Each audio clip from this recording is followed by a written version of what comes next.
assets that earn while you sleep. Wealth is the factory that the robots that's cranking out things. Wealth is the computer program that's running at night that's serving other customers. Wealth is even money in the bank that is being reinvested into other assets and into other businesses. Even a house can be a form of wealth because you can rent it out, although that's probably a lower use of productivity of land than actually doing some commercial enterprise. So my definition of wealth is much more businesses and assets that can earn while you sleep. But really the reason you want wealth is because it buys you freedom. So you don't have to wear a tie like a collar around your neck. So you don't have to wake up at 7 a.m. and rush to work and sit in commute traffic. So you don't have to waste away your entire life grinding all the productive hours into a soulless job that doesn't fulfill you. So the purpose of wealth is freedom. It's nothing more than that. It's not to buy fur coats or drive Ferraris or sail yachts or jet around the world in the Gulfstream. That stuff gets really boring and really stupid really fast. It's really just so that you are your own sovereign individual. You're not going to get that unless you really want it. And the entire world wants it. And the entire world is working hard at it. And to some extent, it is competitive. It's a positive-sum game, but there are competitive elements to it because there's a finite amount of resources right now in society, and to get the resources to do what you want, you have to stand out. Money is how we transfer wealth. Money is social credits. It is the ability to have credits and debits on other people's time. If I do my job right, if I create value for society, society says, oh, thank you. We owe you something in the future for the work that you did in the past. Here's a little IOU, let's call that money. And that money gets debased because people steal the IOUs, the government prints extra IOUs, people renege on their IOUs. But really what money is trying to be is it's trying to be a reliable IOU from society that you are owed something for something you or someone who gave you the money did in the past. And we can transfer these IOUs around. So really money is how we transfer wealth. There are fundamentally two huge games in life that people play. One is the money game, because money is not going to solve all your problems, but it's going to solve all your money problems. So I think that people know that. They realize that, so they want to make money. But at the same time, many of them deep down believe that they can't make it. They don't want any wealth creation to happen. So they virtue signal by attacking the whole enterprise by saying, well, making money is evil and you shouldn't do it, blah, blah, blah. But what they're trying to do is they're actually playing the other game, which is a status game. They're trying to be high status in the eyes of other people watching by saying, well, I don't need money, we don't want money. And then status is just your ranking in the social hierarchy. So wealth is not a zero-sum game. Everybody in the world can have a house. Because you have a house doesn't take away from my ability to have a house. If anything, the more houses that are built, the easier it becomes to build houses, the more we know about building houses, and just the more people that can have houses. So wealth is a very positive sum game. We create things together. We're starting this endeavor to create this, hopefully, piece of art that explains what we're doing. At the end of it, something brand new will be created. It's a positive sum game. Status, on the other hand, is a zero-sum game. It's a very old game. We've been playing it since monkey tribes, and it's hierarchical. Who's number one, who's number two, who's number three. And for number three to move to number two has to move out of that slot. So status is a zero-sum game. Politics is an example of a status game. Even sports is an example of a status game. To be the winner, there must be a loser. I don't fundamentally love status games. They play an important role in our society, so we figure out who's in charge, but fundamentally, you play them because they're a necessary evil. The problem is, on an evolutionary basis, like if you go back thousands of years, status is a much better predictor of survival than wealth is. You couldn't have wealth before the farming age, before farmers, because you couldn't store things. Hunter-gatherers carried everything on their backs. So hunter-gatherers lived entirely in status-based societies. Farmers started going to wealth-based societies, and the modern industrial economies are much more heavily wealth-based societies. But there's always a subtle competition going on between status and wealth. For example, when journalists attack rich people or attack the technology industry, they're really bidding for status. They're saying, no, the people are more important, and I, the journalist, represent the people, and therefore I am more important. The problem is that by playing these status games, to win a status game, you have to put somebody else down. That's why you should avoid status games in your life, because they make you into an angry, combative person. You're always fighting to put other people down, to put yourself and the people that you like up. And they're always going to exist, there's no way around it. But just realize that most of the time when you're trying to create wealth, you're actually getting attacked by someone else, and they're trying to look like a goody two-shoes, but really what they're doing is they're trying to up their own status at your expense. They're just playing a different game, and it's a worse game. It's a zero-sum game instead of a positive-sum game. One thing you mentioned before the interview that stuck with me was the idea that you think everyone can become rich, and that perhaps some of the ways of getting rich or the idea of wealth is vilified by some people in other countries, say. Do you want to expand on that a little bit?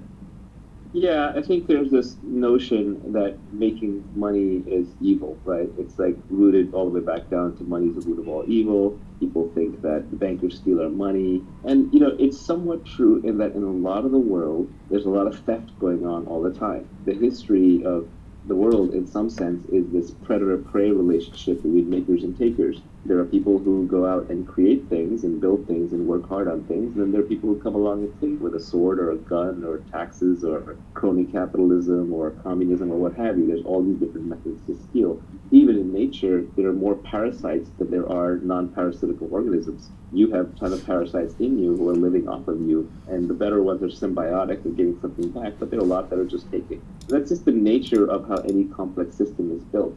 But what I am focused on is true wealth creation. It's not about taking money. It's not about taking something from somebody else, but it's from creating abundance. Obviously, there's not a finite number of jobs or a finite amount of wealth. Otherwise, we will still be sitting around in caves, figuring out how to divide up pieces of firewood and, the occasional dead deer. So most of the wealth in civilization, in fact, not most, all of it has been created. And it got created from somewhere. It got created from people. It got created from technology, it got created from productivity, it got created from hard work.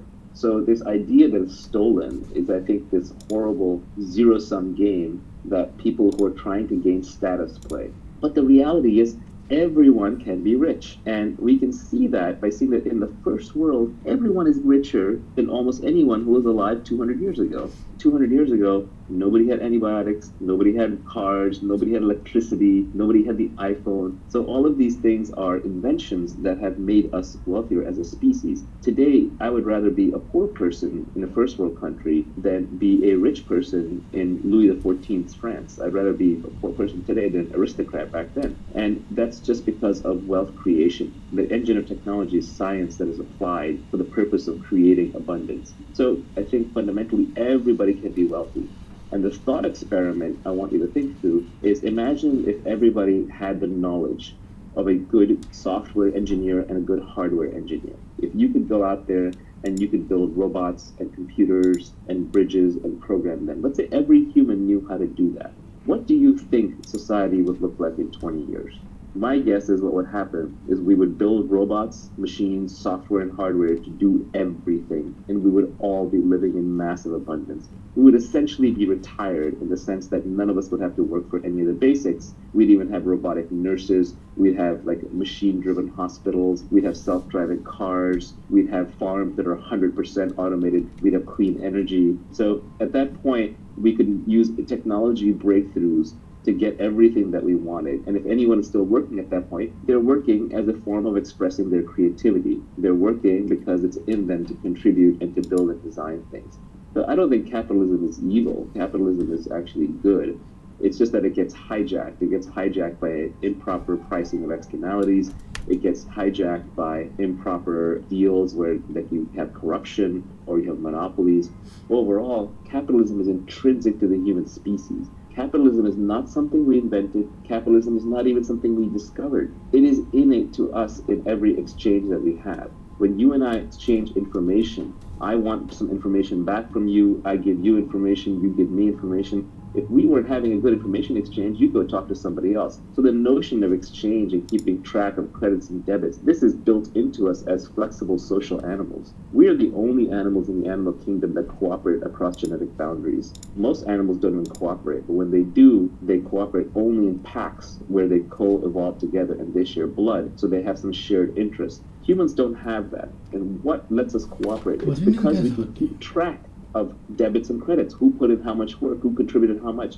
That's all free market capitalism is. So I strongly believe that it is innate to the human species, and we are going to create more and more wealth and abundance for everybody. Everybody can be wealthy. Everybody can be retired. Everybody can be successful. It is merely a question of education and desire. You have to want it. If you don't want it, that's fine. Then you opt out of the game. But don't try and put down the people who are playing the game, because that's the game that keeps you in a comfortable, warm bed at night. That's the game that keeps a roof over your head. That's a game that keeps your supermarket stocked. That's the game that keeps the iPhone buzzing in your pocket. So it is a beautiful game that is worth playing ethically, rationally, morally, socially for the human race. And it's going to continue to make us all richer and richer until we have massive wealth creation for anybody who wants it. And it's not just individuals secretly despising wealth, right? There's countries, groups, political parties that overtly despise wealth, or at least seem to.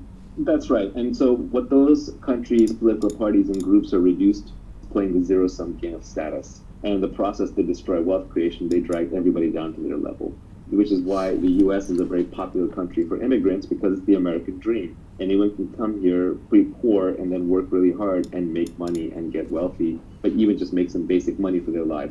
Obviously, the definition of wealth is different for different people. A first world citizen's definition of wealth might be, oh, I have to make millions of dollars and I'm completely done. Whereas to a third world poor immigrant just entering the country, and we were poor immigrants who came here when I was fairly young to the United States, wealth may just be a much lower number. It may just be like, I don't have to work a manual labor job for the rest of my life that I don't want to work. But groups that despise it will essentially bring the entire group down to that level. If you get too many takers and not enough makers, society falls apart. You end up with a communist country. Look at Venezuela, right? They were so busy taking and dividing and reallocating that people are literally starving in the streets and losing kilograms of body weight every year just through sheer starvation. Another way to think about it is, imagine an organism that has too many parasites. You actually need some small number of parasites to stay healthy, and you need a lot of symbiotes, like all the mitochondria in all of our cells that help us respirate and burn oxygen. These are symbiotes that help us survive. We can survive without them. But to me, those are partners in the wealth creation that creates the human body. But if you just were filled with parasites, if you got infected with worms or a virus or bacteria that were purely parasitical, you would die. So any organism can only withstand a small number of parasites. And when the parasitic element gets too far out of control, you die. So, that again, I'm talking about ethical wealth creation. I'm not talking about monopolies. I'm not talking about crony capitalism. I'm not talking about mispriced externalities like the environment. I'm talking about free minds and free markets, small-scale exchange between humans that's voluntary and doesn't have an outsized impact on others. But I think that kind of wealth creation, if a society does not respect it, if a group does not respect it, that society will plunge into ruin and darkness. Obviously, we want to be wealthy and we want to get there in this lifetime without having to rely on luck. A lot of people think making money is about luck. It's not. It's about becoming the kind of person that makes money. I like to think that if I lost all my money, and if you dropped me on a random street in an English-speaking country, within 5 to 10 years, I'd be wealthy again, right? Because it's just a skill set that I've developed, and I think anyone can develop. In 1,000 parallel universes, you want to be wealthy in 999 of them. You don't want to be wealthy in the 50 of them where you got lucky. So we want to factor luck out of it. There's really 4 kinds of luck that we were talking about. This came from a book. Mark Andreessen wrote a blog post about it. But there's different kinds of luck. The first kind of luck you might just say is like blind luck, where I just got lucky because something completely out of my control happened. That's fortune, that's fate, etc. Then there's luck that comes through persistence, hard work, hustle, motion, which is when you're just running around creating lots of opportunities, you're generating a lot of energy, you're doing a lot of things. Lots of things will just get stirred up in the dust. It's almost like mixing a petri dish and seeing what combines, or mixing a bunch of reagents and seeing what combines. You're just generating enough force and hustle and energy that luck will find you. A third way is that you just become very good at spotting luck. So if you are very skilled in a field, you will notice when a lucky break happens in that field, and other people who aren't attuned to it won't notice. So you become sensitive to luck, and that's through skill and knowledge and work. And then the last kind of luck is the weirdest, hardest kind, but that's what we want to talk about, which is where you build a unique character, a unique brand, a unique mindset, where then luck finds you. For example, let's say that you're the best person in the world at deep sea underwater diving, and you're known to like take on deep sea underwater dives that nobody else will even attempt to dare. And then by sheer luck, somebody finds a sunken treasure ship off the coast they can't get at. Well, their luck just became your luck because they're going to come to you to get that treasure and you're going to get paid for it. Now, that's an extreme example, but it's just showing how, like, the person who got lucky by finding the treasure chest, that was blind luck. But them coming to you and asking you to extract it and having to give you half, that's not luck. You created your own luck. You put yourself in a position to be able to capitalize on that luck or to attract that luck when nobody else has created that opportunity for themselves. So when we talk about without getting lucky, we want to be deterministic. We don't want to leave it to chance. Do you want to elaborate a little bit more on the idea that in 1,000 parallel universes, you want to get rich in 999 of them? I think some people are going to see that and say, that sounds impossible, sounds like it's too good to be true. No, I don't think it's impossible. I think that you may have to work a little bit harder at it given your starting circumstances. I mean, remember, I started as a poor kid in India, right? So if I can make it, anybody can, in that sense. Now, obviously, I had all my limbs and I had my mental faculties and I did have an education. So there are some prerequisites you can't get past. But if you're listening to this video or podcast, you probably have the requisite means at your disposal, which is a functioning body and a functioning mind. And I've encountered plenty of bad luck along the way. The first little fortune that I made, I instantly lost in the stock market. The second little fortune that I made, or I should have made, I got cheated by my business partners. It's only the third time around has been a charm, and even then it has been a slow and steady struggle. And I haven't made money in my life in one giant payout. It's always been a whole bunch of small things piling up. So it's more about consistently creating wealth by creating businesses and creating opportunities and creating investments. It hasn't been like a giant one-off thing. My personal wealth has not been generated by one big year. It just stacks up little bit chips at a time. More options, more businesses, more investments, more things I can do. Same way, someone like Adinad De La Cerdas, he's building his brand online, he's building videos. It's not like any one video is going to suddenly shower him with riches overnight. It's going to be a long lifetime of learning, of reading, of creating, that's just going to compound. So we're talking about getting wealthy so you can retire, so you have your freedom. Not retire in the sense that you don't do anything, but in the sense that you don't have to be any place you don't want to be, you don't have to do anything you don't want to do, and you can wake up when you want, you can sleep when you want, you don't have a boss. That's freedom. So we're talking about enough wealth to get to freedom, and especially thanks to the internet these days, those opportunities are massively abundant. I, in fact, have too many ways to make money. I don't have enough time. I literally have opportunities pouring out of my ears, and the thing I keep running out of is time. There's just so many ways to create wealth, to create products, to create businesses, to create opportunities, and to, as a byproduct, get paid by society that I just can't even handle it all. I think it's pretty interesting that the first three kinds of luck that you described, there are very common cliches for them that everybody knows. And then for that last kind of luck that comes to you out of the unique way that you act, there's no real cliche for it. So for the first three kinds, there's dumb luck or blind luck. That's the first kind of luck. The second kind of luck, there's the cliche that fortune favors the bold. That's a person who gets lucky just by stirring the pot and acting. The third kind of luck, people say that chance favors the prepared mind. But for the fourth kind of luck, there is not really a common cliche out there that matches the unique character of your action, which I think is interesting and perhaps an opportunity. And it also just shows that people aren't necessarily taking advantage of that kind of luck the way they should be. I think also at that point, it starts becoming so deterministic that it stops being luck. So the definition starts fading from luck to more destiny. So I would characterize that fourth one is you build your character in a certain way, and then your character becomes your destiny. One of the things I think that is important to making money, you want the kind of reputation that makes people do deals through you. You know, I use the example of like if you're a great diver, then treasure hunters will come and give you a piece of the treasure for your diving skills. If you're a trusted, reliable, high integrity, long-term thinking deal maker, then when other people want to do deals, but they don't know how to do them in a trustworthy manner with strangers, they will literally approach you and give you a cut of the deal or offer you a unique deal just because of the integrity and reputation that you've built up. Warren Buffett, he gets offered deals and he gets to buy companies and he gets to buy warrants and bail out banks and do things that other people can't do because of his reputation. But of course, that's fragile. It has accountability on the line. It has a strong brand on the line. And as we will talk about later, that comes with accountability attached.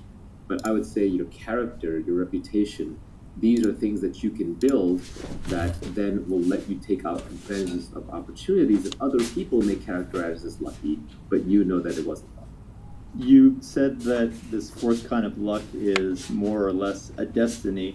There's a quote from that original book that was in Mark's blog post from Benjamin Disraeli, who I think was the former Prime Minister of the UK. The quote to describe this kind of luck was, "We make our fortune and we call them fate." There were a couple other interesting things about this kind of luck that were mentioned in the blog post. I think it'll be good for the listeners to hear about, is that this fourth kind of luck can almost come out of eccentric ways that you do your things, and that eccentricity is not necessarily a bad thing in this case. In fact, it's a good thing. Yeah, absolutely, because the world is a very efficient place, so everyone has dug through all the obvious places to dig. And so to find something that's new and novel and uncovered, it helps to be operating on a frontier, where right there you have to be a little eccentric to be out on the frontier by yourself. And then you just have to be willing to dig deeper than other people do, deeper than seems irrational just because you're interested. Yeah, the two quotes that I've seen that express this kind of luck, in addition to that Benjamin Disraeli one, are this one from Sam Altman where he said, "Extreme people get extreme results." I think that's pretty nice. And then there's this other one from Jeffrey Pfeffer, who's a professor at Stanford, that you can't be normal and expect abnormal returns. I've always enjoyed that one too.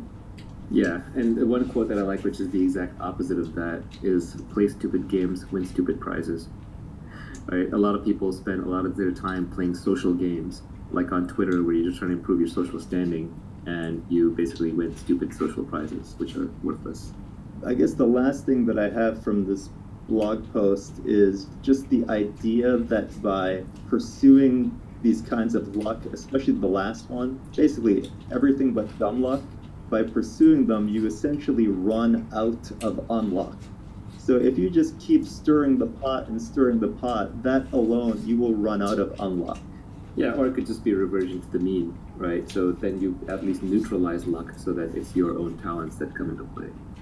Next, you go into more specific details on how you can actually get rich and how you can't get rich. The first point was about how you're not going to get rich. You're not going to get rich renting out your time. You must own equity, a piece of a business, to gain your financial freedom. This is probably one of the absolute most important points. People seem to think that you can create wealth and make money through work, and it's probably not going to work. There are many reasons for that, but the most basic is just that your inputs are very closely tied to your outputs. In almost any salaried job, even one that's paying a lot per hour, like a lawyer or a doctor, you're still putting in the hours, and every hour you get paid. So what that means is when you're sleeping, you're not earning. When you're retired, you're not earning. When you're on vacation, you're not earning. And you can't earn non-linearly. If you look at even doctors who get rich, like really rich, it's because they open a business. They open like a private practice, and that private practice builds a brand, and that brand attracts people, or they build some kind of a medical device or a procedure or a process with an intellectual property. So essentially, you're working for somebody else. And that person is taking on the risk and has the accountability and the intellectual property and the brand. So they're just not going to pay you enough. They're going to pay you the bare minimum that they have to get you to do the job. And that can be a high bare minimum, but it's still not going to be true wealth where you're retired. And then finally, you're actually just not even creating that much original for society. Like I said, this tweet from should have been called "How to Create Wealth." This is how to get rich with a more catchy title. But you're not creating new things for society. You're just doing things over and over. And you're essentially replaceable because you're now doing a set role. Most set roles can be taught. If they can be taught, like in a school, then eventually you're going to be competing with someone who's got more recent knowledge, who's been taught and is coming in to replace you. You're much more likely to be doing a job that can be eventually replaced by a robot or by an AI. And it doesn't even have to be wholesale replaced overnight. It can be replaced a little bit at a time, and that eats into your wealth creation and therefore your earning capability. So fundamentally, your inputs are matched to your outputs, you're replaceable, and you're not being creative. I just don't think that that is a way that you can truly make money. So everybody who really makes money at some point owns a piece of a product or a business or some kind of IP. That can be through stock options. So if you can be working at a tech company, that's a fine way to start. But usually the real wealth is created by starting your own companies or by, even investors, they're in an investment firm and they're buying equity. So these are much more the routes to wealth. It doesn't come through the hours. You really just want a job or a career or a profession where your inputs don't match your outputs. So if you look at modern society, again, just later in the tweet storm, businesses that have high creativity and high leverage tend to be ones where you could do an hour of work and it can have a huge effect, or you can do 1,000 hours of work and it can have no effect. For example, look at software engineering. One great engineer can, for example, create Bitcoin and create billions of dollars worth of value. An engineer who's working on the wrong thing or not quite as good or just not as creative or thoughtful or whatever can work for an entire year, and every piece of code they ship ends up not getting used. Customers don't want it. That is an example of a profession where the input and the outputs are highly disconnected. It's not based on the number of hours that you put in. Whereas on the extreme other end, if you're a lumberjack, even the best lumberjack in the world, assuming they're not working with tools, so the inputs and outputs are pretty connected, and just using an axe or a saw, the best lumberjack in the world may be like 3x better than one of the worst lumberjacks, right? It's not going to be a gigantic difference. So you want to look for professions and careers where the inputs and the outputs are highly disconnected. This is another way of saying that you want to look for things that are leveraged. And by leverage, I don't mean financial leverage alone, like Wall Street uses, and that has a bad name. I'm just talking about tools. We're using tools. Computer is a tool that software engineers use. If I'm a lumberjack with bulldozers and automatic robot axes and saws, I'm going to be using tools and have more leverage than someone who's just using his bare hand and trying to rip the trees out by their roots. Tools and leverage are what create this disconnection between inputs and outputs. Creativity, so the higher the creativity component of a profession, the more likely it is to have disconnected inputs and outputs. So I think that if you're looking at professions where your inputs and your outputs are highly connected, it's going to be very, very, very hard to create wealth and make wealth for yourself in that process. Any other big things you should avoid other than renting out your time? Yeah, there are two tweets that I put out that are related. So the first one I was talking about, we were talking about like how your lifestyle, has to upgrade, shouldn't get upgraded too fast. And that one said, people who are living far below their means enjoy a freedom that people busy upgrading their lifestyles just can't fathom. And I think that's very important, like just to not upgrade your lifestyle all the time to maintain your freedom. And it just gives you a freedom of operation. Once you make a little bit of money, you still want to be living like your old self so that just the worry goes away. So don't run out to upgrade that house and lifestyle and all that stuff. Let's say you're getting paid $1,000 an hour. The problem is that when you go into a work lifestyle like that, you don't just suddenly go from making $20 an hour to making $1,000 an hour. That's a progression over a long career. And as that happens, one subtle problem is that you upgrade your lifestyle as you make more and more money. And that upgrading of the lifestyle ups what you consider to be wealth, and you stay in this wage slave trap. So I forget who said it, maybe it was Nassim Taleb, but he said, the most dangerous things are heroin and a monthly salary, right? Because they're highly addictive. The way you want to get wealthy is you want to be poor and working and working and working. And this is, for example, how the tech industry works, where you don't make any money for 10 years, and then suddenly in year 11, you might have a giant payday, which is, by the way, one reason why these very high marginal tax rates for the so-called wealthy are flawed, because the highest risk-taking, most creative professions literally lose money for a decade of your life while you take massive risk and you bleed and bleed and bleed, and then suddenly in year 11 or year 15, you might have one single big payday. But then, of course, Uncle Sam show up and say, hey, you know what? You just made a lot of money this year, therefore you're rich, therefore you're evil, and you got to hand it all over to us. So it just destroys those kinds of creative risk-taking professions. But ideally, you want to make your money in discrete lumps separated over long periods of time so that your own lifestyle does not have a chance to adapt quickly. And then you can say, okay, now I'm done. Now I'm retired. Now I'm free. I'm still going to work because you got to do something with your life, but I'm going to work on only the things that I want when I want, and it's going to be much more creative expression and much less about money. You're not going to get rich renting out your time, but you say that you will get rich by giving society what it wants, but does not yet know how to get at scale. That's right. So essentially, as we talked about before, money is IOUs from society saying, you did something good in the past, now here's something that we owe you for the future. And so society will pay you for creating things that it wants.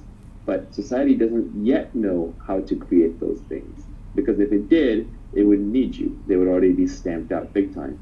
Almost everything in your house, in your workplace, and on the street used to be technology at one point in time. There was a time when oil was technology that made J.D. Rockefeller rich. There was a time when cars were technology that made Henry Ford rich. So technology is just a set of things, as Alan Kay said, that don't quite work yet. Once something works, it's no longer technology.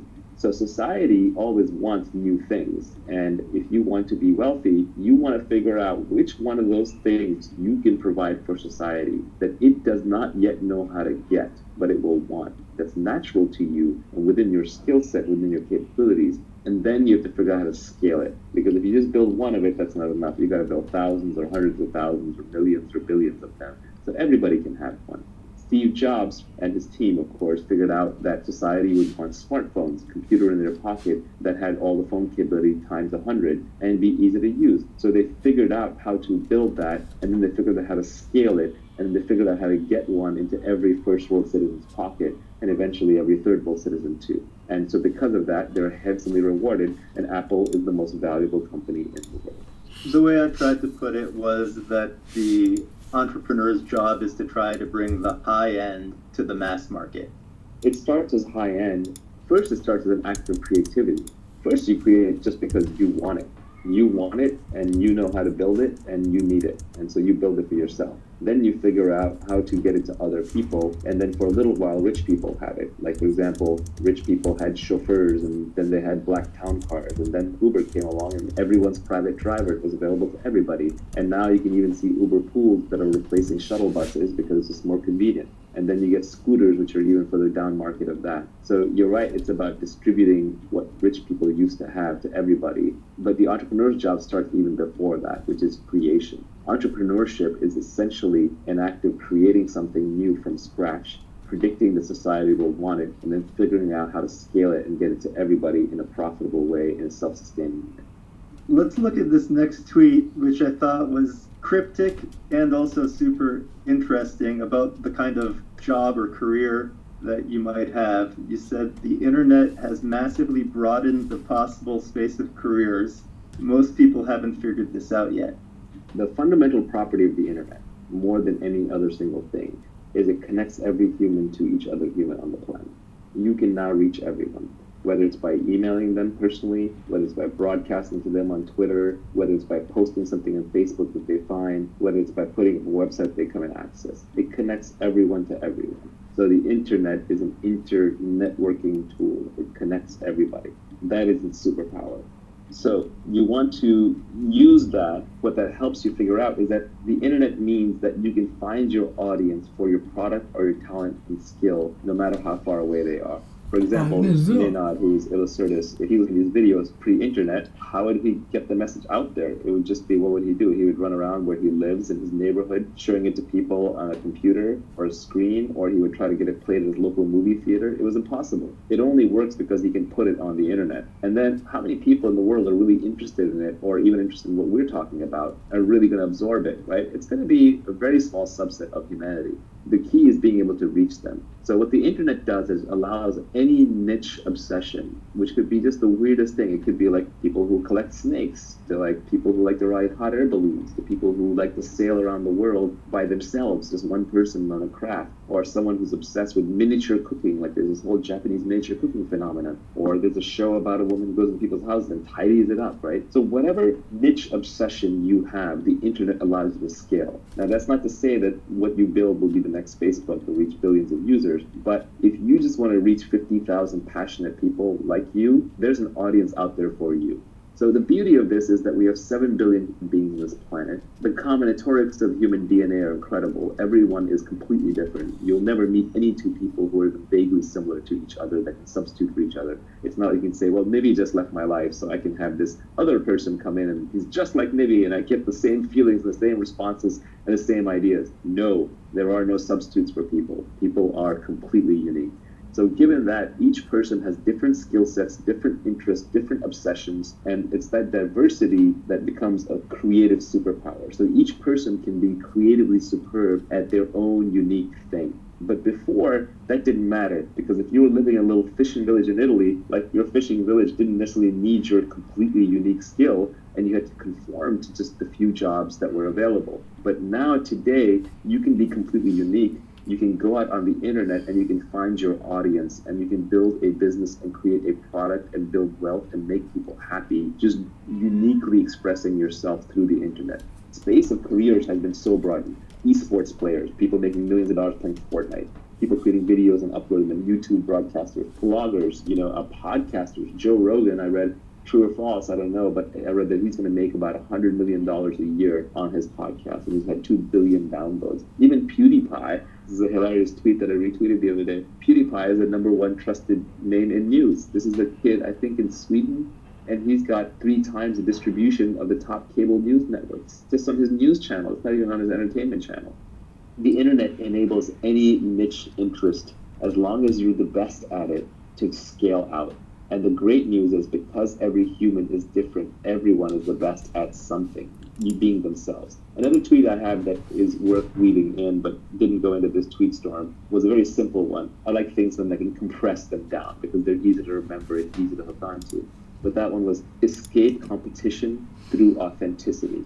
So when you're competing with people, it's because you're copying them. It's because you're trying to do the same thing. But every human is different. Don't copy. I know we're mimetic creatures, and Rene Girard has a whole mimesis theory, but it's much easier than that. Don't imitate, don't copy, just do your own thing. No one can compete with you on being you. It's that simple. And so the more authentic you are to who you are and what you love to do, the less competition you're going to have. So you can escape competition through authenticity when you realize that no one can compete with you on being you. And normally that would have been useless advice pre-internet. Post-internet, you can turn that into a career.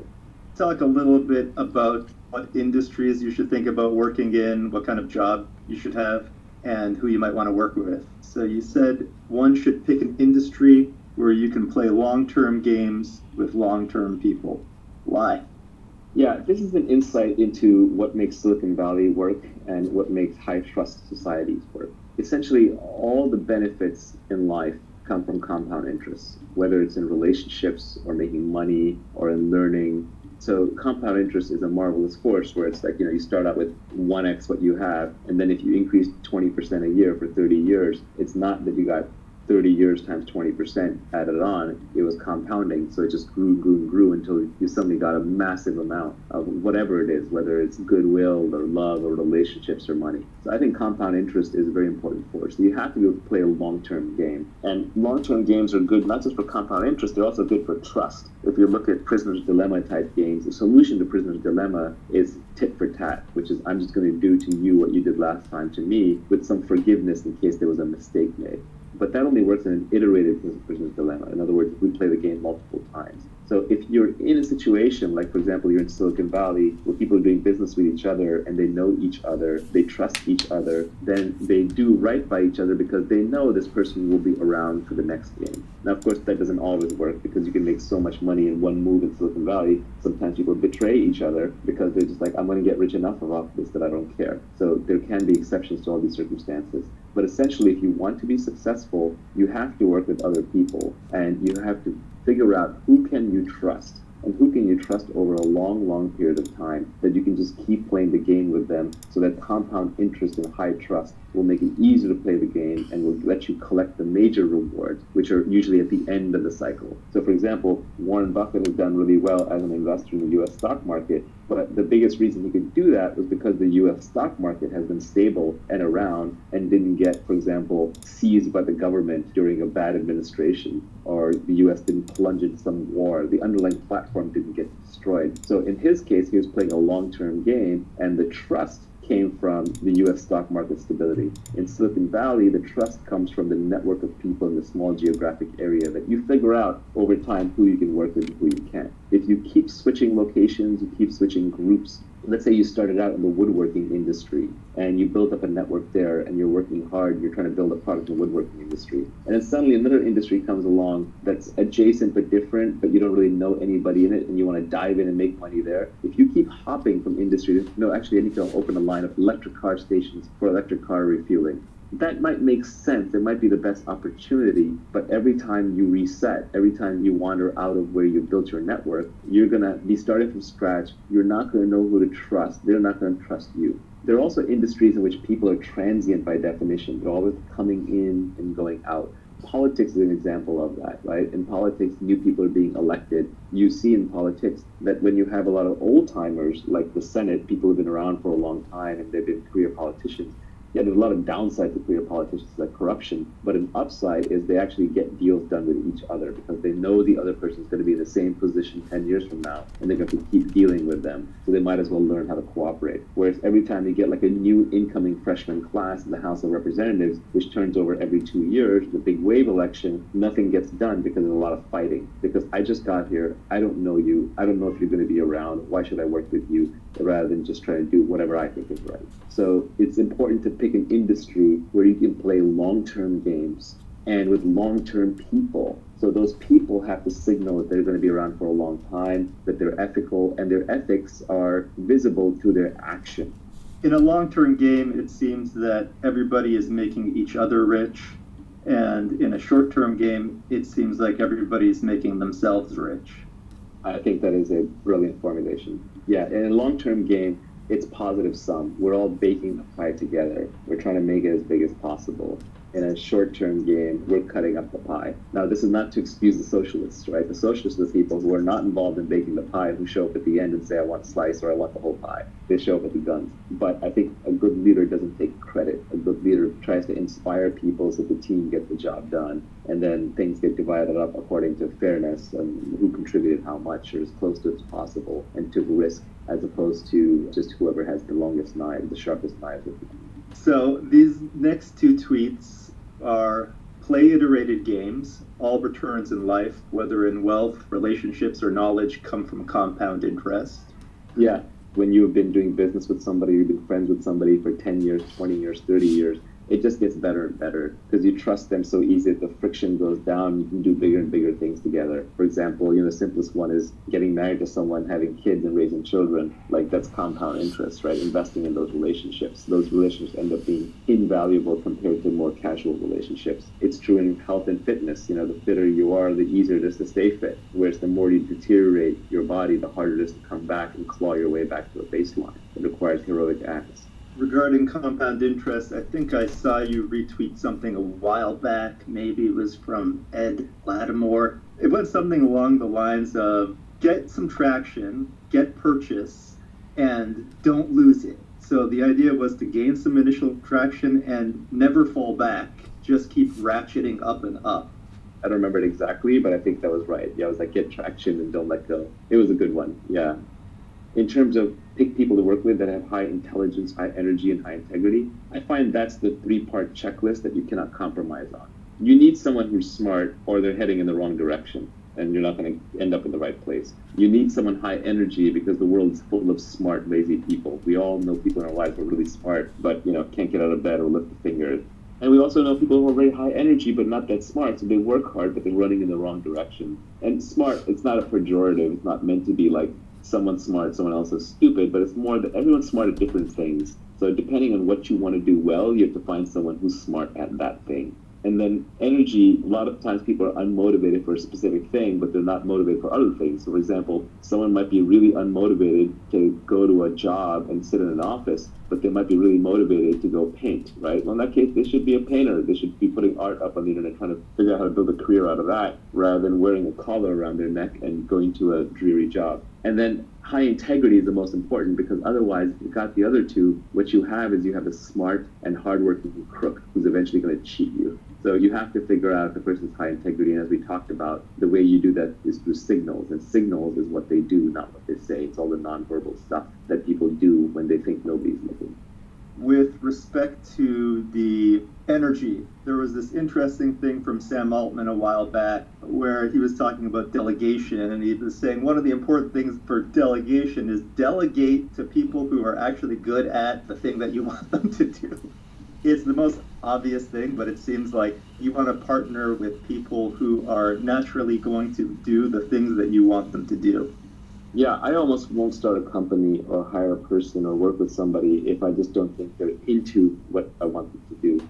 When I was younger, I used to try and talk people into things. That was this idea that you can sell someone into doing something, but you can't. You can't keep them motivated. You can get them inspired initially. It might work if you're a king like Henry V and you're trying to get them to just charge into battle, and then they'll figure it out. But if you're trying to keep someone motivated for the long term, that motivation has to come intrinsically. You can't just create it, nor can you be the crutch for them if they don't have that intrinsic motivation. So you have to make sure people actually are high energy and want to do what you want them to do or what you want to work with them. Reading signals is very, very important. Signals are what people do despite what they say. So it's important to pay attention to subtle signals. We all know this socially. If someone treats a waiter or waitress in a restaurant really badly, then it's only a matter of time until they treat you badly. If somebody screws over an enemy and is vindictive towards them, well, it's only a matter of time before they redefine you from friend to enemy and you feel their wrath. So angry, outraged, vindictive, short-term thinking people are essentially that way in many interactions in their life. People are oddly consistent. It's one of the things you'll learn about them. So you want to find long-term people. You want to find people who seem irrationally ethical. For example, I had one friend of mine whose company I invested in, and the company failed, and he could have wiped out all the investors. But he kept putting more and more personal money in. Through 3 different pivots, he put personal money in until the company finally succeeded. And in the process, he never wiped out the investors.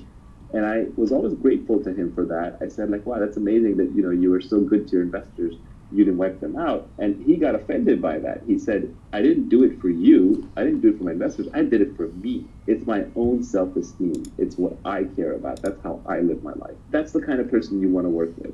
Another quote that I like, I have a tweet on this. I think I read this somewhere else recently, so I'm not taking credit for this, but I've modified it a little bit, which is that self-esteem is a reputation that you have with yourself. You'll always know.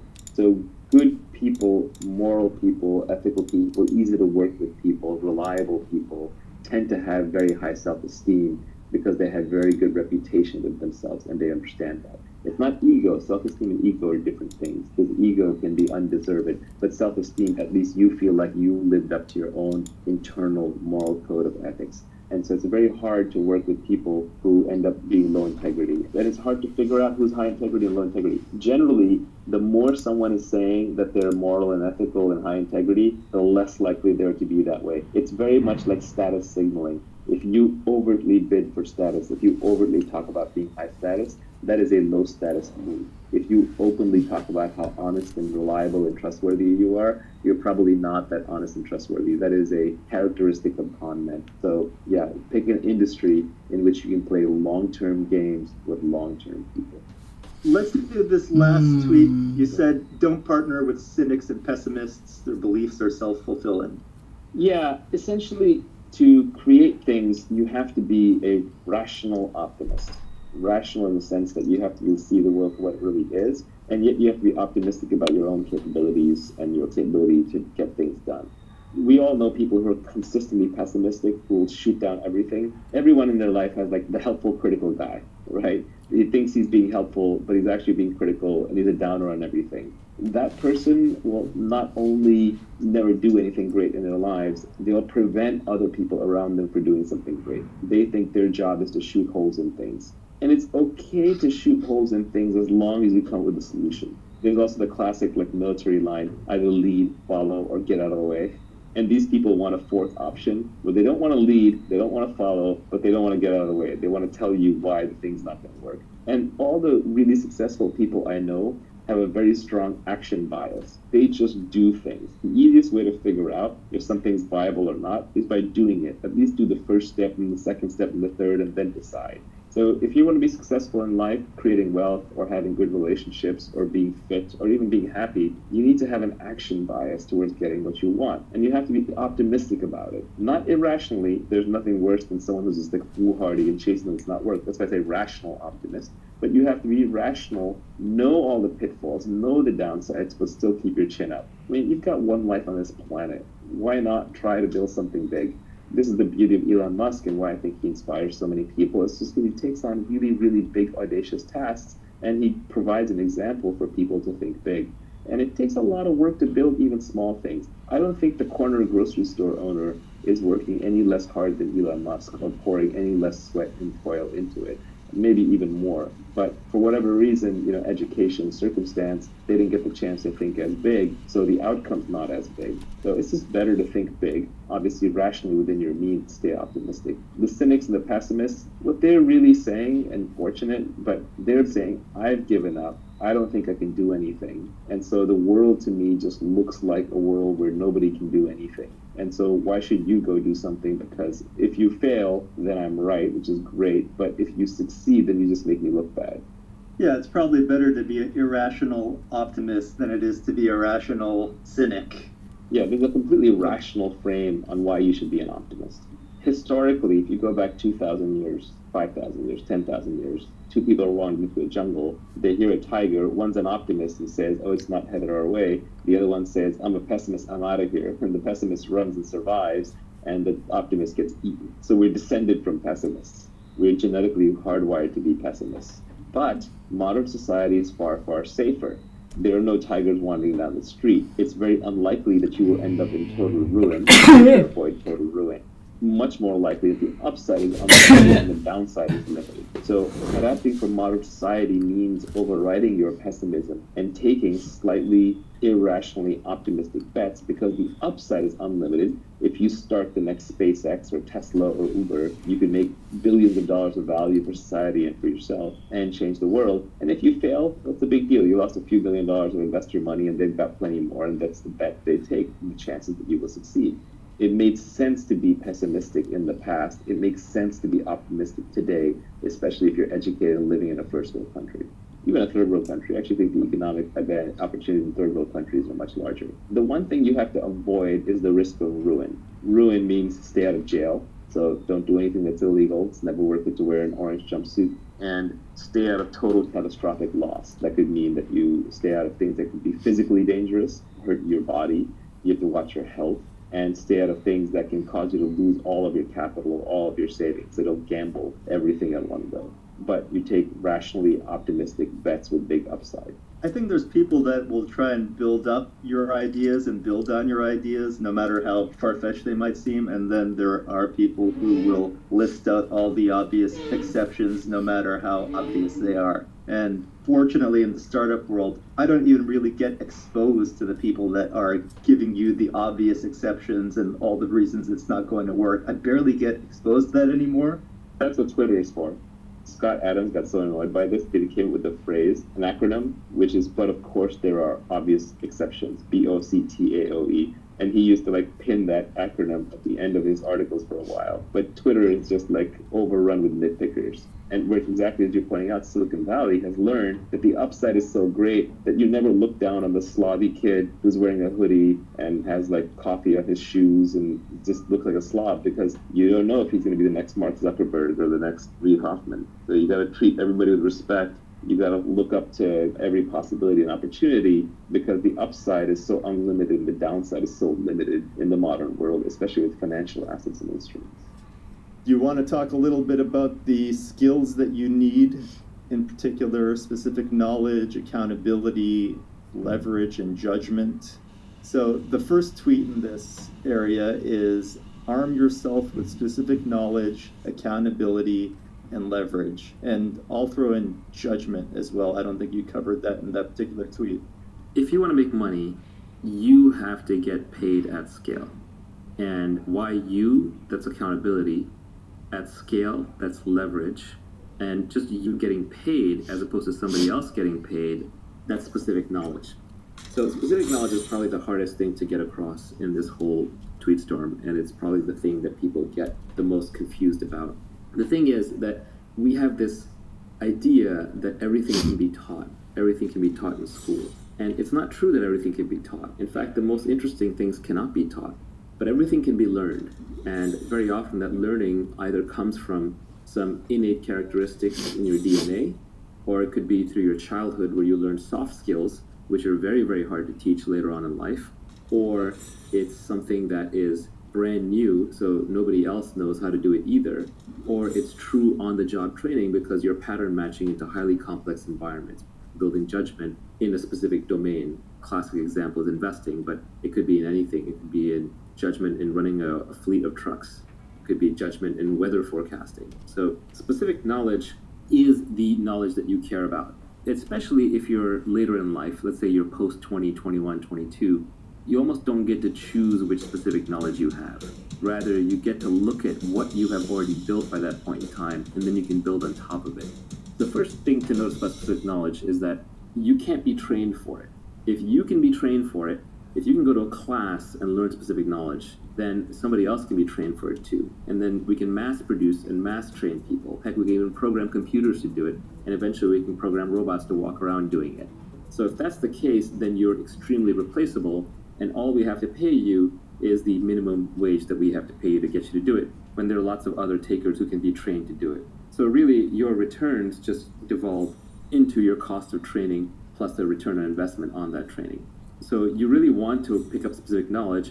You need your schooling, you need your training to be able to capitalize on the best specific knowledge, but the part of it that you'll get paid for is the specific knowledge. For example, someone who goes and gets a degree in psychology and then becomes a salesperson. Well, if they were already a formidable salesperson and had great salesmanship to begin with, then the psychology degree is leverage. It arms them and they do much better at sales.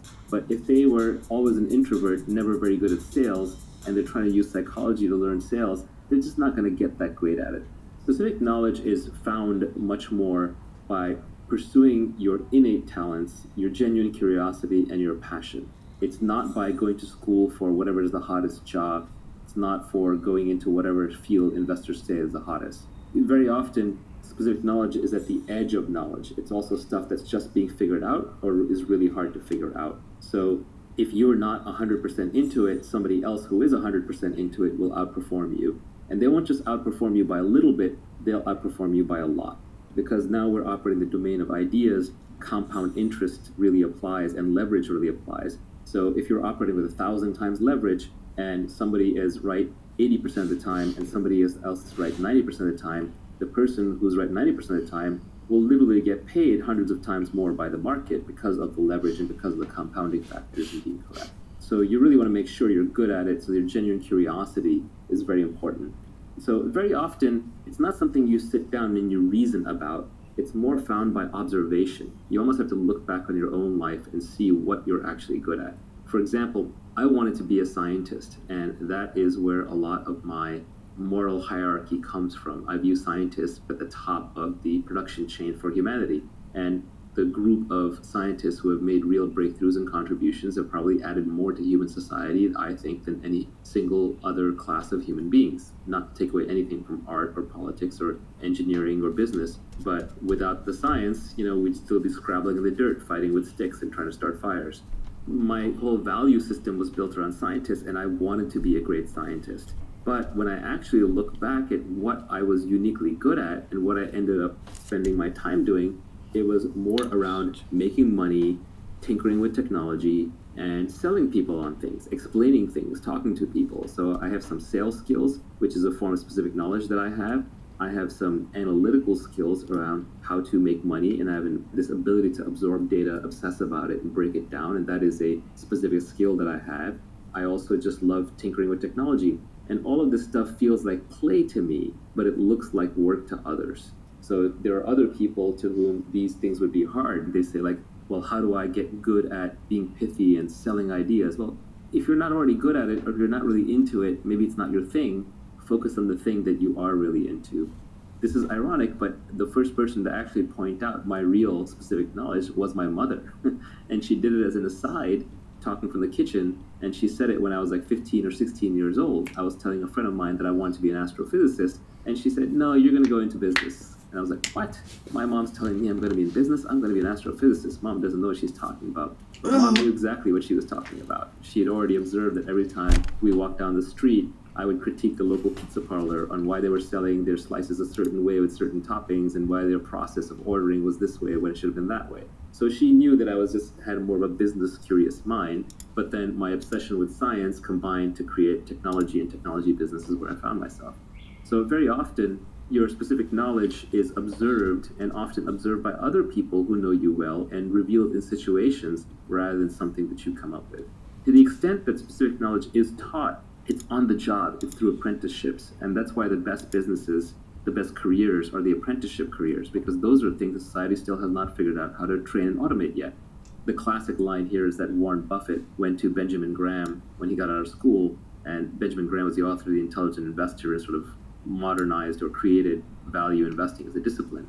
And Warren Buffett went to Benjamin Graham and offered to work for him for free. And Graham said, actually, you're overpriced. Free is overpriced.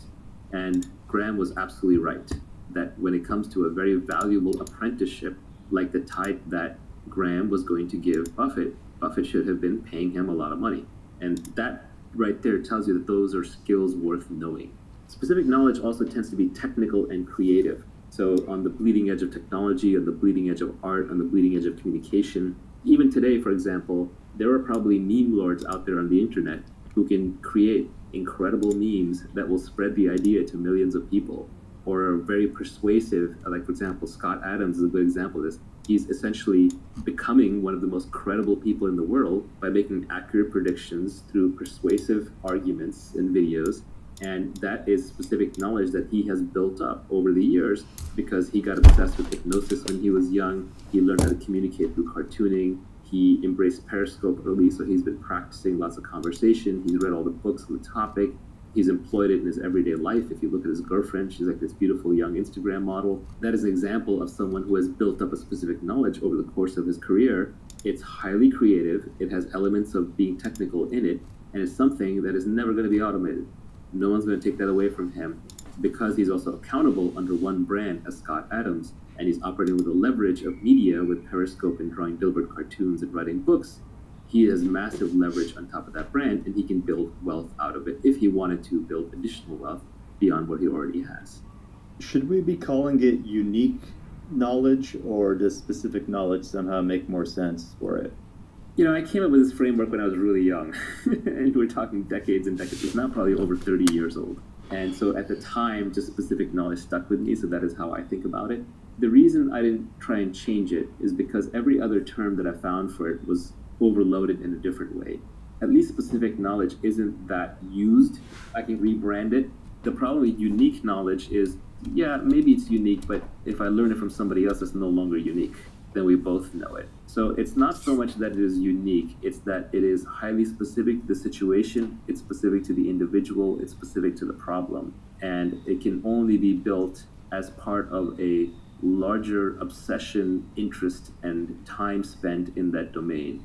It can't just be read straight out of a single book, nor can it be taught in a single course, nor can it be programmed into a single algorithm. Speaking of Scott Adams, he's got a blog post on how to build your career by getting in, say, the top 25 percentile at 3 or more things. Mm-hmm. And by doing that, you become the only person in the world who can do those 3 things in the 25th percentile. So instead of trying to be the best at one thing, you just try to be very, very good at 3 or more things.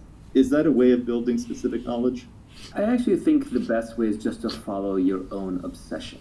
And somewhere in the back of your mind, you can realize that, hey, actually, this obsession, like, I'll keep an eye out for the commercial aspects of it. But I think if you go around trying to build it a little too deliberately, if you become too goal-oriented on the money, then you won't pick the right thing. You won't actually pick the thing that you love to do, so you won't go deep enough into it. Scott Adams' observation is a good one. It's predicated on statistics. Let's say there's 10,000 areas that are valuable to the human race today in terms of knowledge to have. And the number one in those 10,000 slots is taken, right? Someone else is likely to be the number one in each of those 10,000 unless you happen to be one of the 10,000 most obsessed people in the world at a given thing.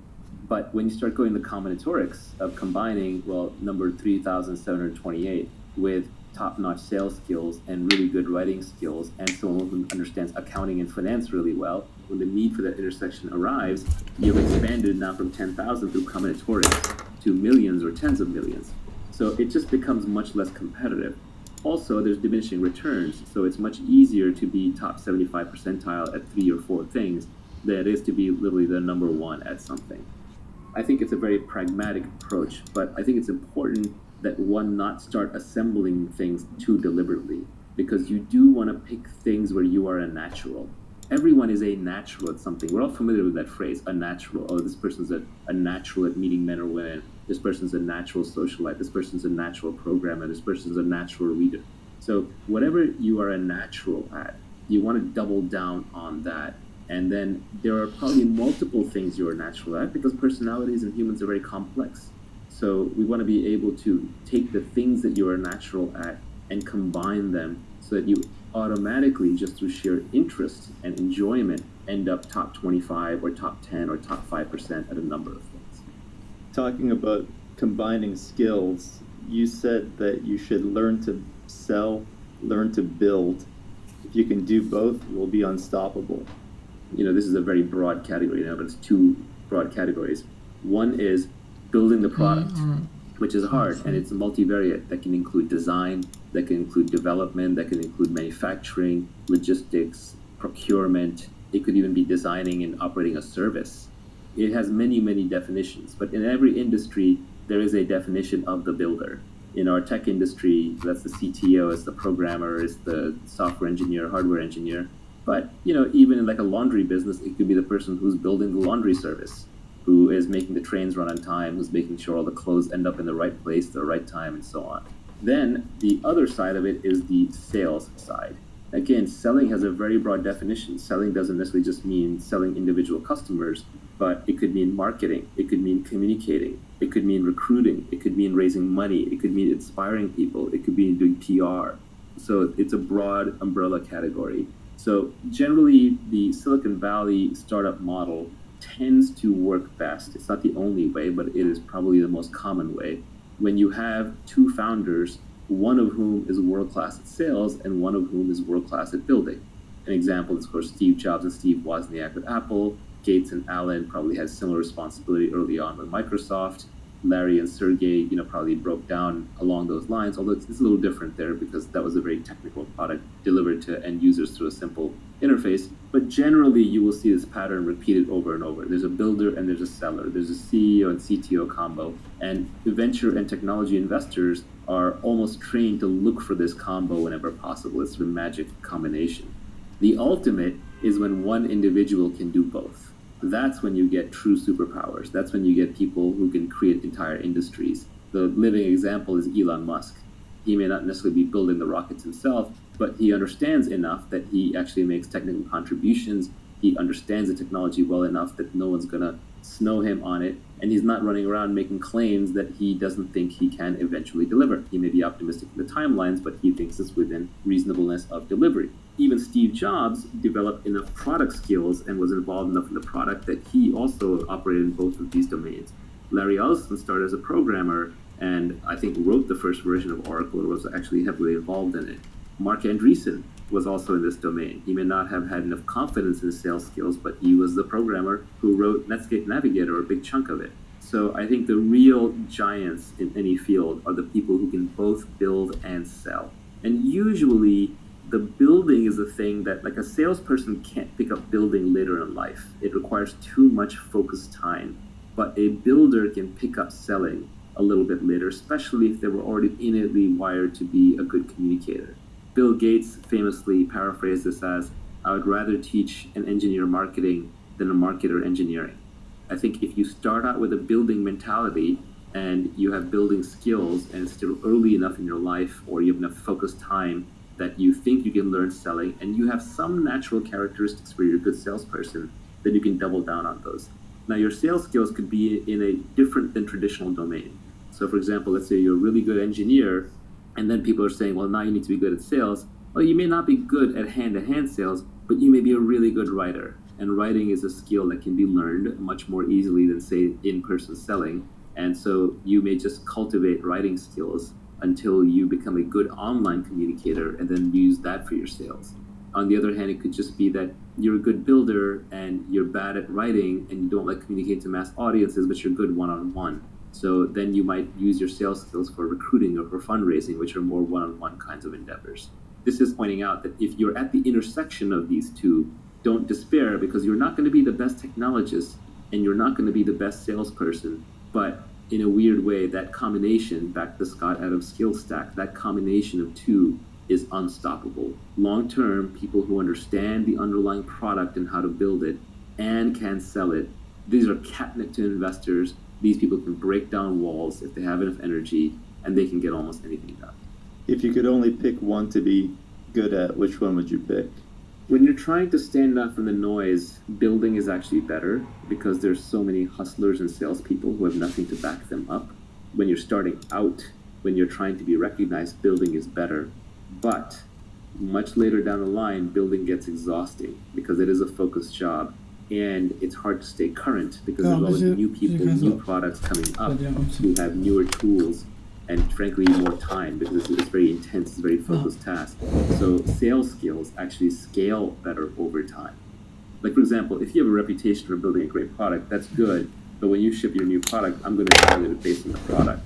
But if you have a reputation for being a good person to do business with and you're persuasive and communicative, then that reputation almost becomes self-fulfilling.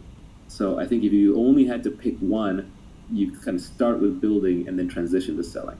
This is a cop-out answer, but I think that is actually the right answer. Before we go and talk about accountability and leverage and judgment, you've got a few tweets further down the line that I would put in the category of continuous learning. There is no skill called business. Avoid business magazines and business class. Study microeconomics, game theory, psychology, persuasion, ethics, mathematics, and computers. There's one other comment that you made in a Periscope that was you should be able to pick up any book in the library and read it. And the last tweet in this category was reading is faster than listening, doing is faster than watching. Yeah, the most important tweet on this I don't even have in here, unfortunately, which is the foundation of learning is reading. I don't know a smart person who doesn't read and read all the time. And the problem is, what do I read? How do I read? Because for most people, it's a struggle, it's a chore. So the most important thing is just to learn how to educate yourself. And the way to educate yourself is to develop a love for reading. So the tweet that is left out, the one that I was hinting at, is read what you love until you love to read. It's that simple.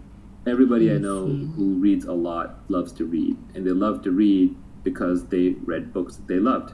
It's a little bit of a catch-22, but you want to start off just reading wherever you are and then keep building up from there until reading becomes a habit. And then eventually you will just get bored of the simple stuff. So you may start off reading fiction, then you might graduate to science fiction, then you may graduate to nonfiction, then you may graduate to science or philosophy or mathematics or whatever it is. But take your natural path and just read the things that interest you until you understand them, and then you'll naturally move to the next thing and the next thing and the next thing.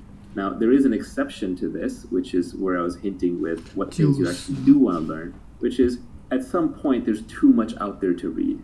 And even reading is full of junk. There are actually things you can read, especially early on, that will program your brain a certain way. And then later things that you read, you will decide whether those things are true or false based on the earlier things. So it is important that you read foundational things.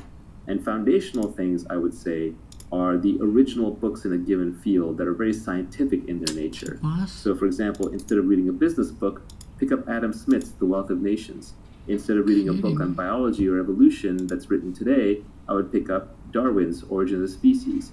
Instead of reading a book on biotech right now that may be very advanced, I would just pick up The Eighth Day of Creation by Watson and Crick.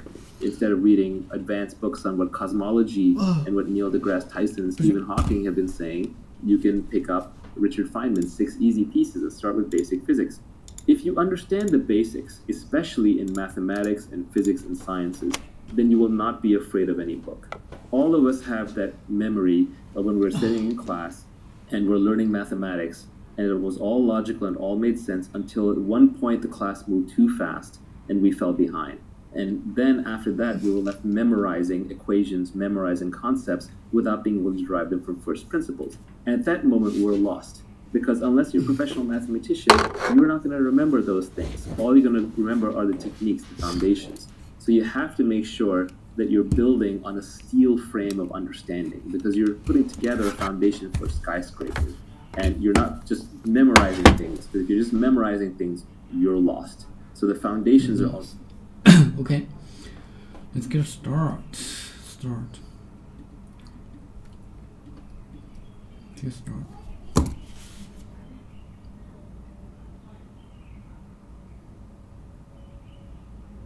30分钟，第一个30分钟。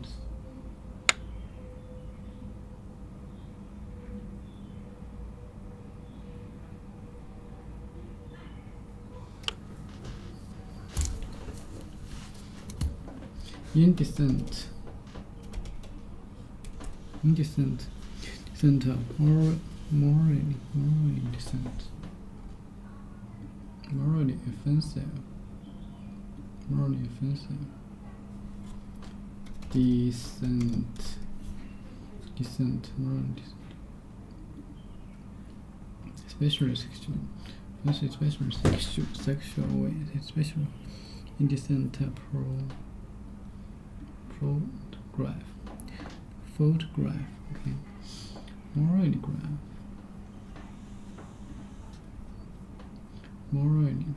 based on principles that you or people in general consider to be right, honest.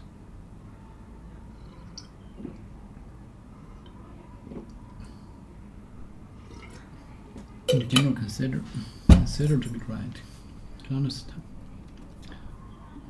What meaning of this? Moral. With reference to be principles of right and wrong behavior.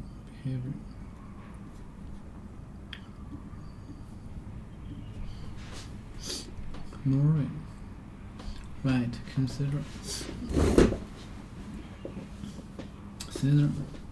Moral.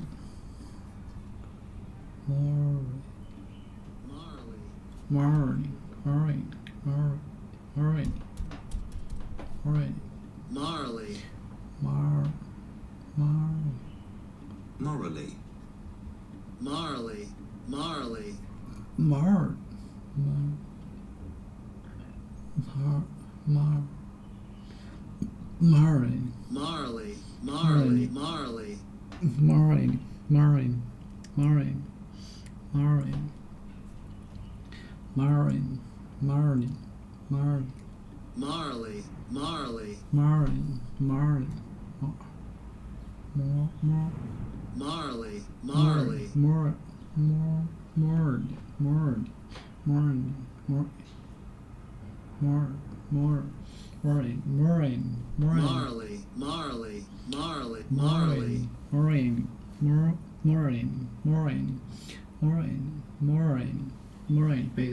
Based adjective moral offensive based on principles that you or people in general consider to be right, honest, and accepted.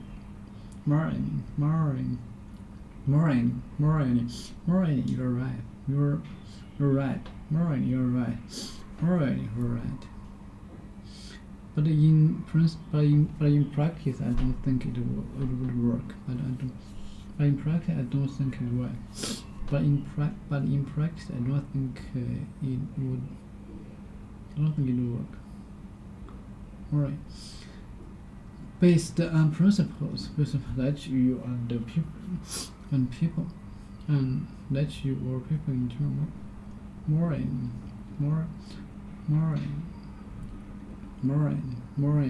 based on principles, based on principles that you people in general consider to be right, principles that you consider right, moral, you're right, moral, you're right, but in practice, I don't think it would be work. But in practice, I don't think it would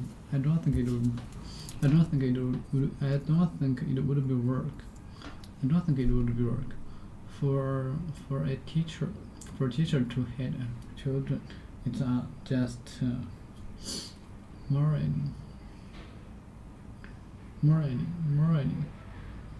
based on principle that you or people in general consider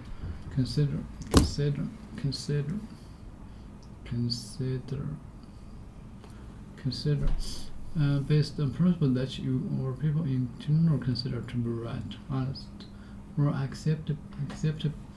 More, you're right, but in principle, I don't think it would be work. For teacher to hit our children, is not just morally.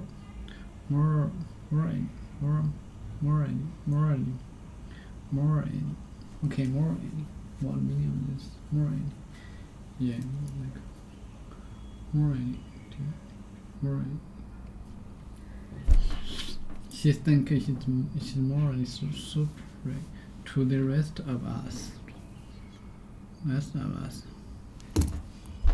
She accused him of making indecent suggestion to her. Offensive.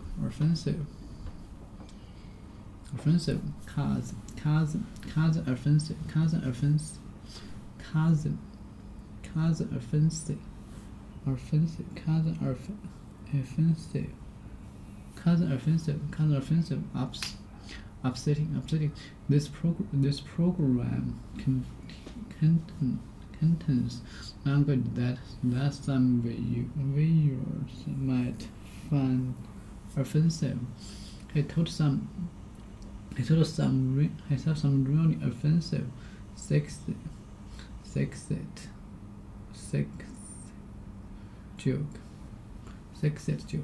jokes. Cause offensive, upsetting, offensive.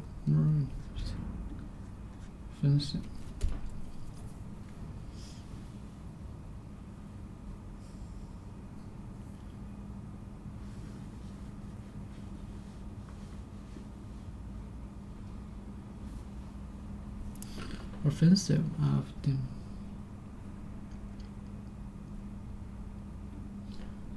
Cause offensive on the program containing language that some viewers might find offensive.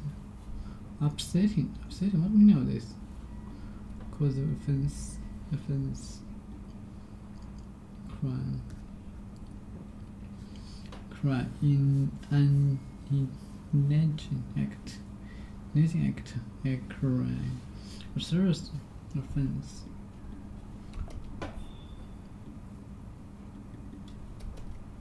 Offensive.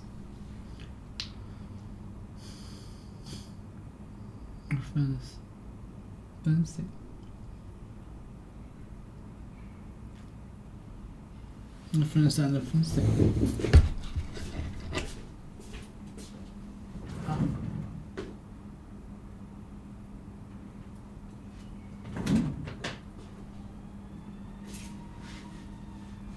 Offense and offensive.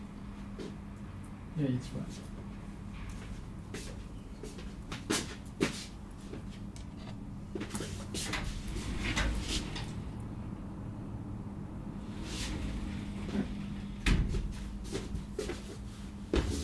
Offense and offensive. Right. Okay. Offensive.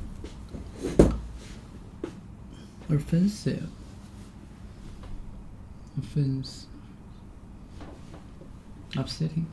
Cause offenses.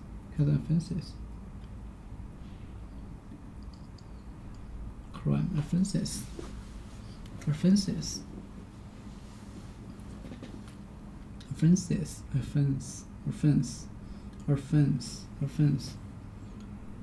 Assertion. Criminal offense.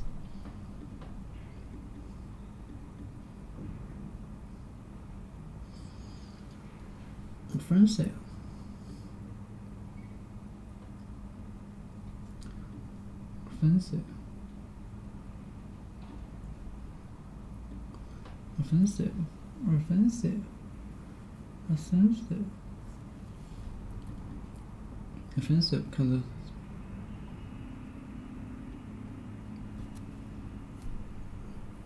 offensive, offensive, cause offensive, cause offensive, cause this program contains language that some visuals might find offensive. He told some really offensive sexist jokes.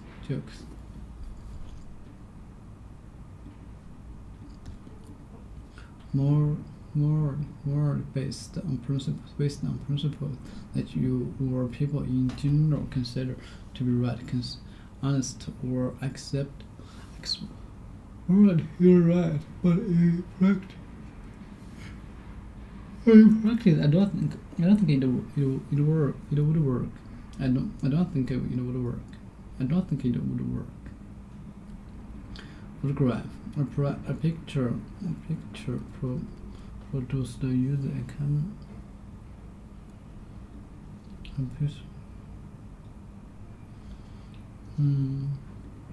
Photograph a picture produce the user a camera. Photograph. About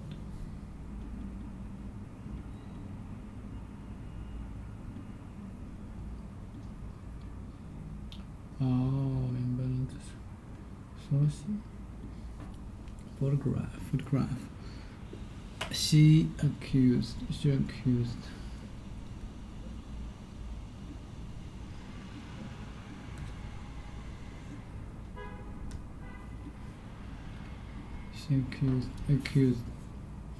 Accused. She accused. To say that someone to say that someone has done something more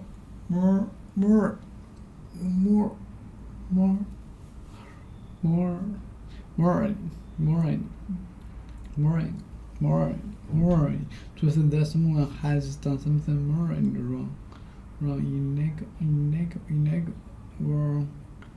or unkind,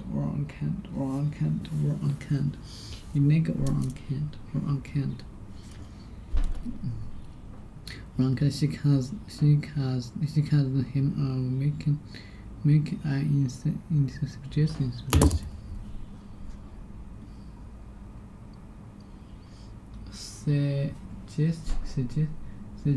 Suggesting an idea, plan, or action that is suggested, or the act of suggesting it. I don't know what to word tonight. Do you have any suggestion?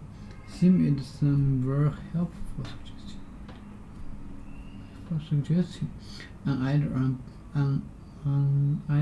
plan, or action that is suggested, or action that is suggested, or the act of suggesting it, or the act of suggesting it.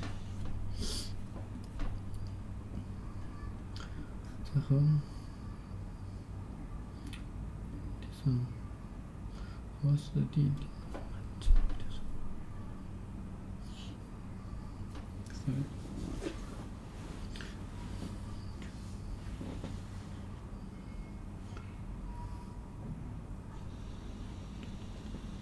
An idea, plan, or action that is suggested, or the act of suggesting.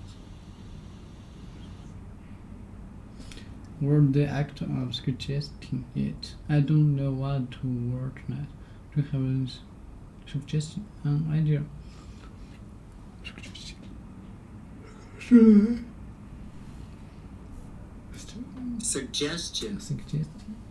I don't know what to word tonight. were tonight. Were. I don't know what were tonight. Скажите. Suitable.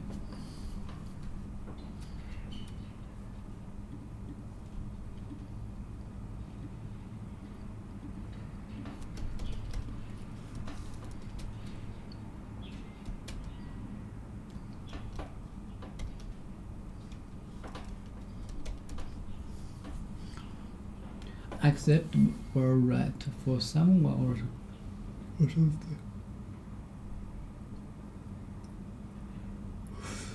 Acceptable or right for someone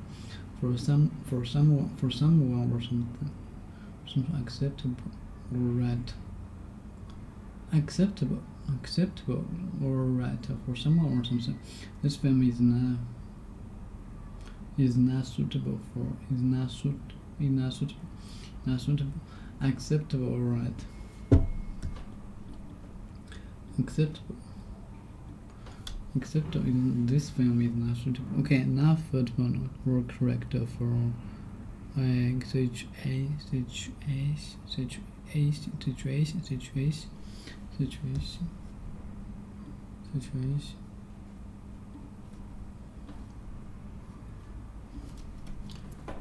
situation.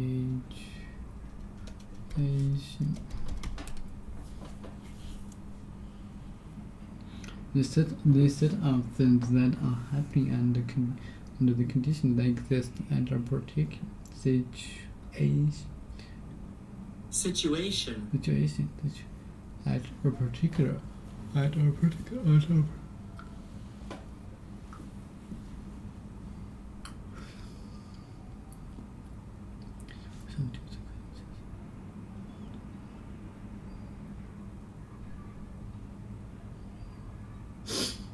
That exists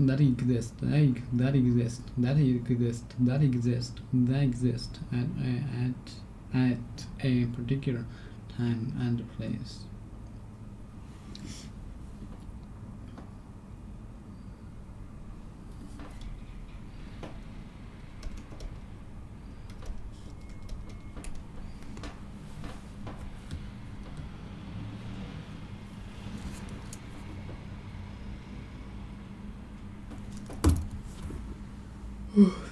Governor.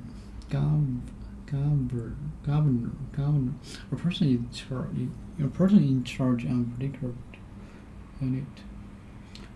Governor. A person in charge of a particular political unit.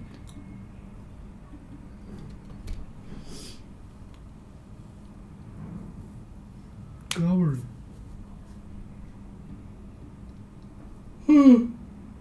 This government. Okay. Government. Person in charge of particular political unit. Taxi. That's not unit.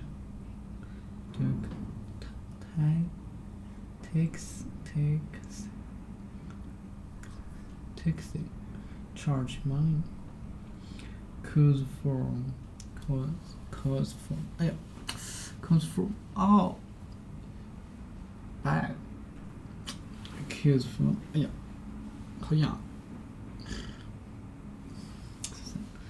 the place to make a for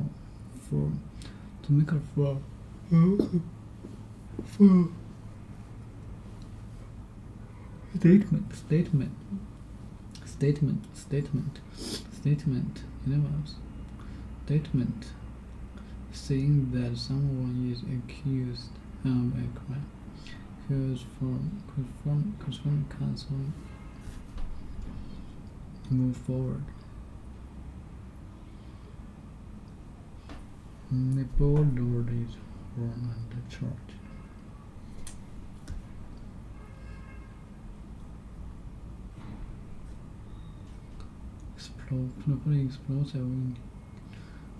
Explosive to put enough explosive into a campfire. To put enough explosive water. Charge. Water. Situation. governor, the person in charge of a particular charge of a particular political unit.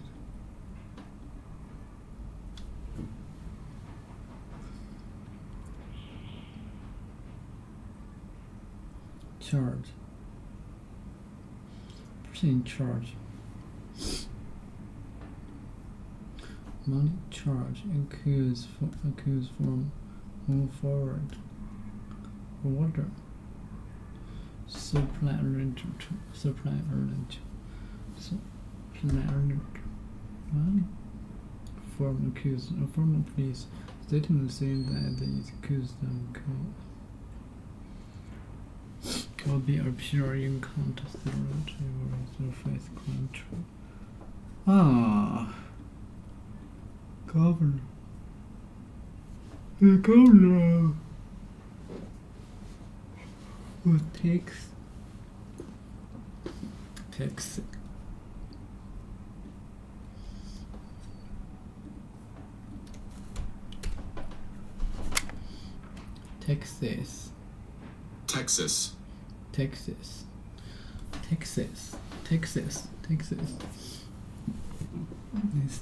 This state. Texas in North US.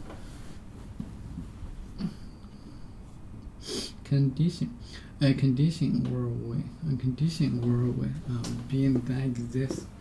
A condition worldwide of being that exists at a particular time.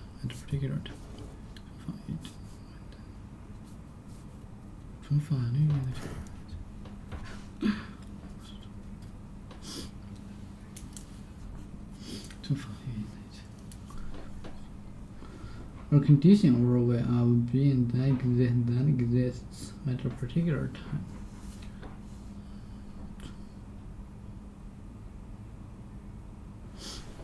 State of the building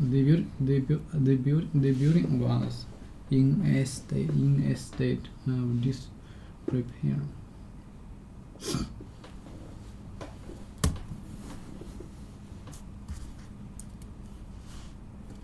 She was found wandering. The building was in a state of disrepair. Her condition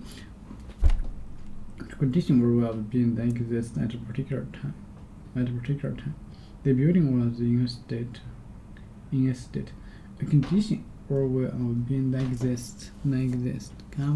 The governor left his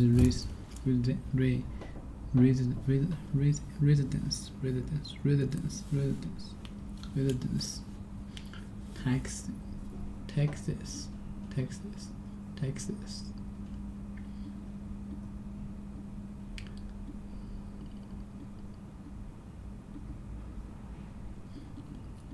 State, Texas. A condition or of being that exists at a particular time. The building was in a state of disrepair, following resistance. Residence,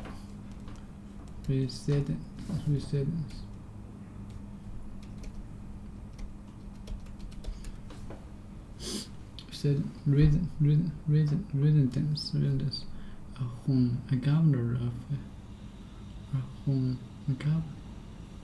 residence, official stay or living somewhere. Residence.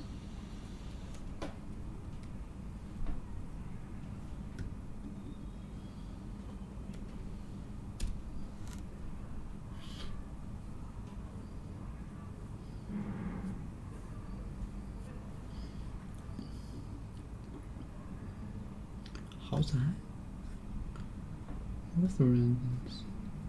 A place where someone lives or condition of living somewhere. Depending on the governor's. Well, why not this one? Residence, the home, governor.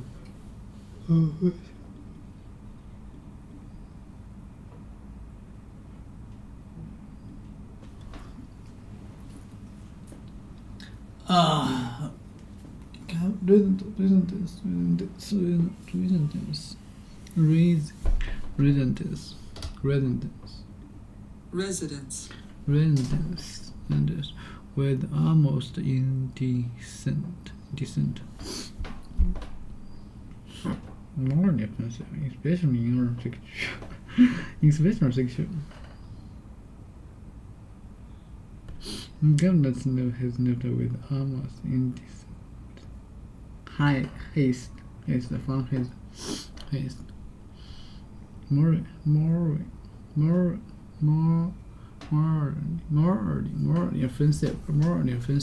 offensive, especially in a sexual. More sexual. Best. Offensive. Based offensive. Based offensive. Cause offense.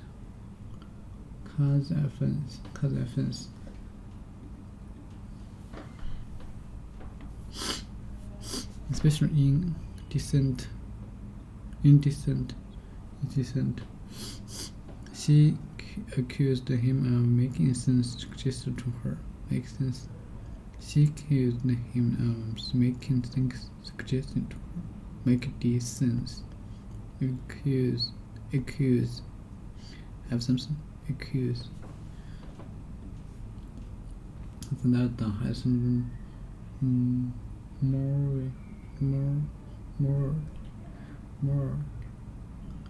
more based on this, on the principles.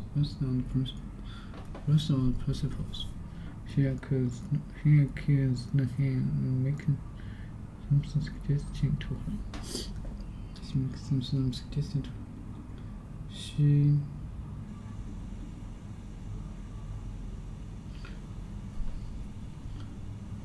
indecent, immoral, morally offensive, especially morally based offensive.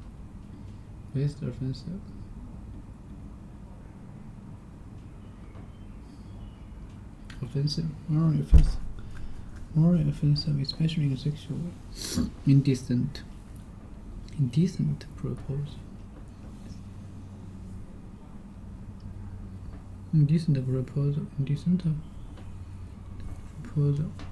She accused of haste. Residence.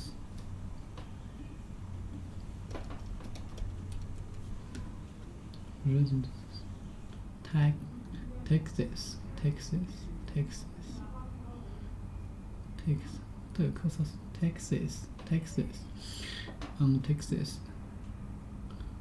The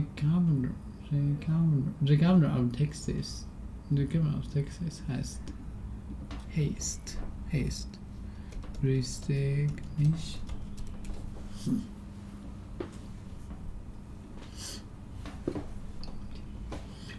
Speed.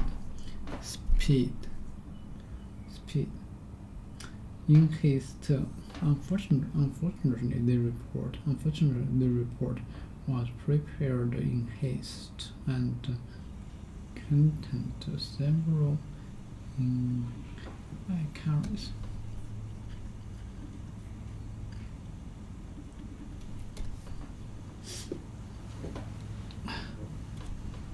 Hank's hurrying speed, haste, and almost indecent. Governors have residence with almost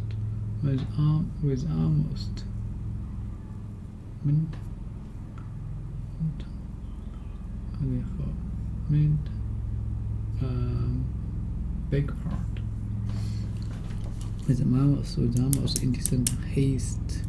What has decent haste? Indecent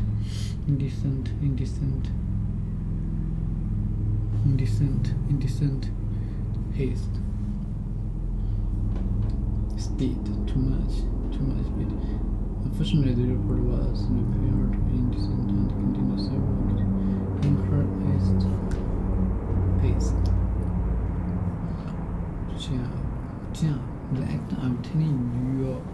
number that you knew.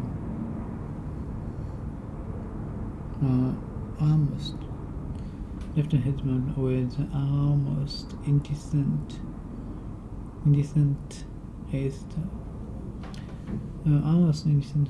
Father has resignation. There has been call for weakness. The act of telling your employer that you are leaving your job. The act of telling your employer that you are leaving job. Then having a call for his resignation.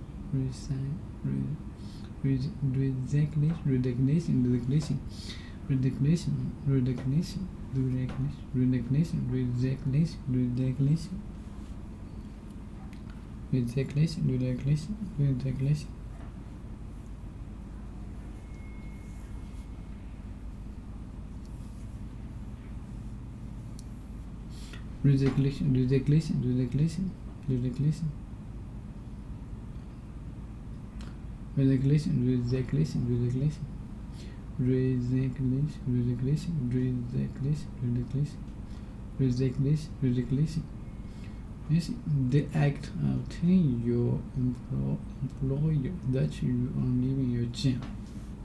I hand in my increase morning. I hand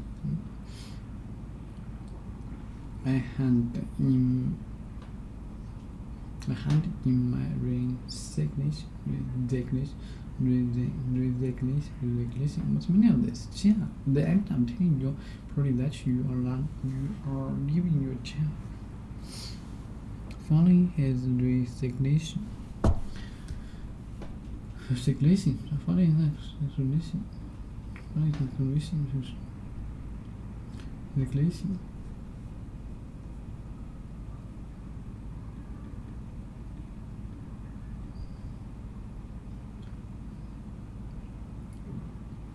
The governor left his note with almost indecent haste.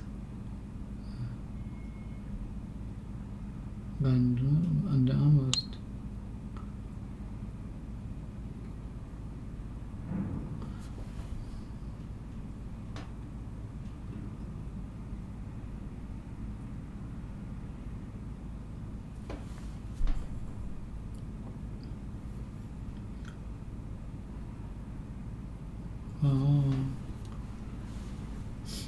government's left with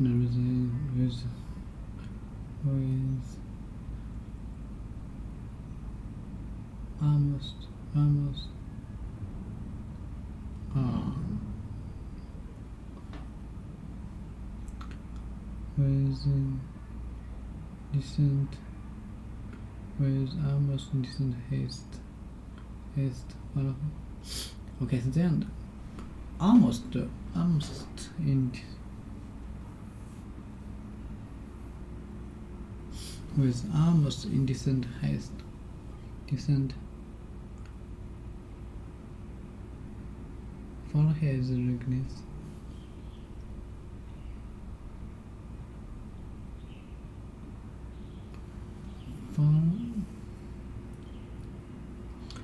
Not suitable or correct. Not suitable or correct for a situation. Suitable or correct for a situation.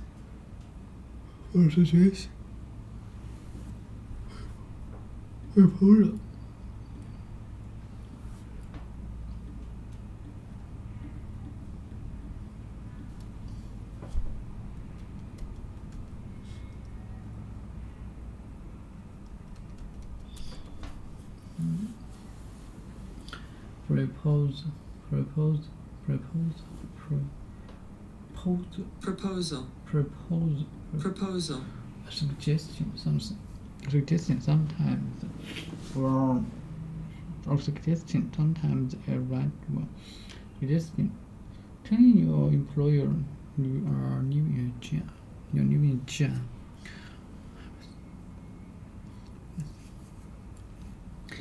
I was just has my regulation. Congress has rejected the latest economic proposal put forward by the president.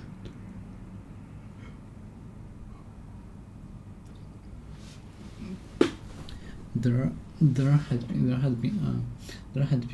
angry reaction to the government's proposal to reduce unemployment benefits. Have you read Steve's proposal? Have you read a proposal for the new point? Sometimes a right one, sometimes a right. Congress has rejected the latest. Congress reject the latest economic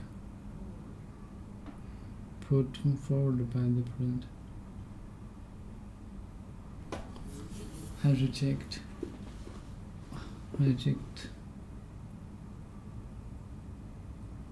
proposal.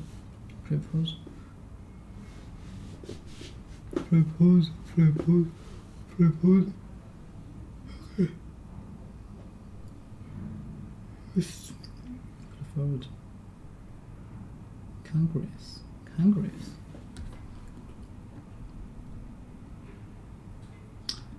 A large formal meeting of representatives from countries or society at which discussed and information is exchanged. Congress. Why? Congress. Shit. Congress. Passed. Congress. Proposal.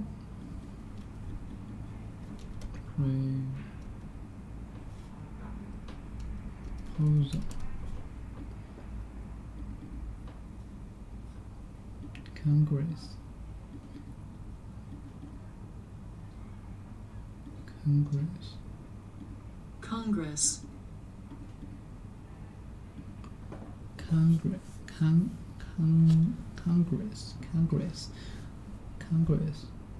Congress has rejected the list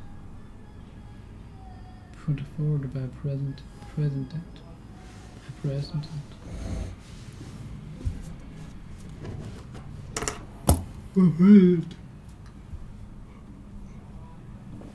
Important. And the ultimate is when you walk into a library and you look at it up and down and you don't fear any book. You know that you can take any book off the shelf, you can read it, you can understand it, you can absorb what is true, you can reject what is false, and you have a basis for even working that out that is logical and scientific and not purely just based on opinions. The beauty of the internet is the entire Library of Alexandria times 10 is at your fingertips at all times. It's not the means of education or the means of learning are scarce. The means of learning are abundant. It's the desire to learn that's scarce. So you really have to cultivate that desire. And it's not even cultivated, you have to not lose it. Children have a natural curiosity. If you go to a young child who's first learning language, they're pretty much always asking, what's this? What's that? Why is this? Who's that? They're always asking questions. But one of the problems is that schools and our educational system and even our way of raising children replaces curiosity with compliance. And once you replace the curiosity with the compliance, you get an obedient factory worker, but you no longer get a creative thinker. And you need creativity, you need that ability to feed your own brain to learn whatever you want. And to me, foundational things are principles, they're algorithms, they're deep-seated logical understanding where you can defend it or attack it from any angle.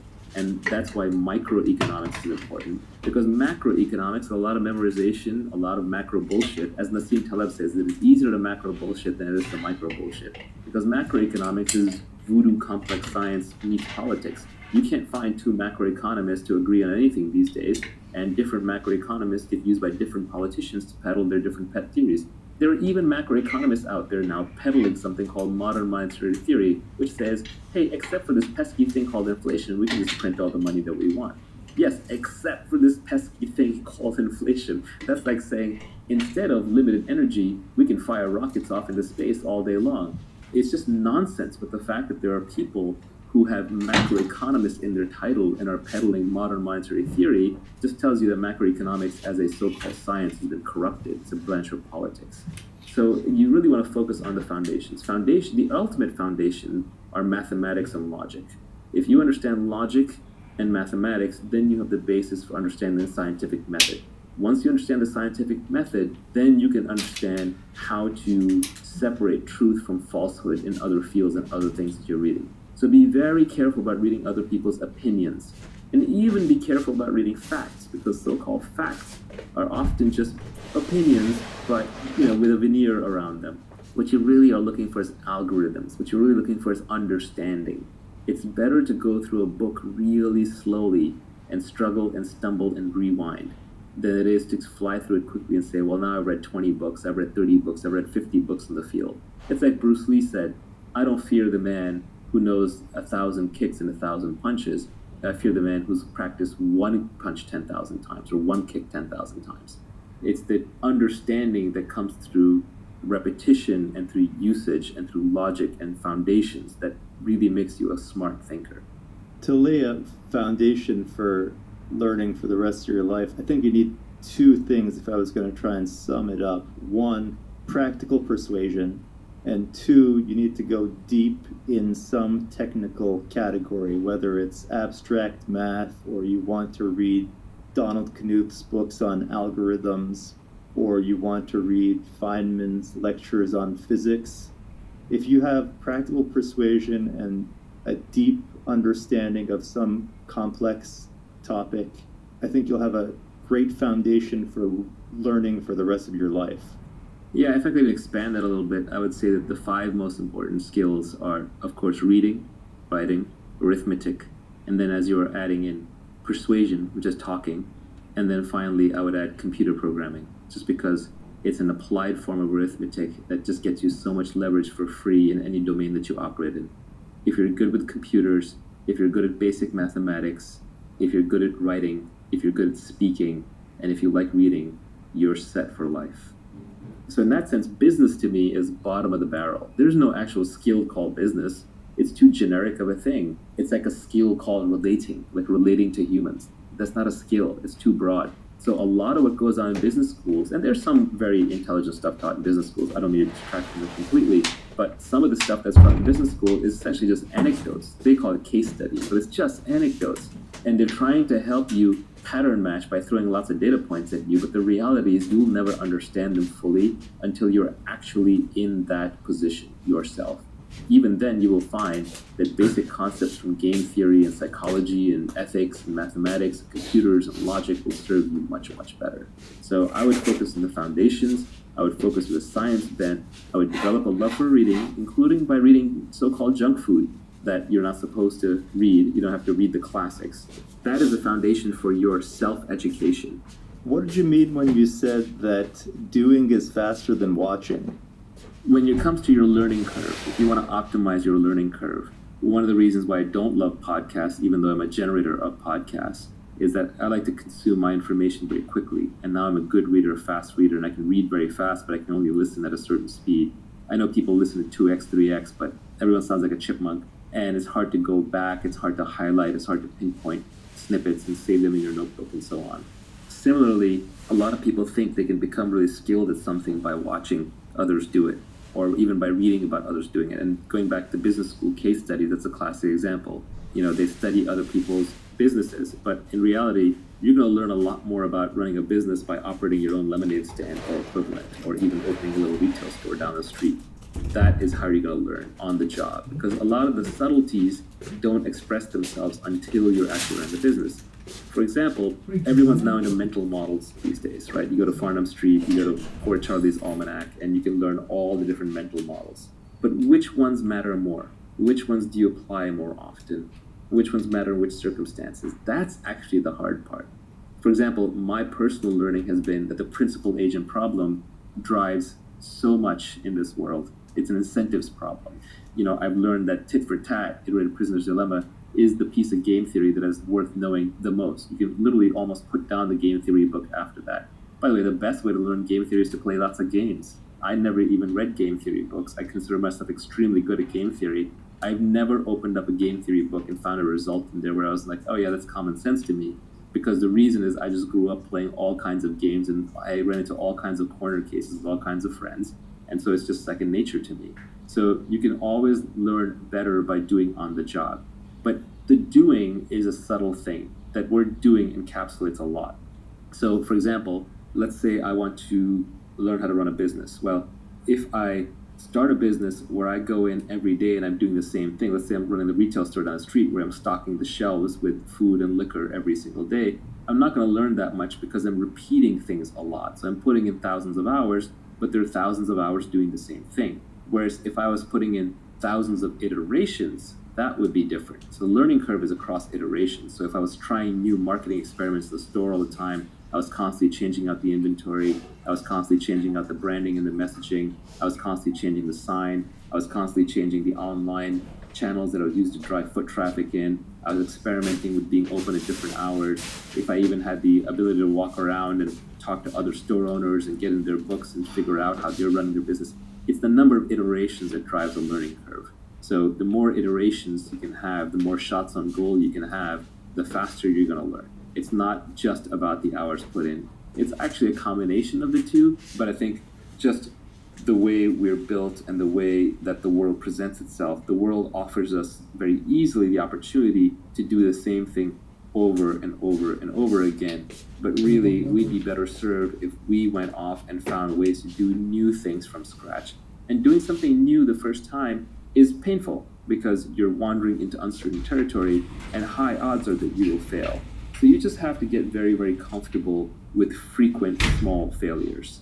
Nassim Taleb talks about this also. He made his fortune, his wealth, by being a trader who relied upon black swans. Nassim Taleb made money by essentially losing little bits of money every day, and then once in a blue moon, he would make a lot of money when the unthinkable happened for other people.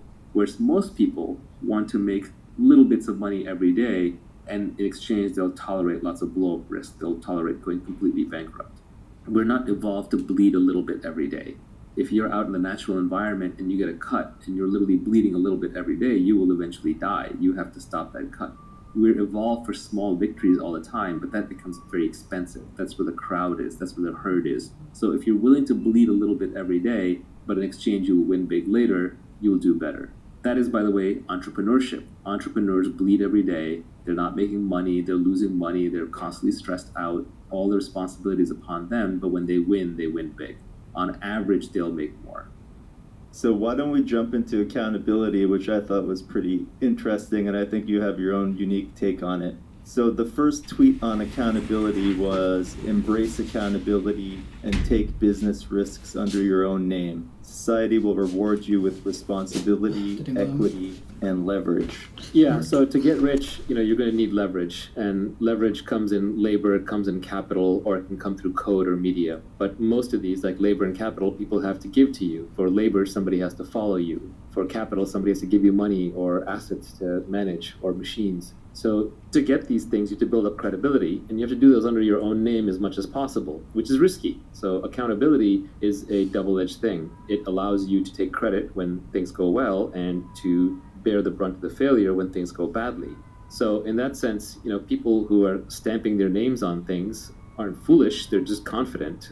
Maybe it turns out to be foolish in the end, but if you look at a Kanye or an Oprah or a Trump or an Elon or anyone like that, these people can get rich just off their name, because their name is such powerful branding. Regardless of what you think of Trump, you have to realize that the guy was among the best in the world at just branding his name. Why would you go to Trump Casino? It used to be because of Trump. Why would you go to Trump Tower? Because of Trump. When it came time to vote, I think there were a lot of voters who just went in and said Trump. They recognized the name. So the name recognition paid off. Same thing with Oprah. She puts her brand on something, her name on something, and it flies off the shelves, and it's like instant validator. But these people also take risks for putting their name out there. Obviously, Trump is now probably hated by half or more than half of the country and by a big chunk of the world that he sticks his name out there. By putting your name out there, you become a celebrity, and fame has many, many downsides. It's better to be anonymous and rich than to be poor and famous, but even famous and rich has a lot of downsides associated with it. You're always in the public eye. So accountability is quite important. When you're working to build a product, or you're working in a team, or you're working in a business, we are constantly drummed into our heads how important it is to be part of a team. And absolutely agree with that. A lot of our training socially is telling us to not stick our necks out of the crowd. There's a saying that I hear from my Australian friends that like the tall poppy gets cut, right? Don't stick your neck out. But I would say that actually a really, really well-functioning team is small and has clear accountability for each of the different portions. Like, so you can say, okay, this person is responsible for building the product. This person is responsible for the messaging. This person is responsible for raising money. This person is responsible for the pricing strategy and maybe the online advertising. So if somebody screws up, you know exactly who's responsible, while at the same time, if something goes really well, you also know exactly who's responsible. So if you have a small team and you have clearly delineated responsibilities, then you can still keep a very high level of accountability. And accountability is really important because when something succeeds or fails, if it fails, everybody points fingers at each other, and if it succeeds, everybody steps forward to take credit. And we've all had that experience when we were in school and we got like a group assignment to do, and there were people in there, there were probably a few people in there who did a lot of the work, and then there were a few people who just did a lot of grandstanding or positioning to do the work. So we're all familiar with this from a childhood sense, but it is uncomfortable to talk about. But clear accountability is important. Without accountability, you don't have incentives. Without accountability, you can't build credibility, but you take risk. So you take risk of failure, you take risk of humiliation, you take risk of failure under your own name, which, you know, luckily in modern society, there's no more debtor's prison and people don't go to jail or get executed for losing other people's money, but we're still socially hardwired to not fail in public under our own names. And the people who have the ability to fail in public under their own names actually gain a lot of power. For example, I'll give a personal anecdote. Up until about 2013, 2014, my public persona was entirely around startups and investing. And only around 2014, 2015 did I start talking about philosophy and psychological things and broader things. And it made me a little nervous because I was doing it under my own name. And there were definitely people in the industry who sent me messages through the back channel like, what are you doing? You're ending your career. This is stupid. And I just went with it. I took a risk. Same with crypto early on. I took a risk. But when you put your name out there, you take a risk with certain things, you also get to reap the rewards, you get the benefits. Accountability is important because that's how you're going to get leverage. That's how you're going to get credibility. It's also how you're going to get equity. You're going to get a piece of the business. When you're negotiating with other people, ultimately, if someone else is making a decision about how to compensate you, that decision will be based on how replaceable you are. And if you have high accountability, that makes you less replaceable, and then they have to give you equity, which is a piece of the upside. But equity itself is a good example because equity is also a risk-based instrument. Equity means you get paid everything after all the people who need guaranteed money are paid back. So if you look at the hierarchy of capital in a company, the employees get paid first. They get to pay the salary first. Like in the legal proceedings, you know, the salaries are sacrosanct. If you are a board member and the company spends too much money and has back salaries to pay, the government will go after you personally to pay back the salaries. So the employees get the most security, but in exchange for that security, they don't have as much upside. Then next in line would be the debt holders, who are maybe the bankers who lent money to the company for operations, and they need to make their... Okay, proposal.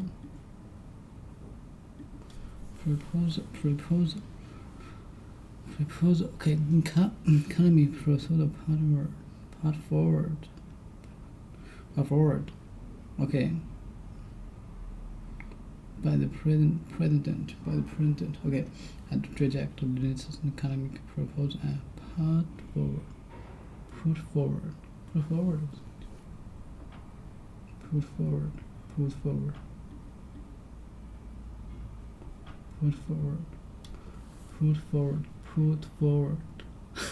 Up forward being technically put forward. There has been angry reaction government proposal.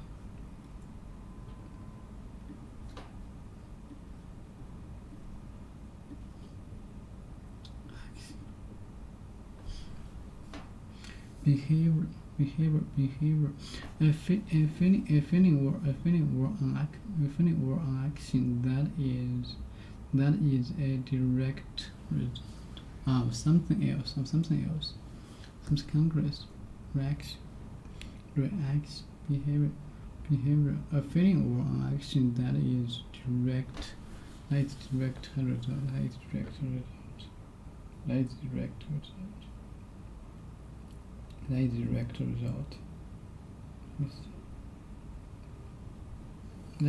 result. Behavior. A feeling or an action that is a direct result of something else. And now to watch people reactions when I say who.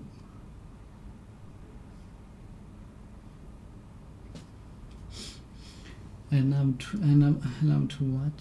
watch people's reactions.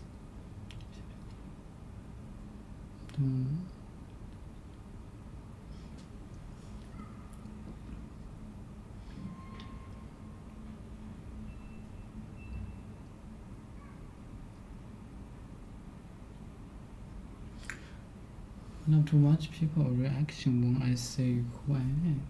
Behavior. Congress. Reaction.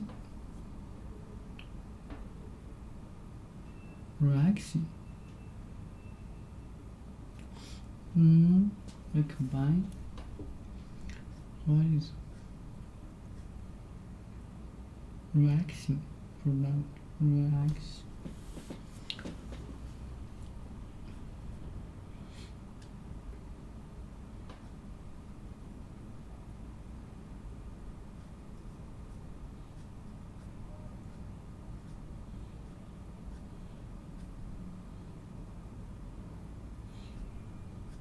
Reaction. We think. I love to watch people's reaction when I say who I am. Behavior, a feeling or action that is direct result or something else.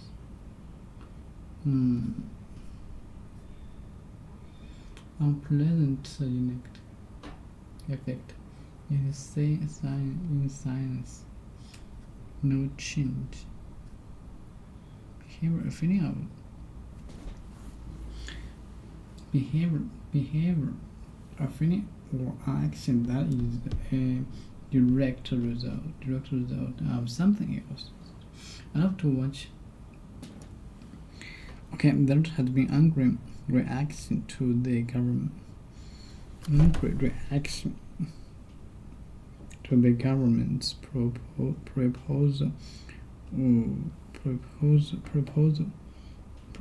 to reduce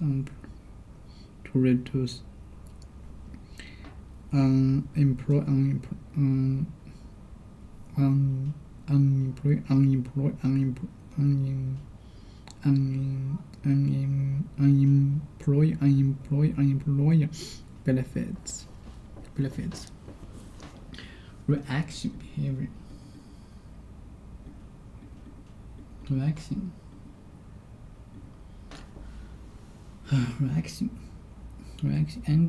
Angry. There has been an angry reaction behavior. A feeling or an action that is a direct result of something else. I love to watch people's reaction when I say who I am. I love to watch people's reactions when I say who I am. There has been immediate widespread as the reaction and against the government's proposed tax increase. Proposed government's against the proposal against reaction employer. The number of people who not are job. Employer.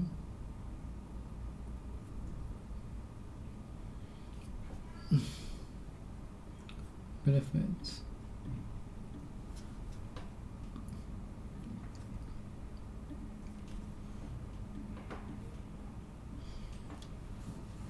Advantage to help or good effect or something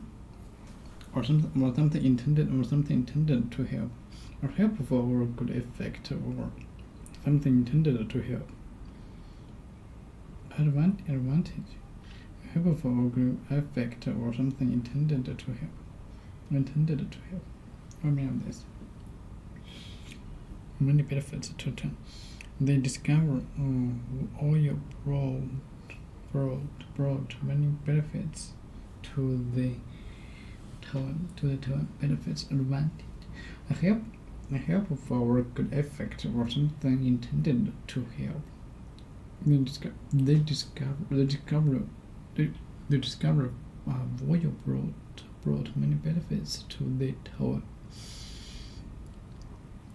One of the many benefits for tribe is learning how to cope with the unexpected. Has had the benefit an expensive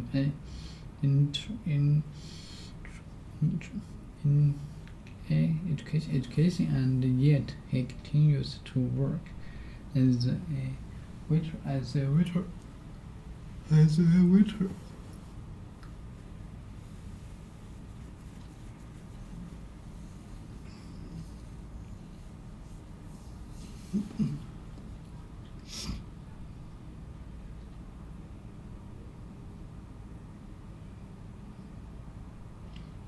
One of the many benefits of foreign travel is learning how to cope with the unexpected. Has had the benefit expensive in education.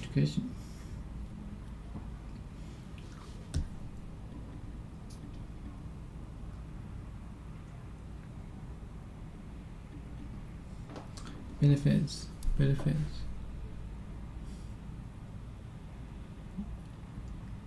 Helpful or good awareness. Helpful or a good effect, or something intended to help.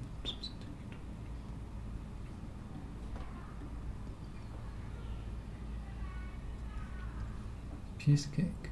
Propose. Anchors. That means benefits.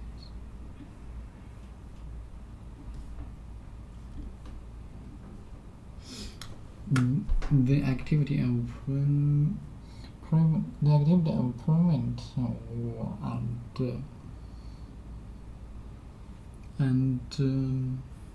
violence, especially to prevent violence, especially use armed force not involved in disregard to prevent fight. Violence, action or words that are intended to hurt people. Actions or words that are intended to hurt people.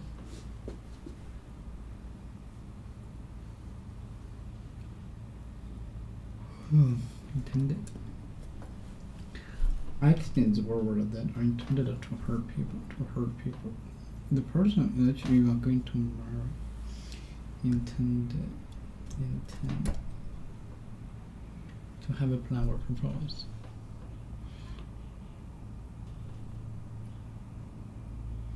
Okay, intended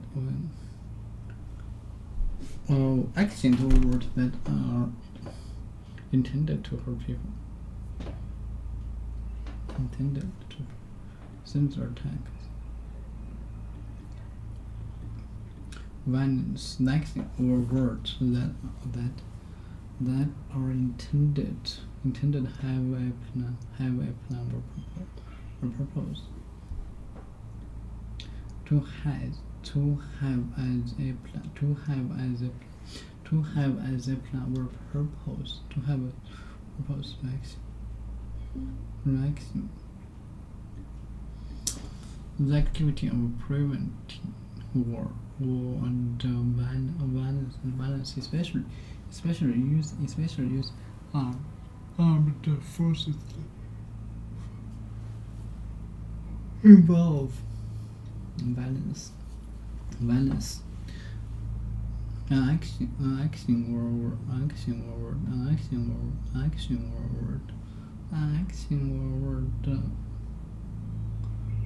word.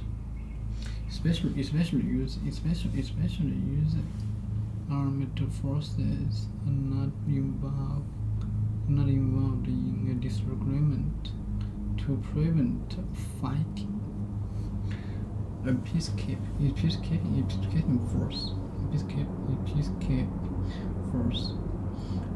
The activity of prevent war and violence, especially with armed forces not involved in a disagreement to prevent fighting.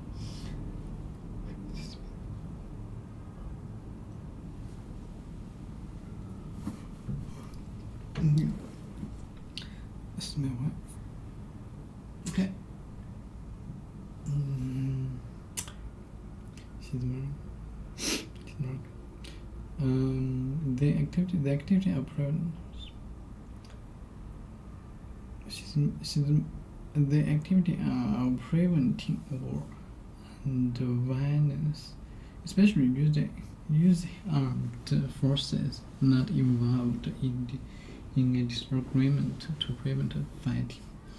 Stop doing that. Prevent fighting. Stop to do something peaceful.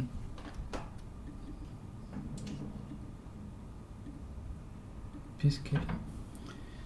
Prevent. To stop something from happening. To stop something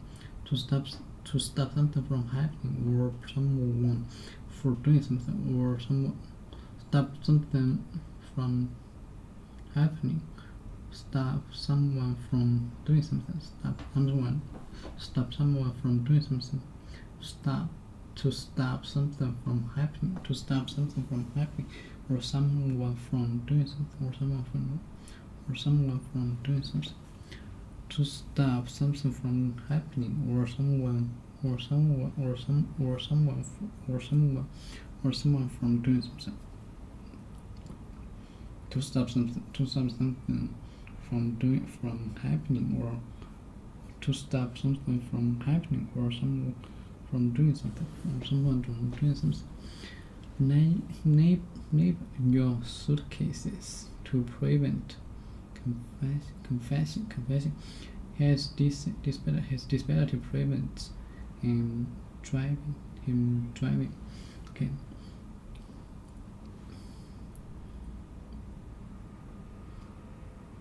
And how to do it. His disability prevents him driving. To stop something from happening, or someone from doing something. Prevent. Okay.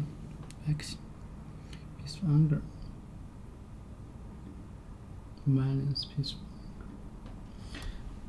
A strong feeling that makes you want to hurt someone, or be unpleasant because of something unfair or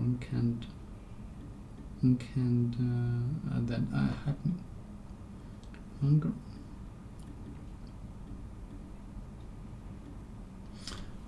Anger.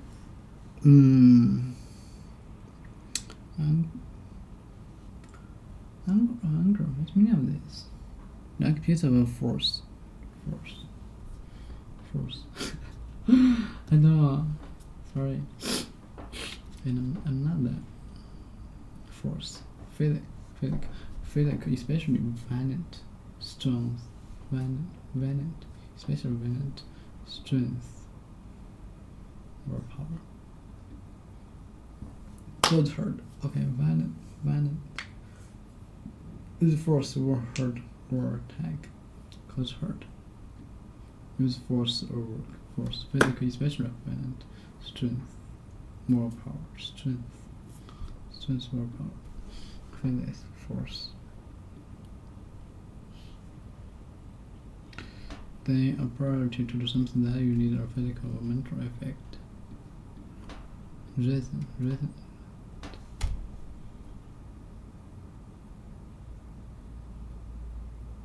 Strength. Power. Strength.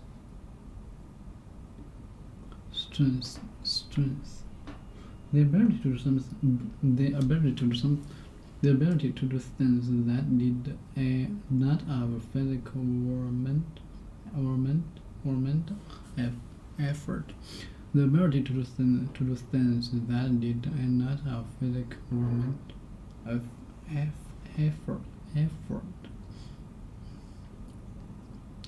She had the strength and stamina to take the lead and win the gold medal. Admitting you made a mistake is a sign of strength, not weakness. He showed great strength of character when he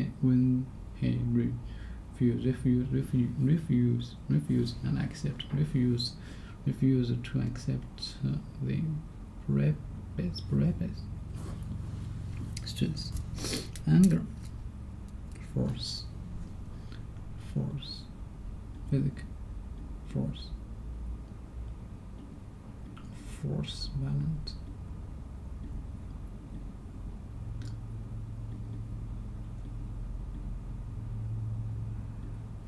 The force, physical, especially violent, strength or power. Especially violent to hurt some people. Next thing to hurt some people. Strength or power. Strength or power. Strength or power.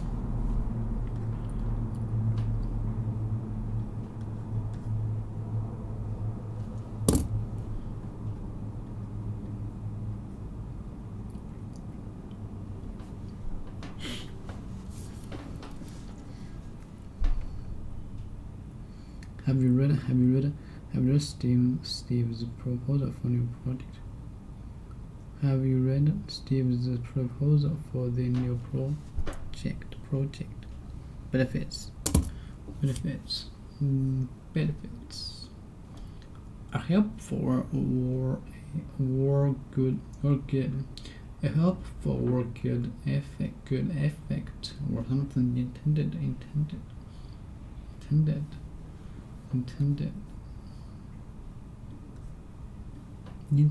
The personage intended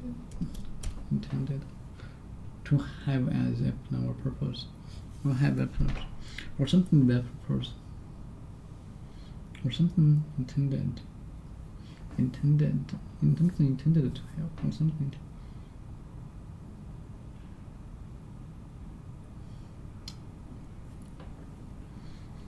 Or something intended to have the plan or purpose,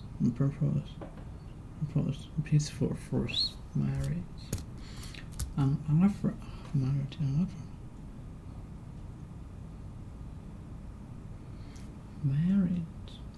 not that mean.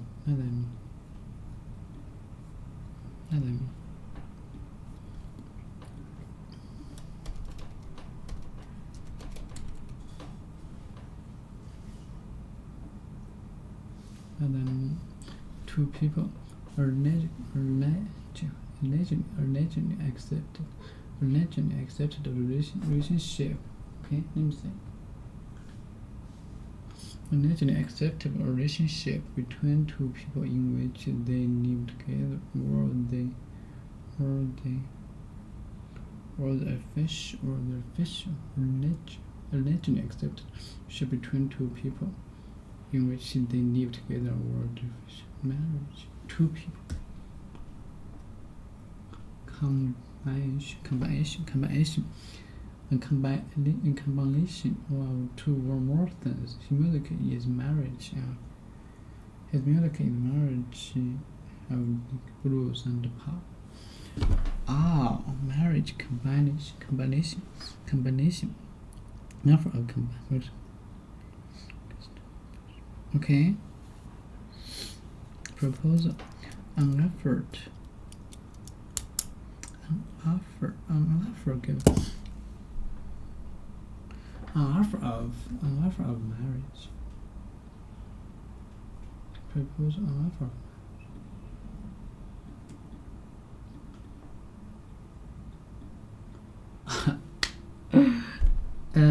5 people deserve new pros.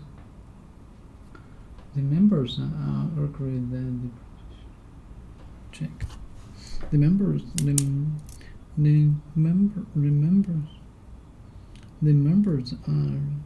agreed that the process should be check. The declared marriage to combine marriage. The offers a proposal.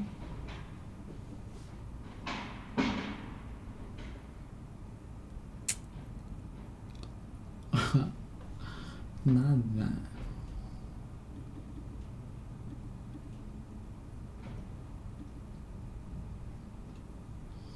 Vote against.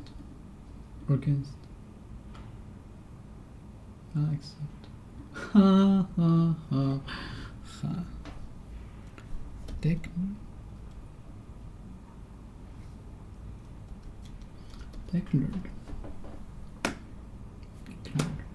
A declared.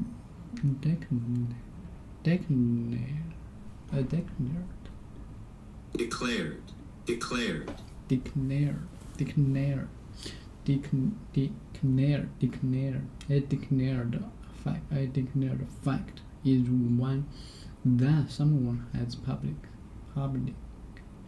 said or admitted. Declared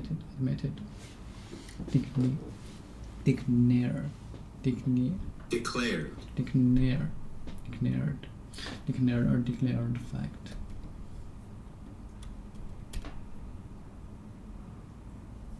Declared. Reacts.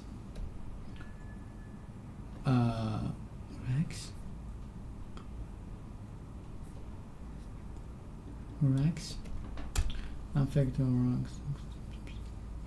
declared.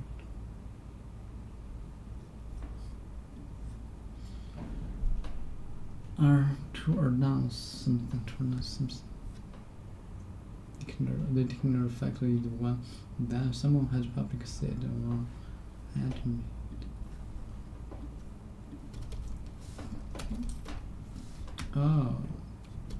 Declared.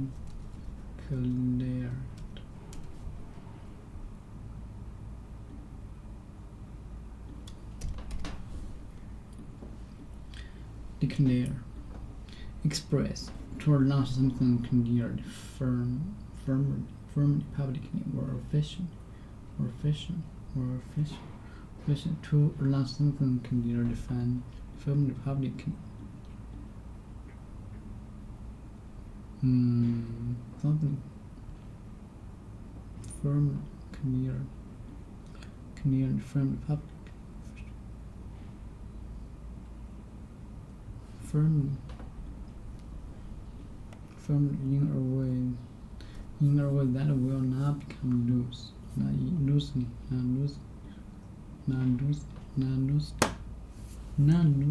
okay, not loose. Firm, publicly, or officially. Need this string are announced. Wait. See, need to know. To announce something clearly. Firmly,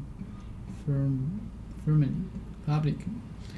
我还是没想过，我想过运动。我 or efficient, or efficient, or efficient, or efficient, or efficient, or efficient, or efficient, or efficient, to announce something clearly, firmly, publicly, or efficient, efficient. 你听过没有？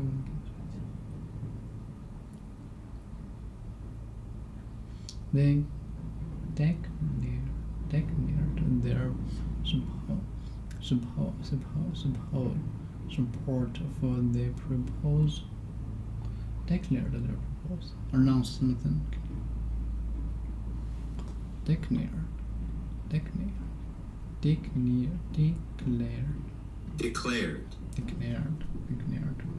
declare a fact that one that's in the public or said. They declare the proposal. 怎么理解这句话吗？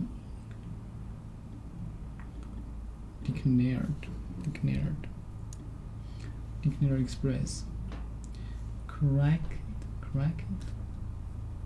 To announce or express something clear and public, especially official.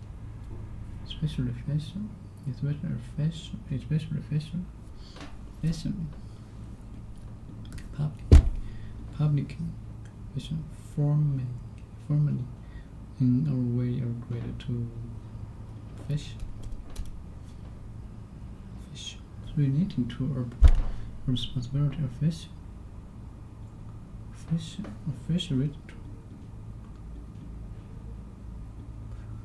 relating to a proposal or responsibility.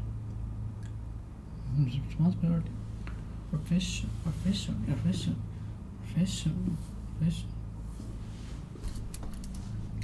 Okay, they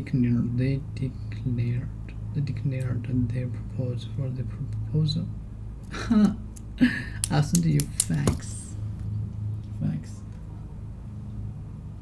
喂，你好。哎，你好，外卖给您放门口了。可以，好，谢谢。拜拜。Strength,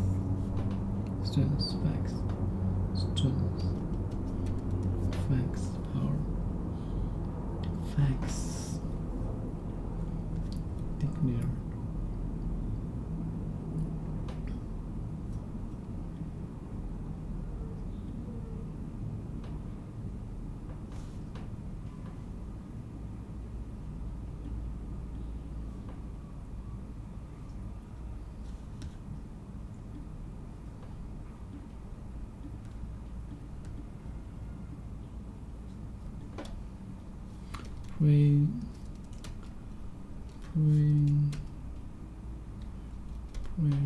Propose.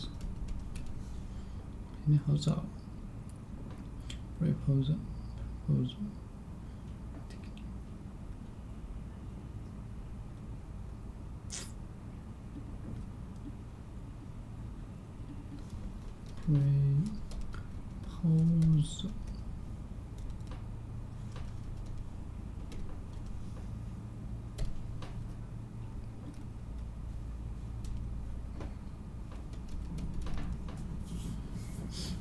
Facts. 听不清吗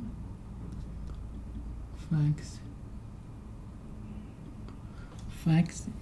I will send you a fax. Or a document that travel in electronic form can exist. Okay, form around a phone line and is printed on paper. I'll send you a fax with the detail of the proposal.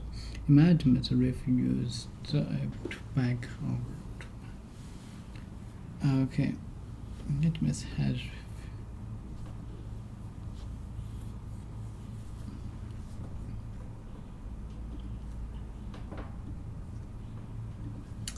refused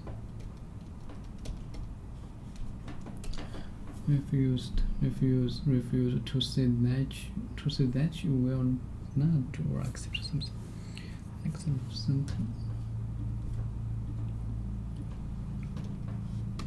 Senate.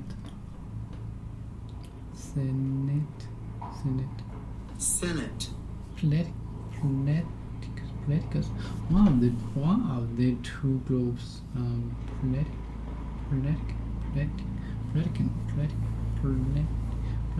politicus who make law in some political system, such as in the U.S., Australia, and French, often has different power from the other group and different rules for members.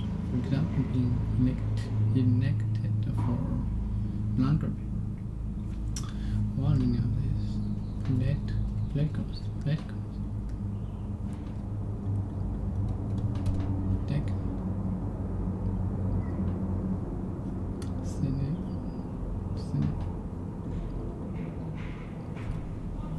One of the two groups are politicus who make law in some political system, such as in the U.S., Australia, and French, often has different power from other group and different rules for members. For example, being elected for the Senate, the law has no changes been passed.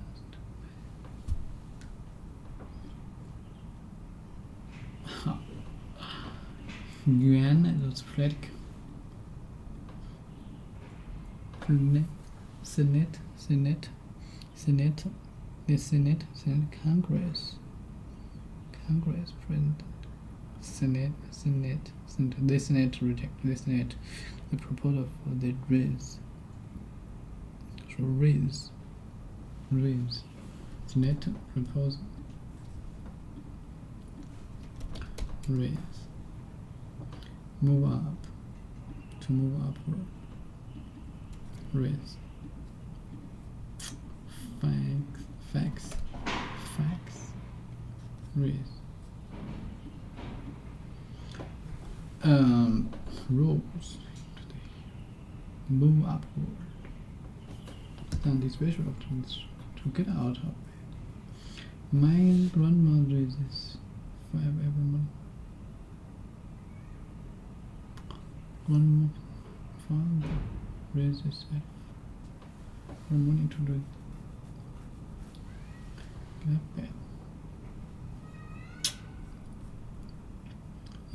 To increase, move up, forward, move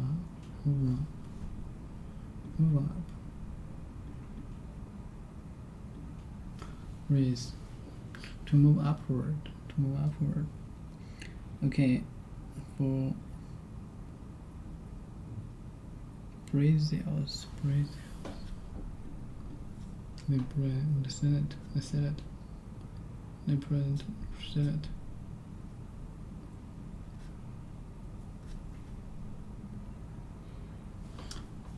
For some training. Okay.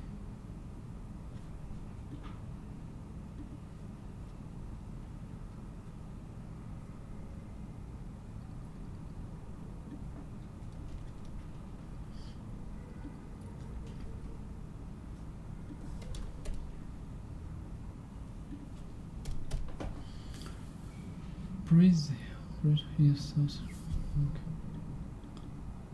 So some Brazil.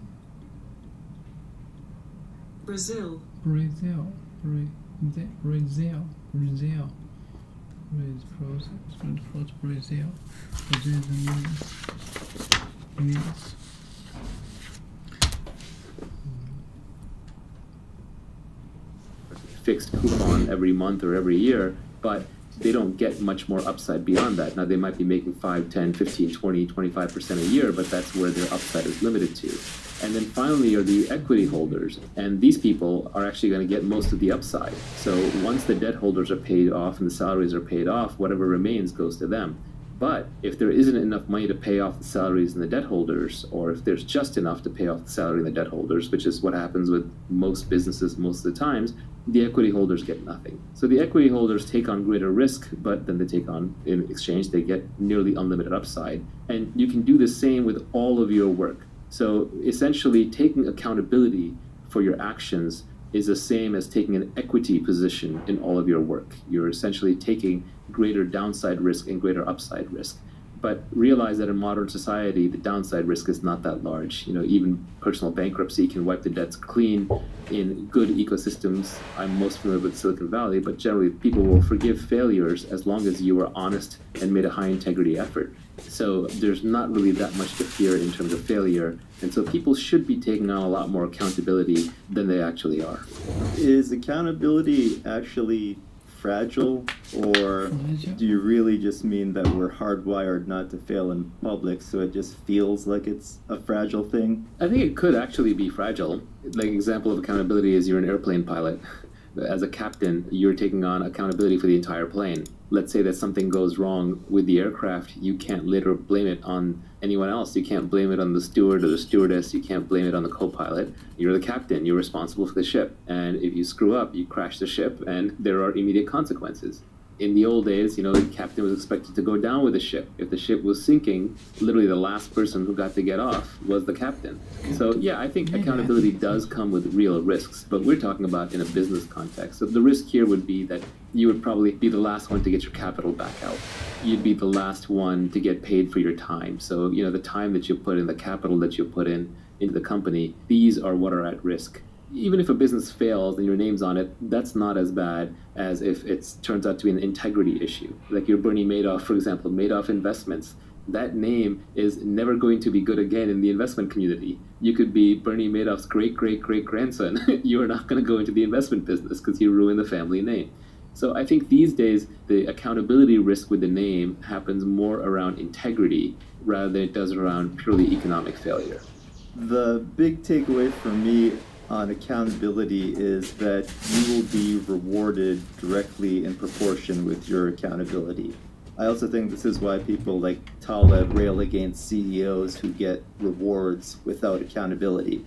Yeah, Taleb's Skin in the Game is required reading if you want to get anywhere in modern life and understand how modern systems work. Then Skin in the Game would be near top of my list to read. But yes, accountability, Skin in the Game, these concepts go very closely hand in hand. I think of accountability as reputational skin in the game. It's putting your personal reputation on the line as skin in the game.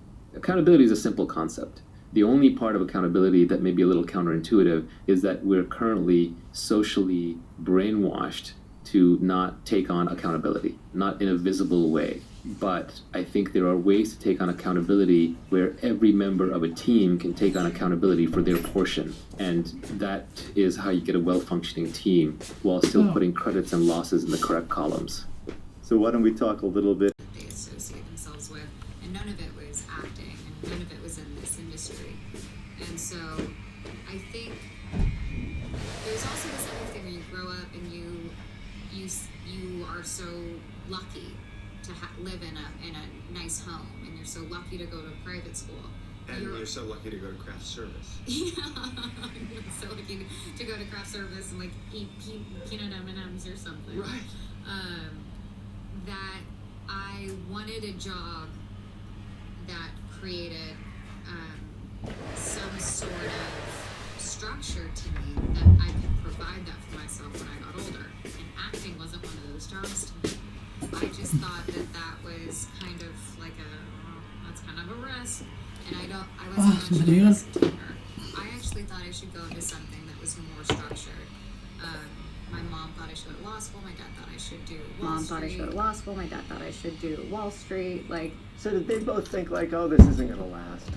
I don't know. I think they liked that I wasn't applying to colleges that were just strictly conservatories. They're conservatories within a liberal arts education. Okay. And so I think they were that was my father's okay, well she'll have a backup just from having a degree. And then when I started understudying my sophomore year of college, I think everyone got nervous I was going to drop out of college and kind of throw away all of the time you spend on an education. And I didn't. I don't know if it was, my dad still probably wants me on Wall Street. I don't know. You think still? I think he's proud. Do you remember a time when you were able to comfortably And feel there like was this is where I'm supposed to be and this is what I'm supposed to be doing and it's okay. Yeah, I think it was in college, actually. Really? Yeah, it was while I was there. Things just started happening, like getting hired for things. So it all just felt like this is all lining up well. And the things that they said to scare people, you were like, that's for me. And that was your challenge. Yeah. Yeah. And I loved the way they taught, and I loved every Friday they would have guest speakers every Friday. Breathing.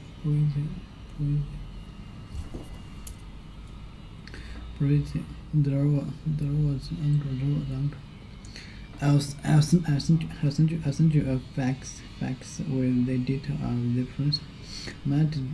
The management had refused to back our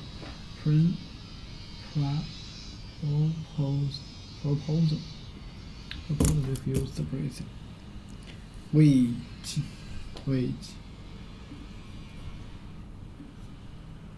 Let me see. Wait.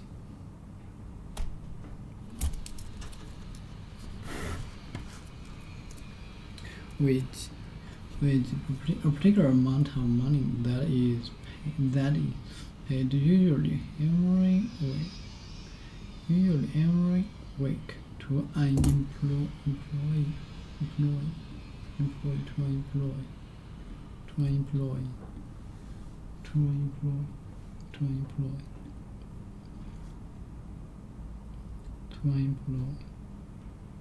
Let's see.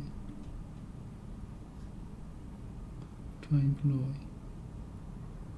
Start. Month.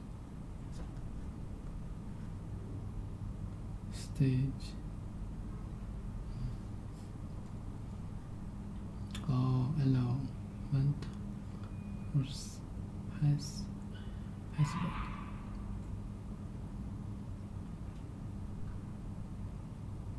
这两个是基于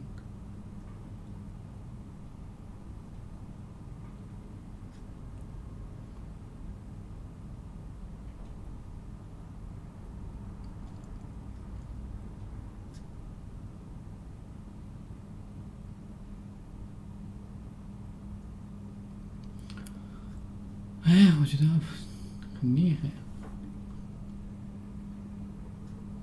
我知道怎么这么个做法。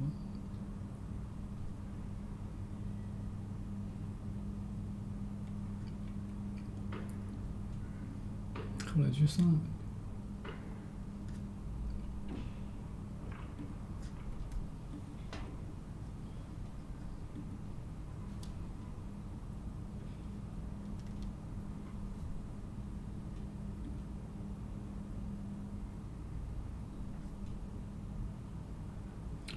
就新高了。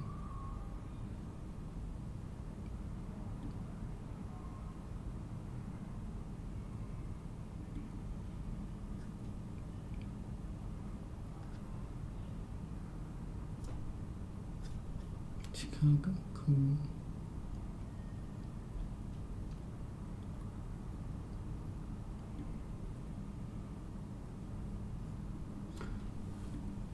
这两个和一个。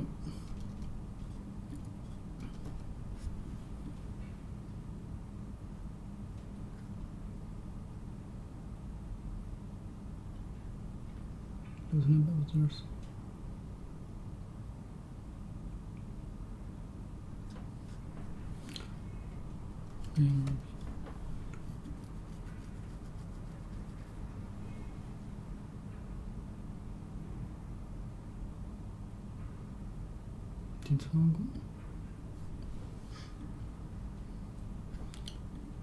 Proposal. Which. There was wage minimum wage.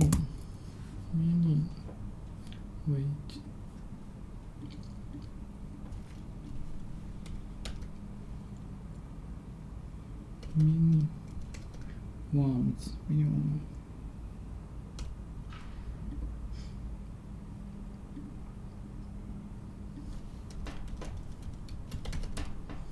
Anyone's.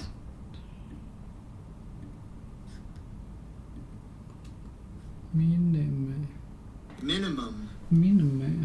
The smallest amount or number not to the smallest amount or number not weak. Okay. Weak. Smallest.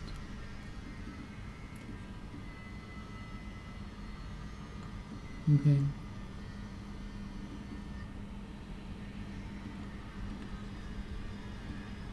Smallest weak.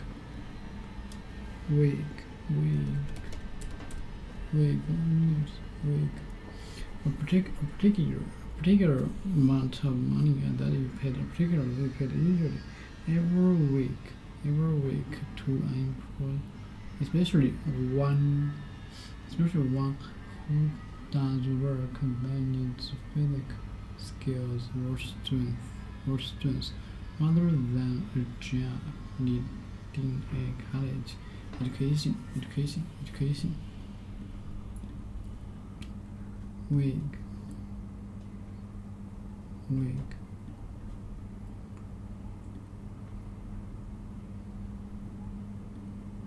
It's not possible.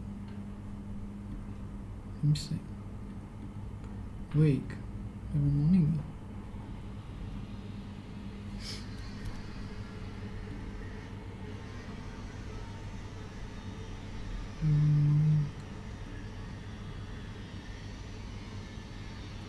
Wake.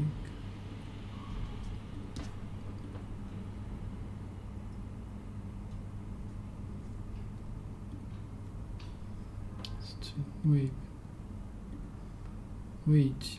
Particular amount of money that you pay usually rather than a job need a college education. Other job needs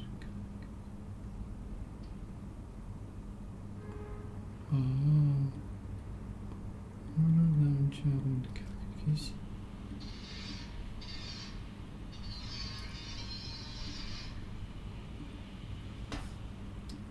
Nothing.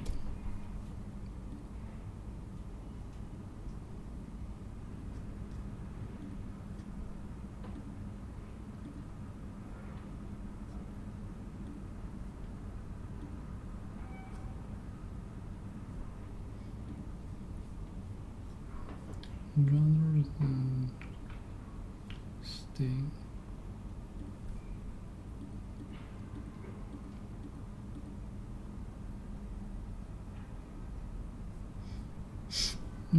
Sweep.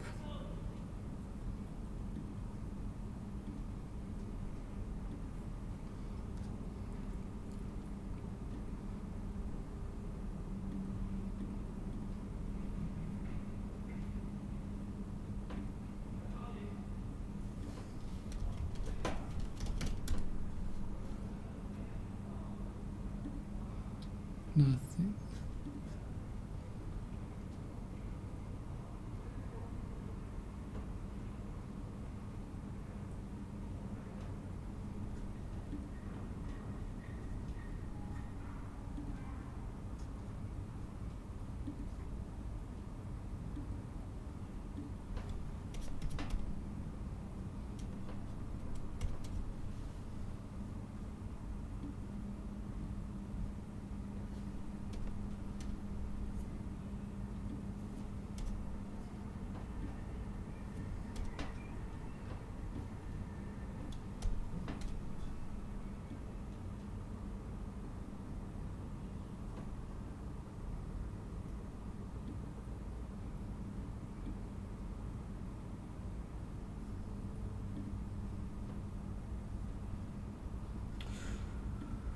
Okay.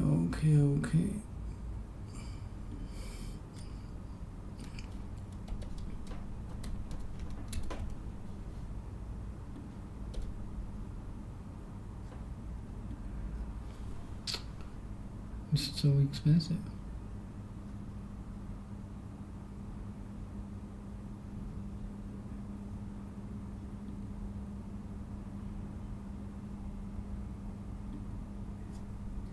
expensive clothes.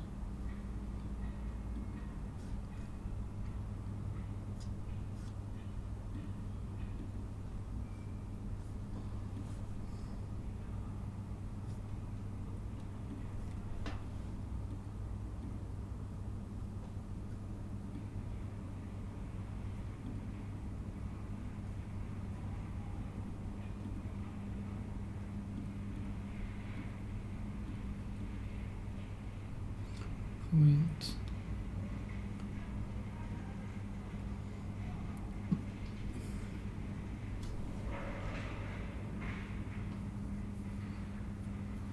Join.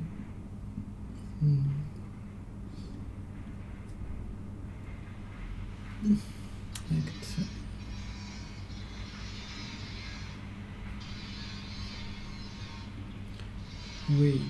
wage, a particular amount of money that is paid usually every week, every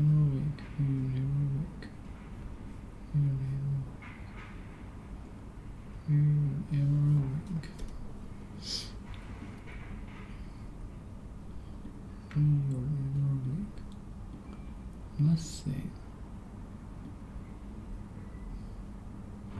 Every week.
Particular amount of money that is paid usually every week to an employee, especially one who does work that needs physical skills or strength rather than a job need a college education or no week.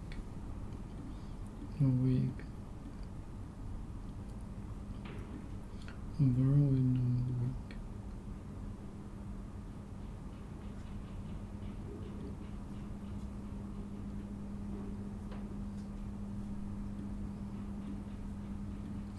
Overall, no week. What do you name this? Week.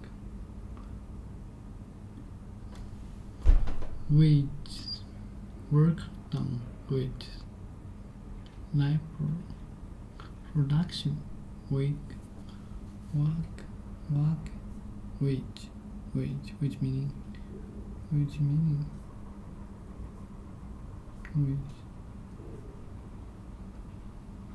meaning,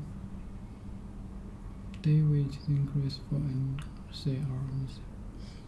Wage definition explained. Example: wage income. Inflation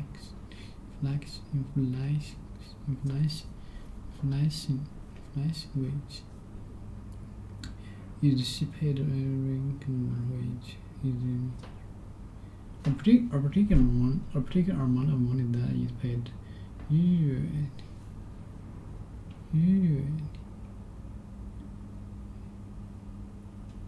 Why is that?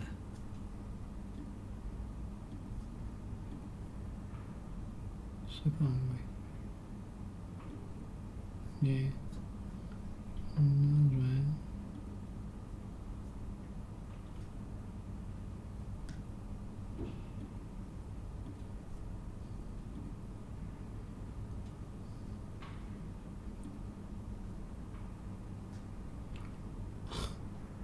Bullshit.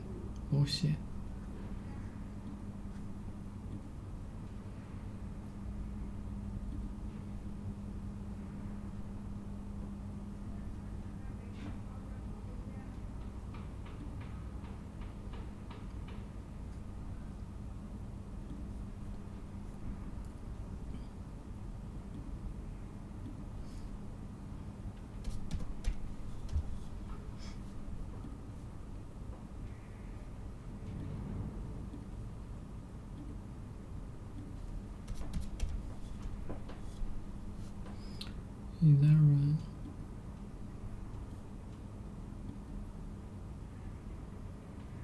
哎，请问为什么要image？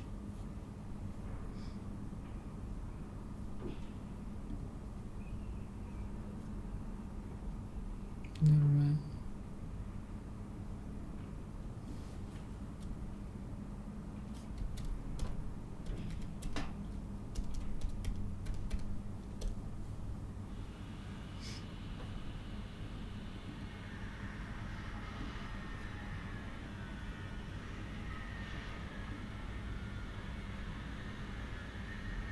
Point making first sentence.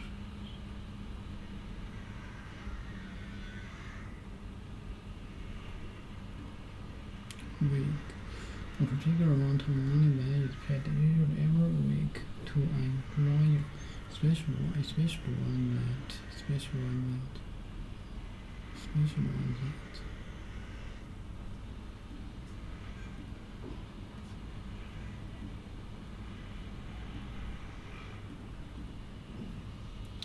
on that.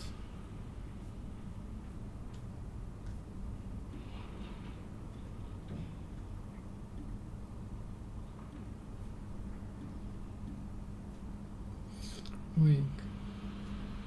No sense.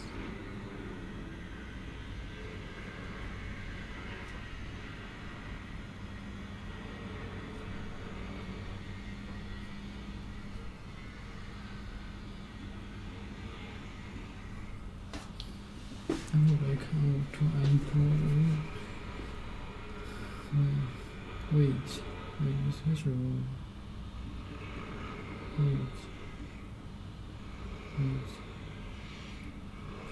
Which embrace a meaning minimum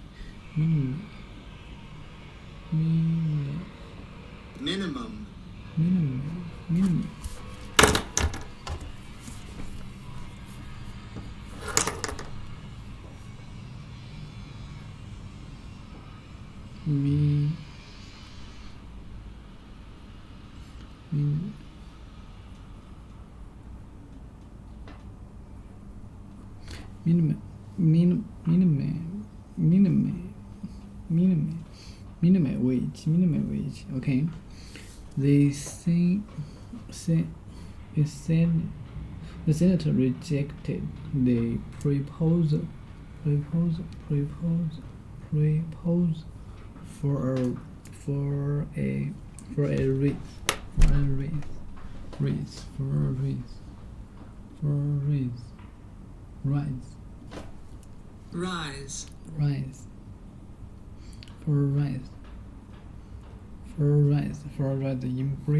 rise in Brazil's minimum wage management cap.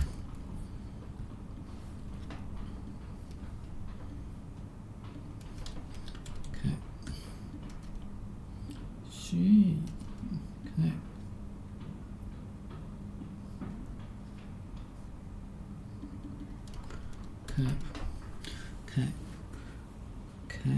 hat too small.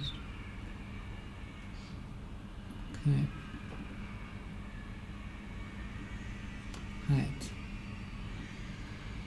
too small.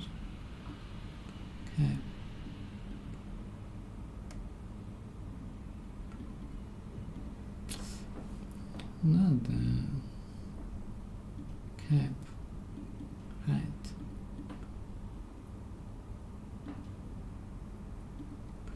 The cover for the head is not part of the piece. A soft flat hat. Cover a small needle or cover.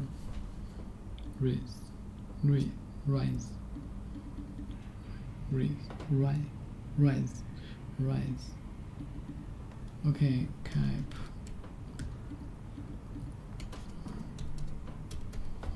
Hat.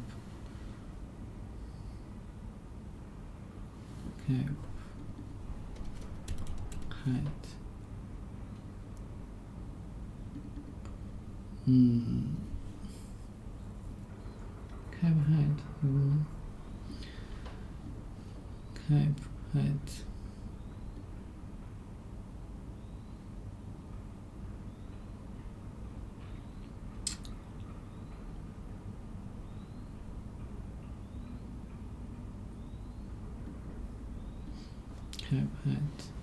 Cap hat, different types of hat in English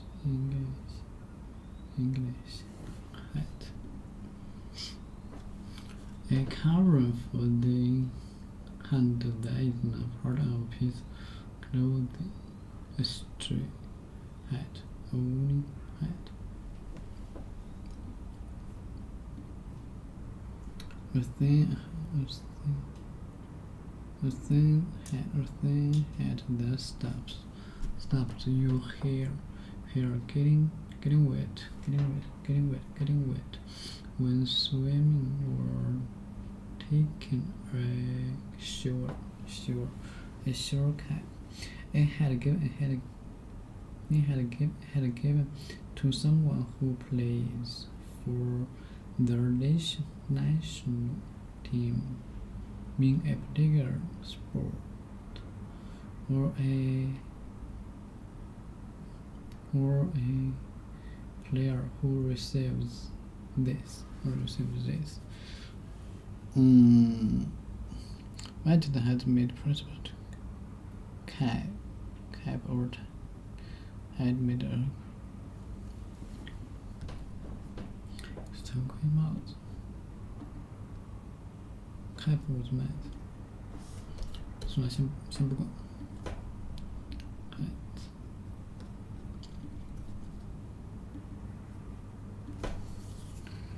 cap submit comfort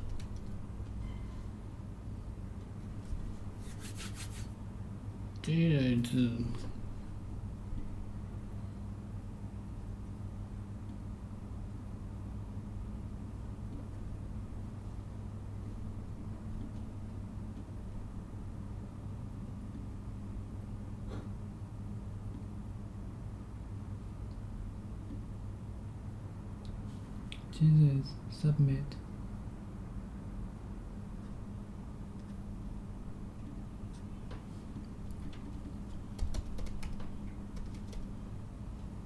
Submit.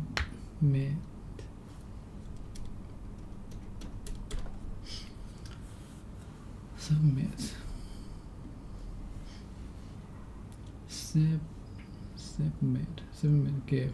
To give or offer something. To give or offer something for decision. To give or offer something for decision to be made by others. It must be submit. Give. Wait. Submit.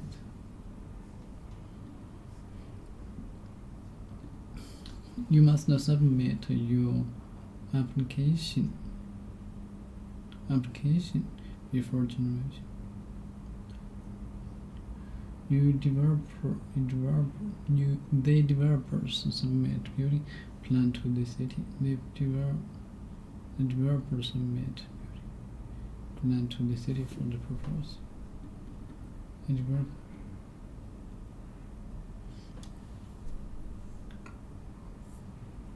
Submit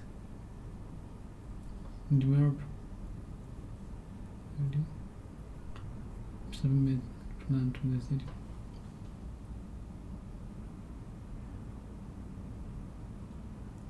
Approve.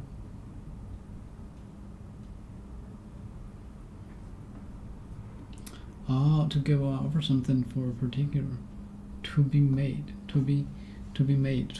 by others. To give or offer something. To give or offer something for a decision to be made by others. You must submit your application.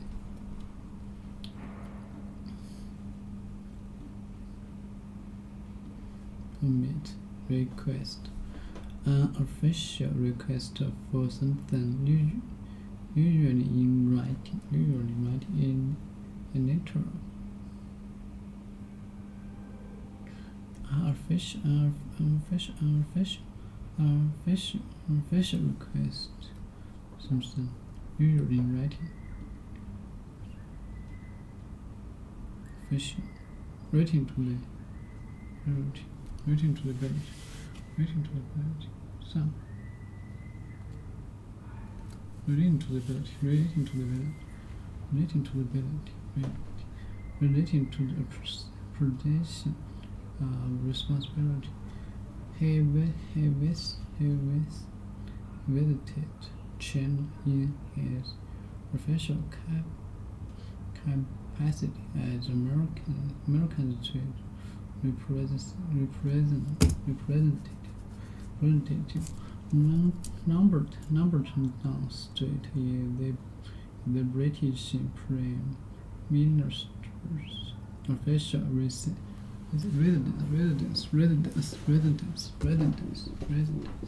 residence. Okay. Home, like home.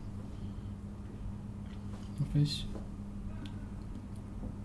request. Official relating to the production for ability. For written official to ability. Question for the same, usually in writing.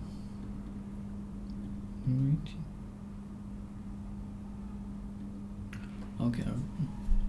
Application request. A letter of application for information will be sent out on application to the central office.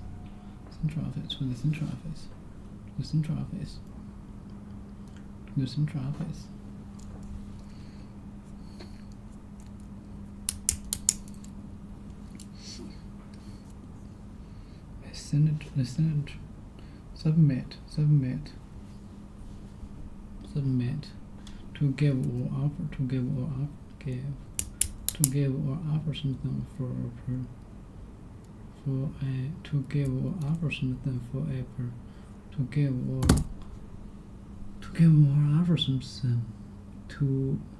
for deciding to be made by others, nine other firms.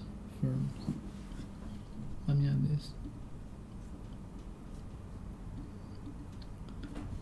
Firms.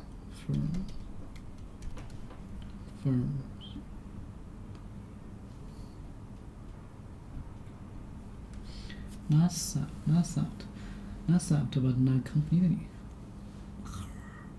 hard. Not soft. Nine other firms submit proposal for the Navy complex.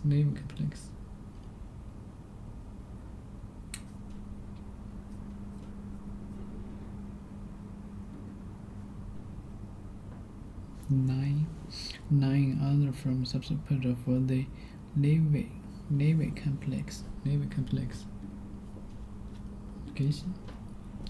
Application request official request Navy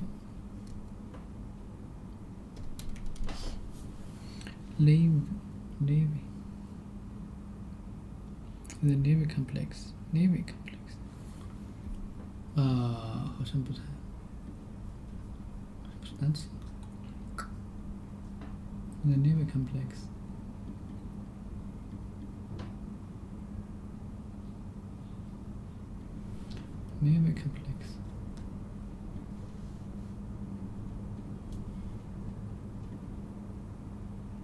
Oh, Navy Sea Force.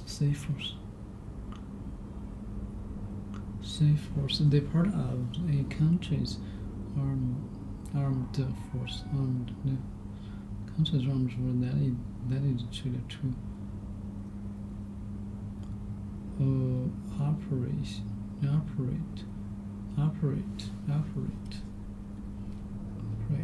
To add others to work, being action have an effect. How do you operate? With the country union. How be an action to have an effect? To work, cause to work. Being action or have an effect. Name safe force complex.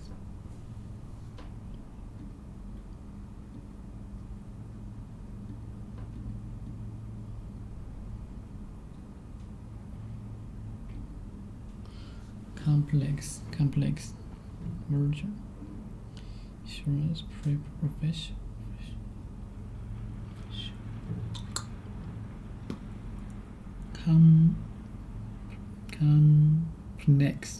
Complex. Involve and not different but related parts. Involving and not different but related parts.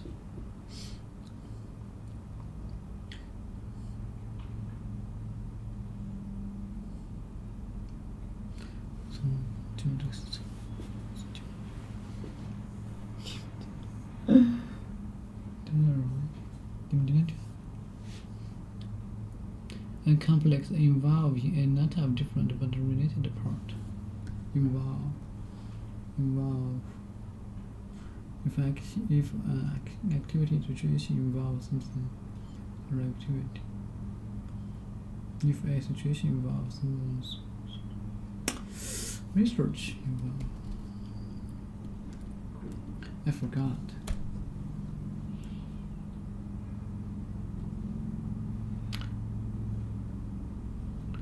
Involve. What is this? Involve.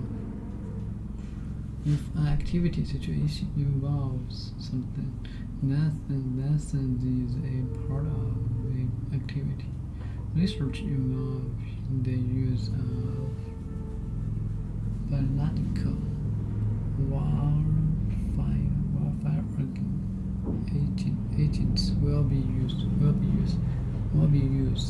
for defensive. Involve if activity situation involves something that's its part of activity. Include someone to include someone or something in activity. The extent involved. Involve. If activity situation involves something less than the part of activities. Research involving the use biological. Okay, involve, include.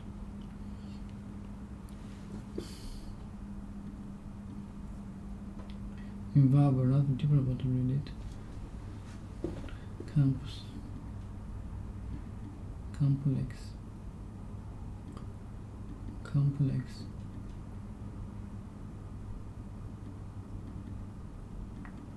Involving navy complex. Okay, navy complex. None they firm for the navy complex.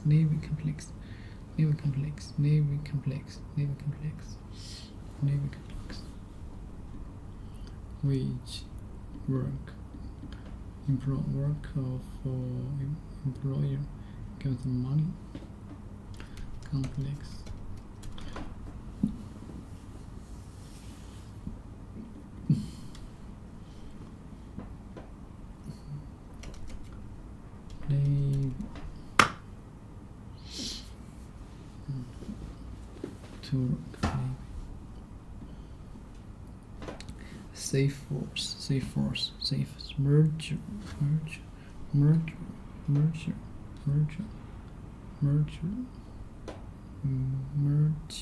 merger, okay, let me see.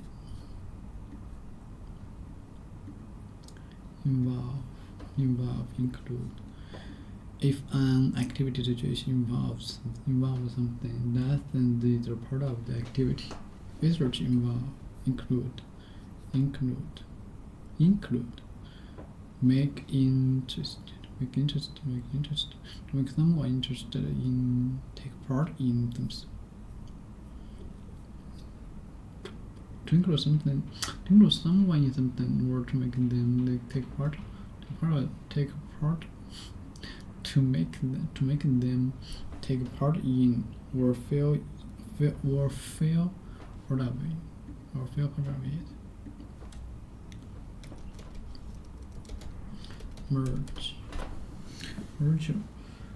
Merge on occasion when two or more companies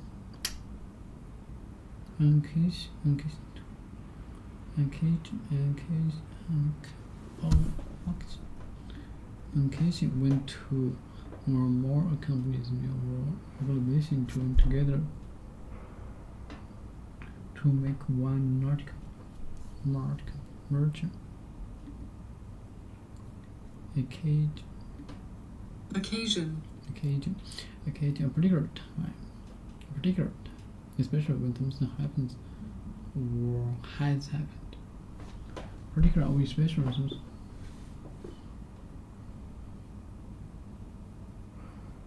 We meet on several occasions.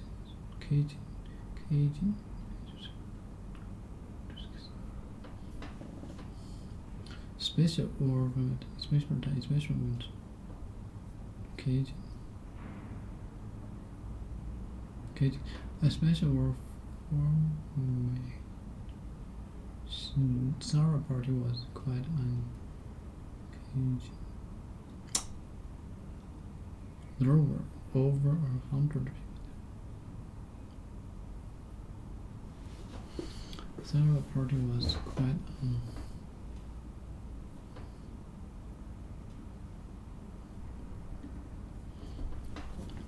merger, an occasion when two or more companies or organizations join together to make one larger company.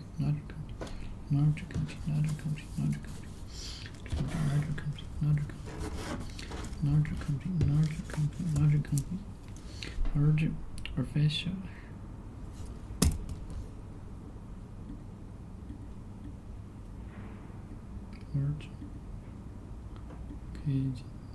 Occasion, particular time.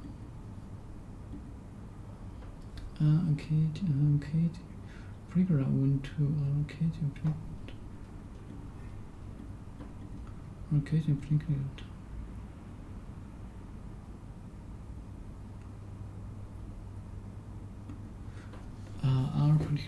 particular time. Particular time, special or something.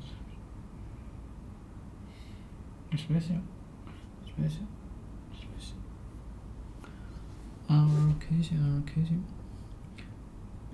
Occasion when to occasion, special occasion, particular time, especially when midnight. Run.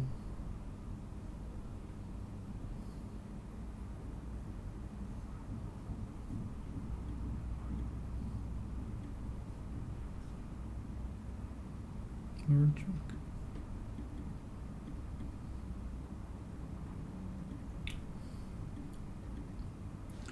No, particular time, particular task, special or fancy event. Occasion when two occasion when two or more companies or organizations join together merger, merge,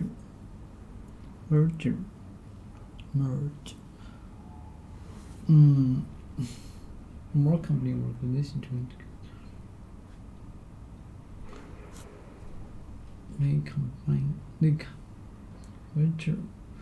combining two or more companies or organizations into one. A situation when two or more company organization department. A situation.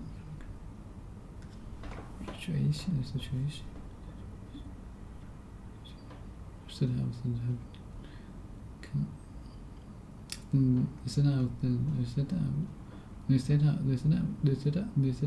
that are happening and the conditions that exist.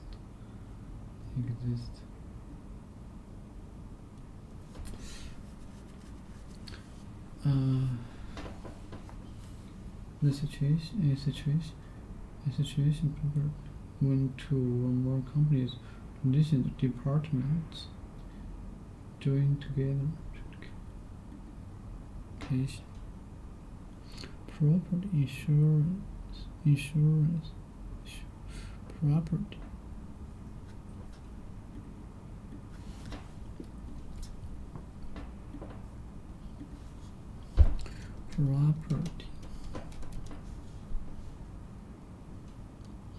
Sense of property.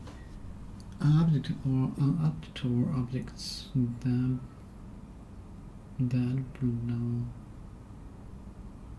belong to someone. And your property for the official document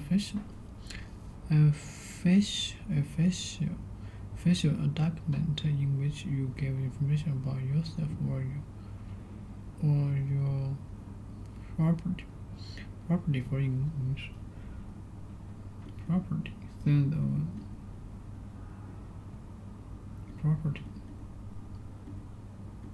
An object or objects that belong to someone. That object or some that an object or objects that belong to someone. The club does not accept responsibility for loss or damage to club members. Property. Both books have government property stamped inside the children need to be taught to have respect for other people's property. A building or area of land, or both together.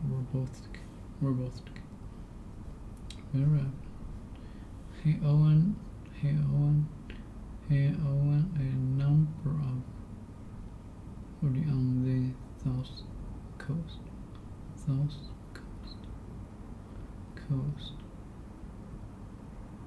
coast. They noticed it. They noticed that private property gave up. Yes, I bought my house. I'm now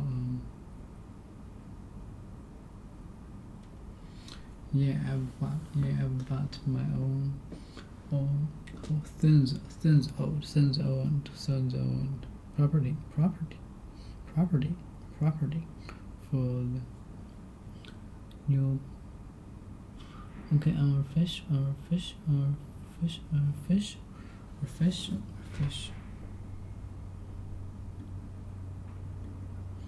Merge, involve, include. To include something or someone in an activity. Include someone or something. Make interest. To make someone interested in, take part in something. To make someone interested. To include some fish. operate, to work, to be an action or have an effect, be action or application,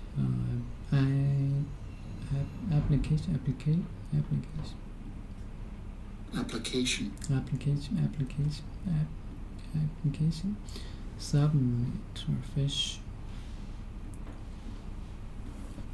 occasion, a particular time, especially when something happens or has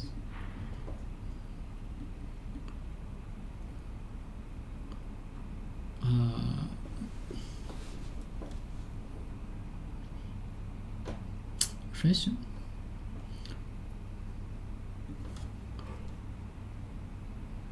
Fashion for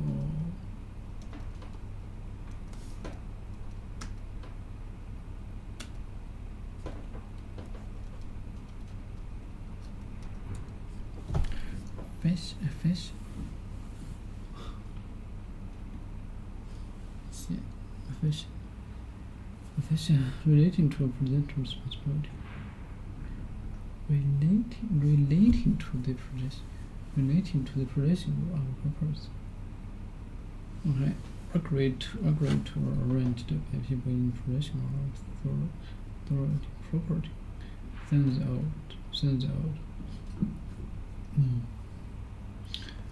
A person who has a progression of responsibility in an organization, government, trade union, sale, official, earthworks, agreed to arranged by people in possession of authority. Proposed. Possession of proposed. Possession of proposed. Possession of responsibility. Possession of responsibility. Relating about something. Relating.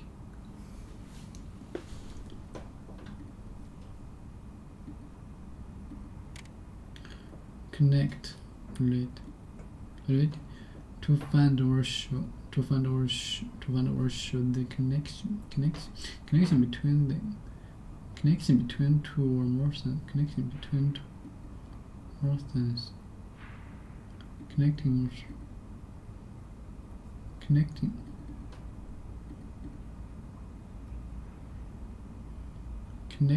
Okay, you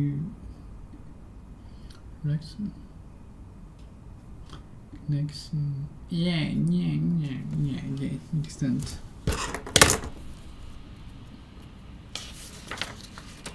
Gorgeous.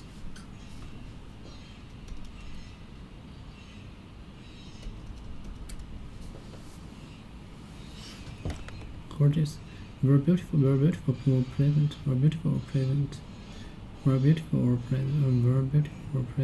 Cow.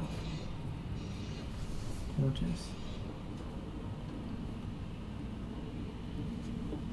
Red.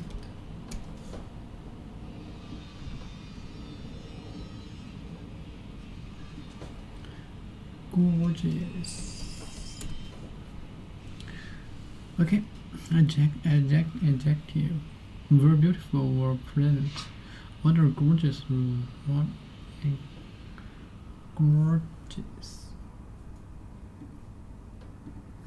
gorgeous. A gorgeous room, dress, glamour. A bride looked gorgeous. The weather was so great. Bright. A woman.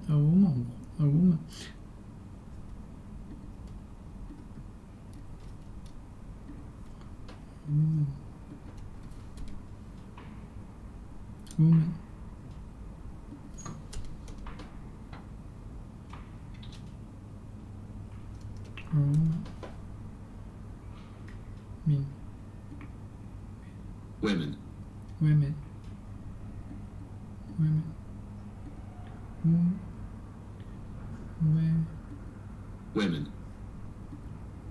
Women. Women. Women. Women. Women. Women. Woman. Women. Women. Women. Women. Women. Women. Women.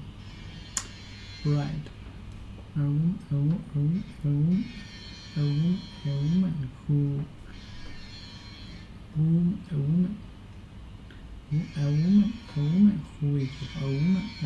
who is about to get married, or just having.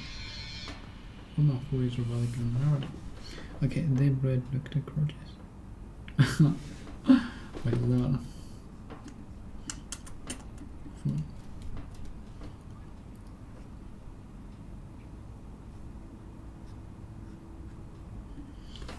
The woman who is about to get married or has just right. The woman who is about to get married.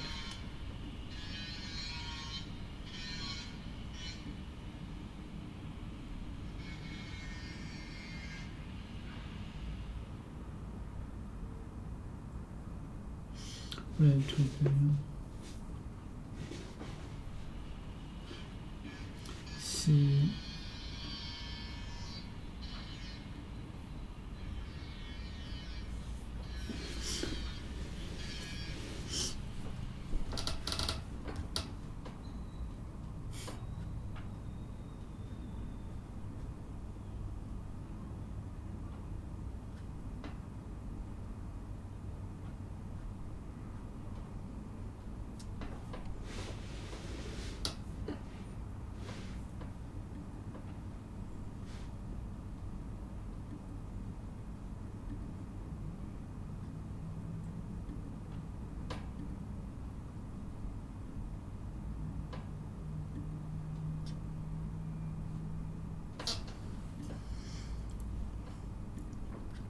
bread.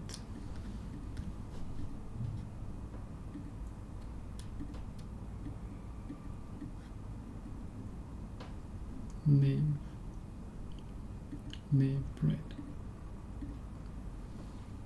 Calf.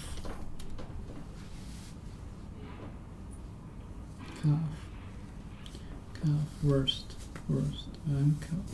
They think calf. They thicker. Slave.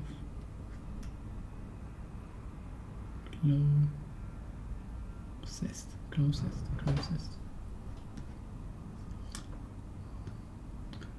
Scarf.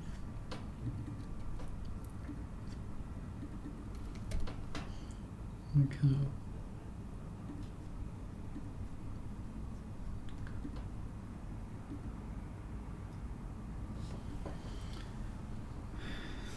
Okay, the calf.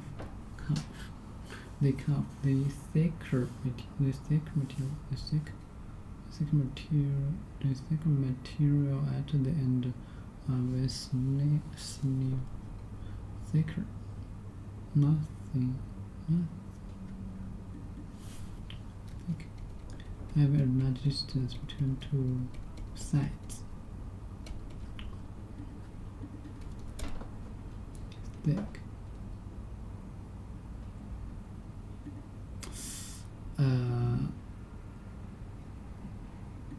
Nothing. Have a large distance between two sides. A thick rope. A thick material at the end of sneak. Thick calf. Clothes part, or the part of a piece of clothing that covers some clothes part. OK， 这个叫什么 ？Sneak， 不对，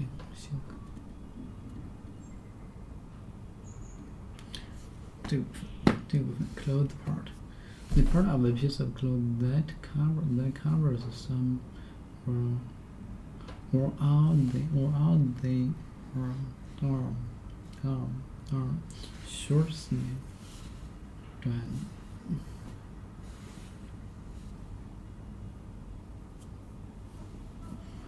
Okay, just a minute. Short sleeve. Short sleeves. Okay. A thick material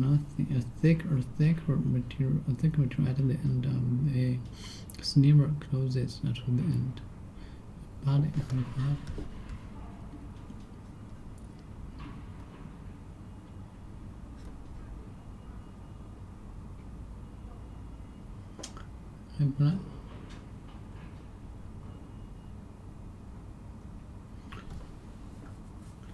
He's nice. Hey, serious? Yes. That's on me.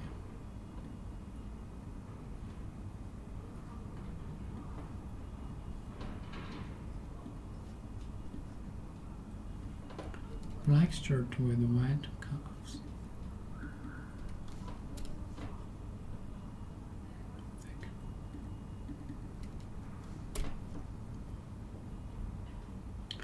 Ah, is this, but for fashion, small units sector obviously use the fashion. For example, shirt, rock. Fashion to become a firmly fixed together or in purpose or close to make sure your belt is current fashion. This shirt is fashion to like. Not this. Fashion. Ah, fashion. To fasten something. To fasten. Fasten. To become firmly fixed together. Okay, firmly not soft, but not soft, but not completely hard. Firmly fixed together in place. But pants.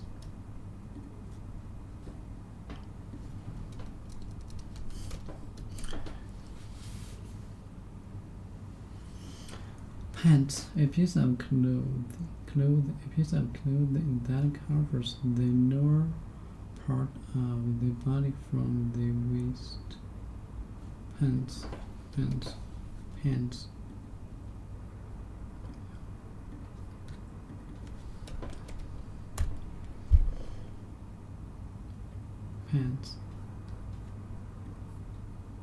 A piece of clothing that covers. A piece of clothing that covers. Okay, 90分钟，4点钟，4点钟，那个。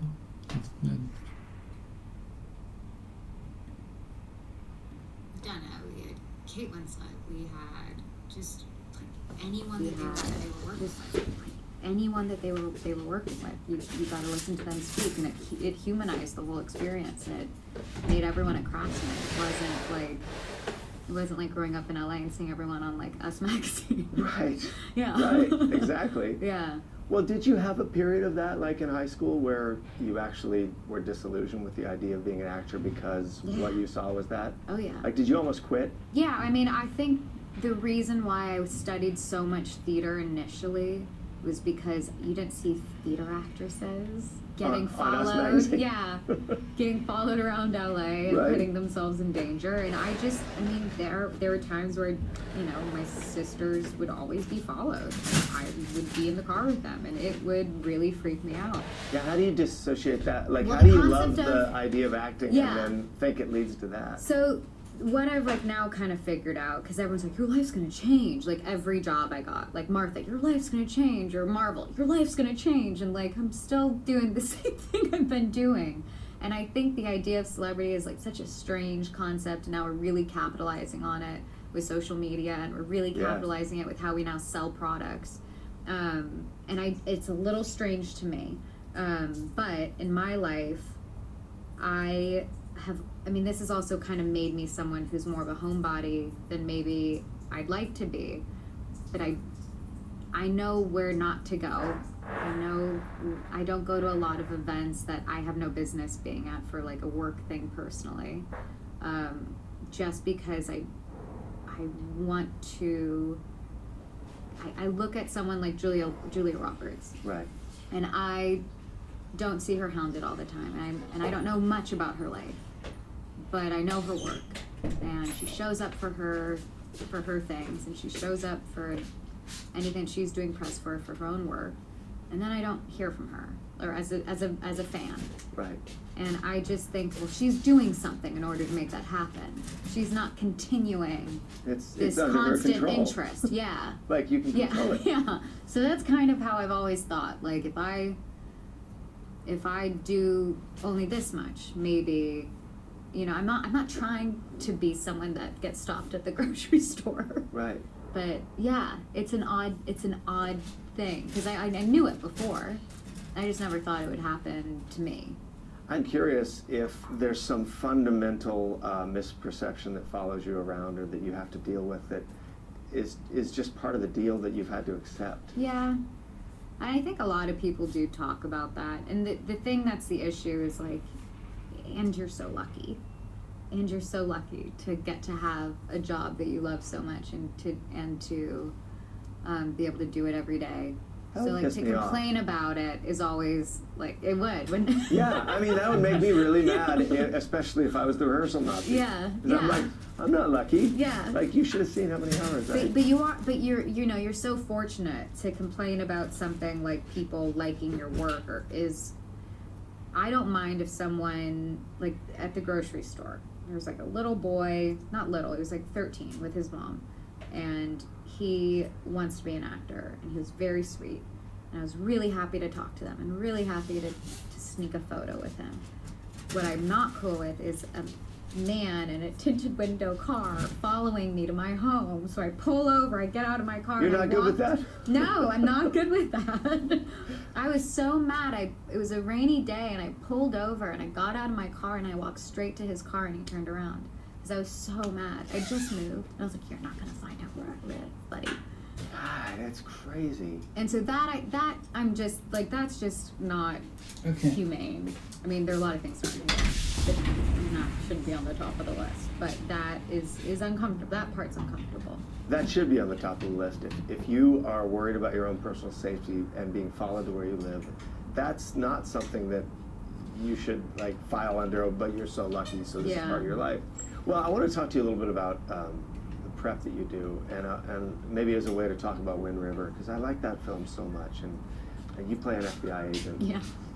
Investigating a murder in Wyoming in the middle of winter on an Indian reservation. Mm-hmm. And it's such a great film. Mm-hmm. And I think initially when I first read about it and went to see it, I was like, Elizabeth Olsen, FBI agent. Yeah, that's how I thought about it too. Well, that's what I wanted to ask you about. Yeah. And I wanted to ask you about how you prep yourself into believing, like, even before you have to convince the director or convince whoever, how you convince yourself and how that process happens through prep. Well, I thought Taylor Sheridan was insane, the director-writer. Yeah, who also did Sicario, or wrote Sicario.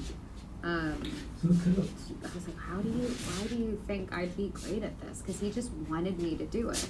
He didn't make a list. Yeah. He was like, I want Elizabeth Olsen. So talk about that, like after you're over the initial shock of being asked to do it. It was the training informed every decision I made as an actor, and it's sometimes you do the inside out. What do you mean? If you were to, like, for something with, like, Sorry for Your Loss, you are going through all the emotional, thoughtful, everything's, like, in your head, analytical. and then that will inform maybe how you walk. That will inform how you speak. That will inform Your wardrobe. those kinds of things. But with the FBI agent, there's so many physical things I had to learn that it informed the emotional, and also the people I was training with were informing my character choices. So you went outside in? Yeah, and so that was different for me, and it was really great. I got to do gun work for, I think, 3 months at least before we started shooting. And I worked with a law enforcement officer who was an LEO for 17 years, and just hearing his stories, like being a cop in LA during the riots in the 90s, and just the day-to-day of how he approaches someone walking down the street who he knows is packing or something, and how you approach those people as someone that they shouldn't be messing with, and people would think, oh, you should avoid eye contact or you should look somewhere else, and you're actually supposed to just calmly look. If someone looks like they're a little threatening to you and they're just passing you on the street or something, you look them in the eye. That's your guy following you. Yeah, you look them in the rain. You look them in the eye. You look them in the eye. You don't avoid it, because looking them in the eye means I see you, you see me. And so there's certain things that we just discussed that had nothing to do with the gun work we were doing, just things that would come up naturally. But then when we went to Utah, I was shooting all live rounds. In LA, I wasn't shooting live rounds. And so every weekend I would go and shoot like 1,000 live rounds. And I got really comfortable with having that responsibility, and having also that adrenaline and that fear, and but knowing that you can focus it in and that you're in control of the thing, of the object, of the gun. And I was also learning how to like naturally clear a space. I'd like walk into my house and like know how to find the spots to clear first and close in, and it was just really interesting to get in that mindset. Right. And then you just trust the script at that point. And I naturally don't like the cold, so that wasn't hard. But that was really fun to do that prep work for that character. Well, I mean, just right off the bat, when you say, I went and did gun work for 3 months, I would think that borders on obsessiveness, in terms of that certainly wasn't Taylor calling you up and saying, you need to go do 3 months of gun work, right? What I wanted was to be confident enough holding a gun on camera that people watching wouldn't be like, oh, she doesn't know how to hold a gun. And my least favorite thing is watching people on camera, and you're like, that's not how you hold it properly. Like, that's not what you should be doing. Right. Or even like Mel Gibson and what was his Lethal Weapon. Lethal Weapon. Yeah. In Lethal Weapon, he's like the best shot, right? But he blinks every time he shoots the gun. Every time he shoots his gun, he's blinking.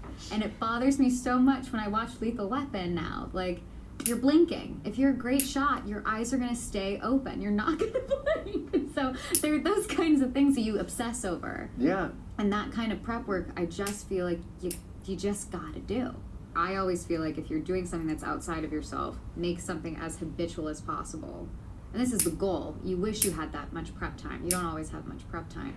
But the goal is to have all those habitualized so that on the day, all you're thinking about is the human thing.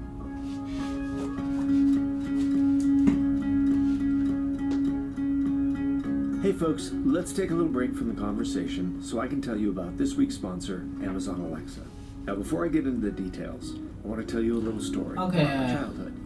When I was young, whenever we would leave the house, my mom would turn on our little AM radio and put it onto KABC, which at that time was a talk radio station. And it was sort of her low-budget security system. Because it was true, if you walked up to the house and you heard people talking, you kind of assumed there was someone home or you were hearing people in the house. And that was her thing. She could not leave the house without the radio being on. And incidentally, there was radio happening in my house all the time, which led to me loving radio. But what it also did is it made me aware of the fact that you're living in a house, you could be burglarized, try to fool the people who might want to do that.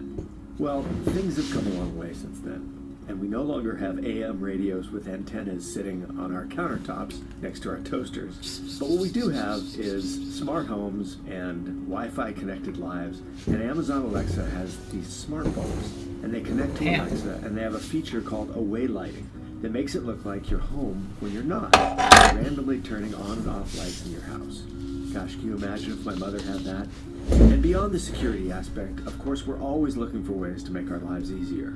We're juggling too much, so the ability to offload even the smallest tasks can make a difference. And once you install smart bulbs connected to Alexa into your home, you kind of can't believe you ever lived without them. And right now, Amazon Alexa is offering a special smart lighting bundle for listeners of this show. Now this is... Okay. Pants, shoulder, on the shoulder. He gave him unclear light. The act of hitting them with your hand in your net. Choke way. Let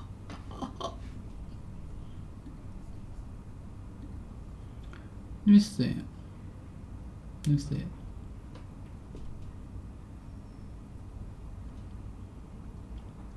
Cough.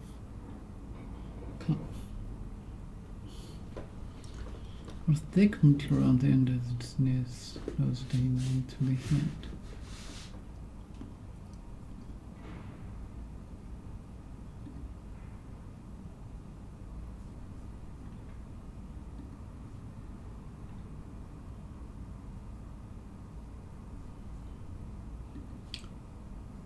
Jeez.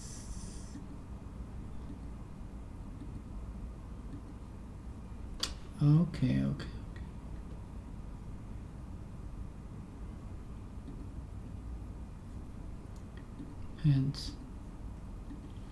Hands, shoulder, light.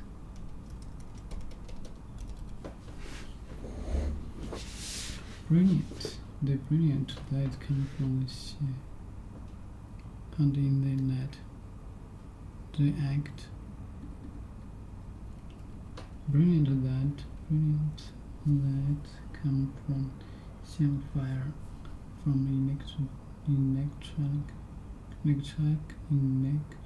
electric devices, and there are other things to see. Brilliant, bright night.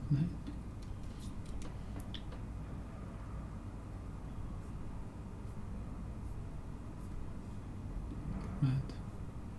Yeah, night. Your light should be body part. One of the two parts. One of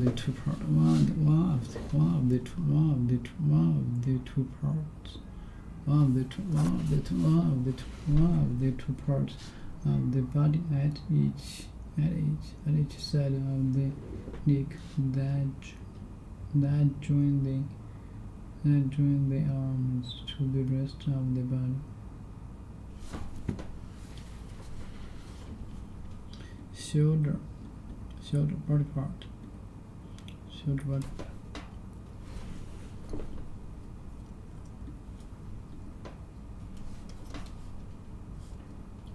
Quarter.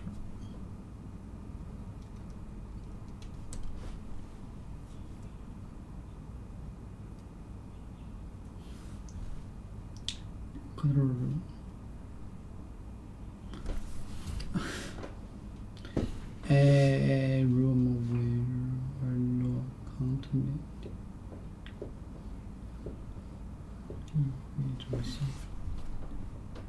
Room where no control. Oh, I know. A room where no continent. Courtroom.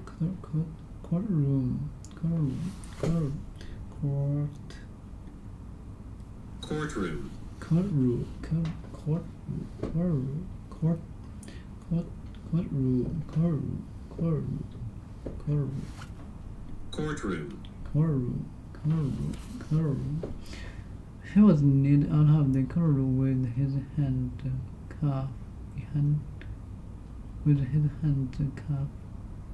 cuffed freeing handcuffs. What do you know this? To put someone's hand in the handcuffs.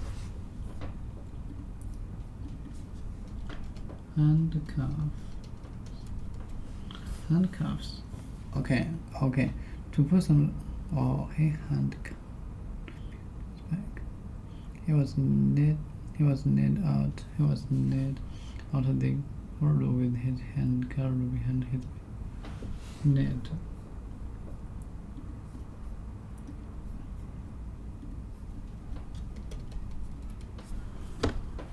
neck. Need past. He was led out of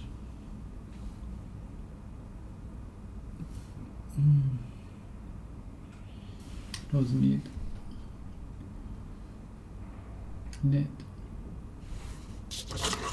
was need gorgeous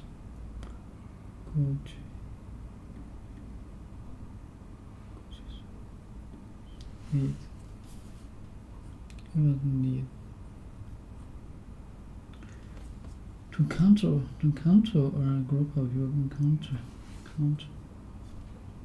It was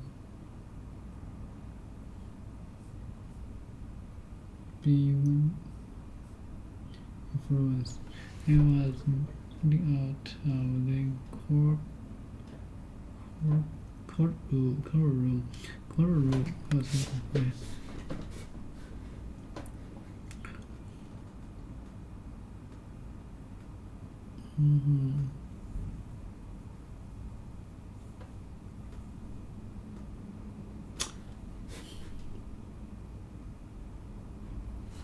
and rest, sleep, end of sleep, segment and the end of sleep.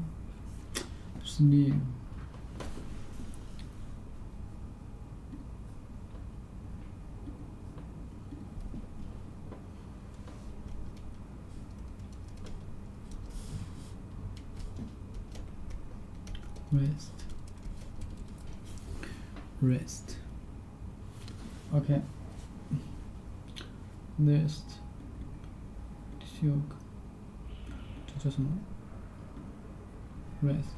Rest. Around the rest. The part of the body between the hand and the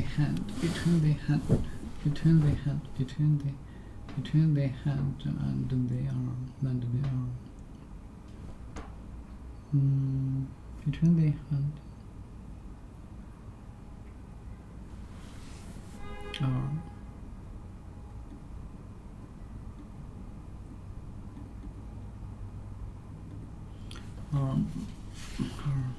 Between the part of the body between rest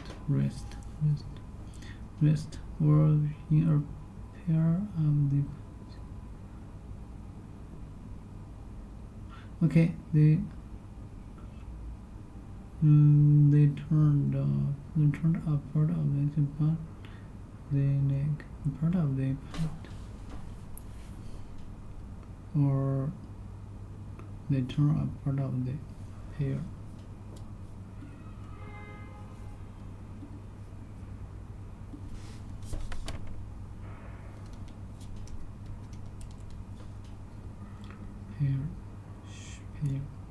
Two things of the same appearance and size. Appearance and size runs into the observers.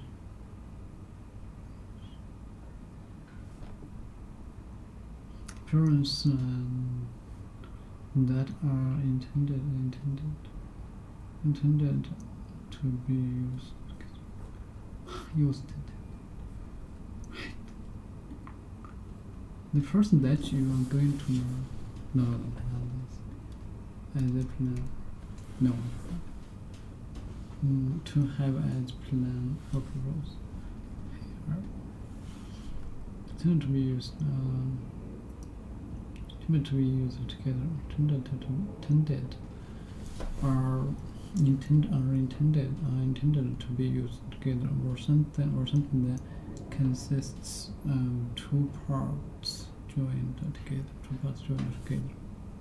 Two things of the same appearance and size that are intended to be used together, or things. Here. But no, oh, but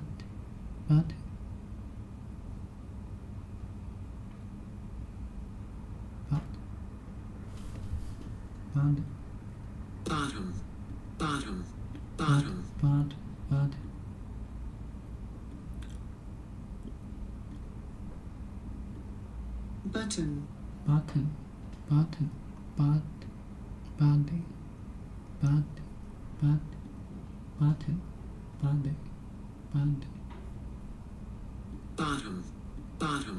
bottom, bottom, bottom, bottom, bottom,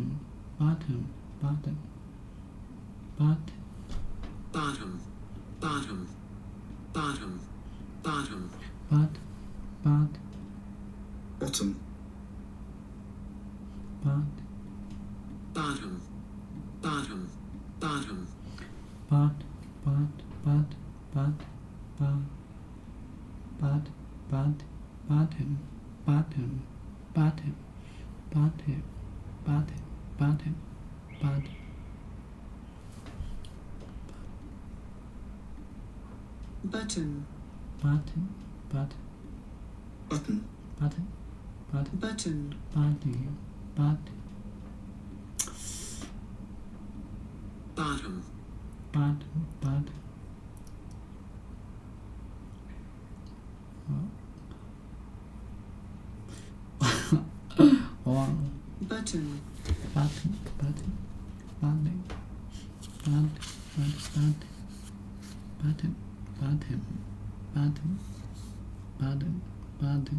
Jesus.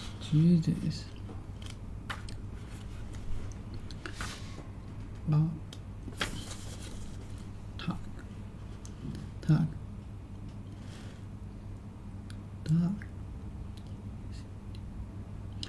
Milk. I shit. So many. Okay.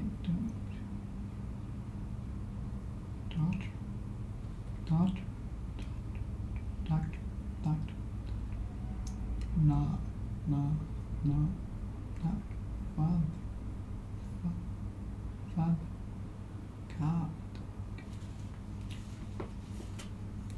我身边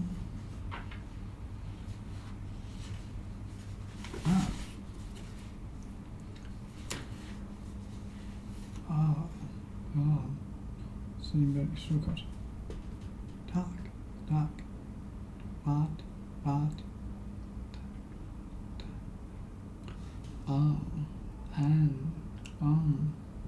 and 会舒克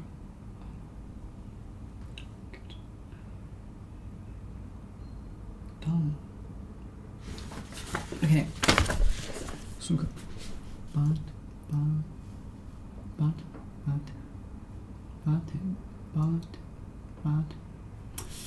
Down.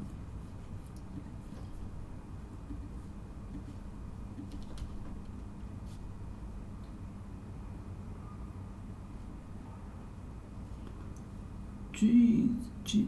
But. Down.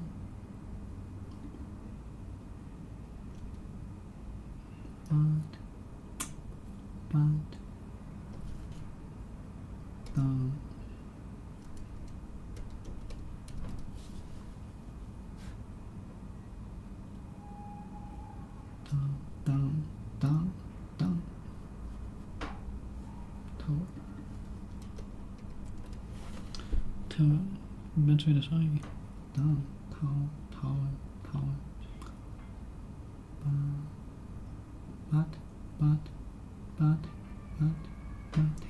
body button. OK， 是有一点区别，但是好像又区别又不那么大。G，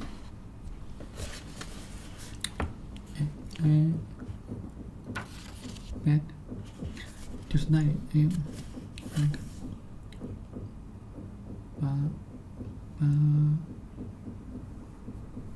读的比较重的强调说没关系。bus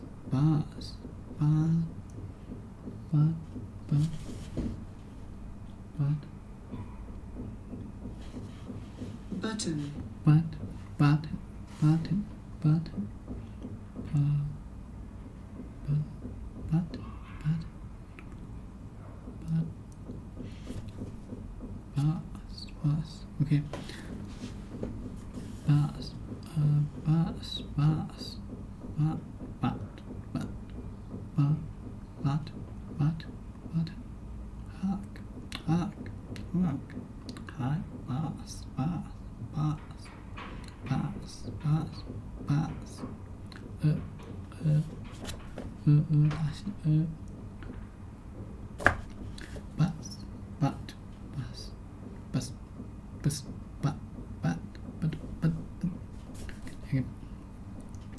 准确发音。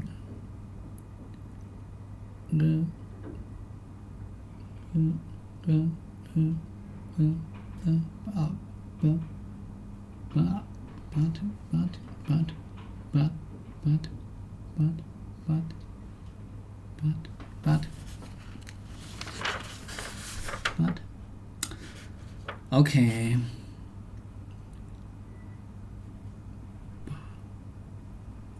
Oh, talk, not hot. Okay. Gorgeous.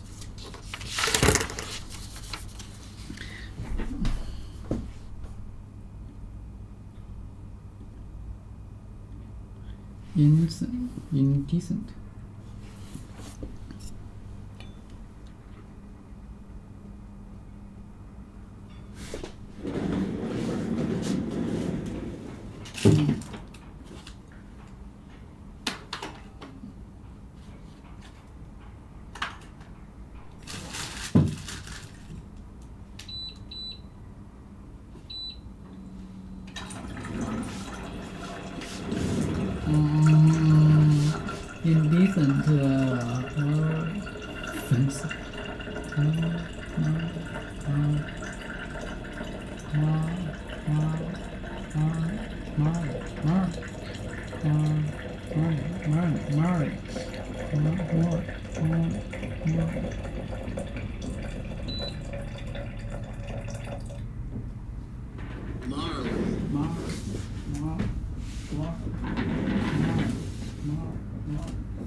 offensive.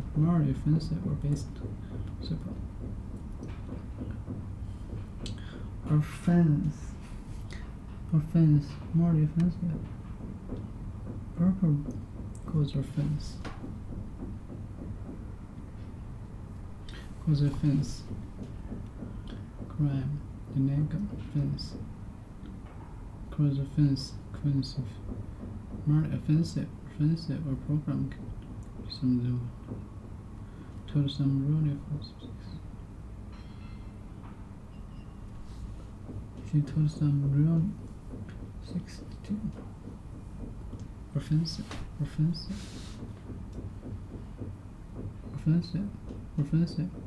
Cause offensive, upset.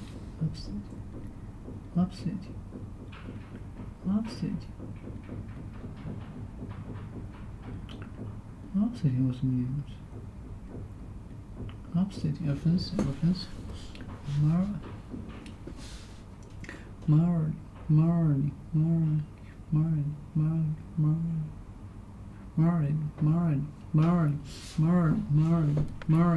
Marley offensive, especially in a sexual way. Mildly offensive,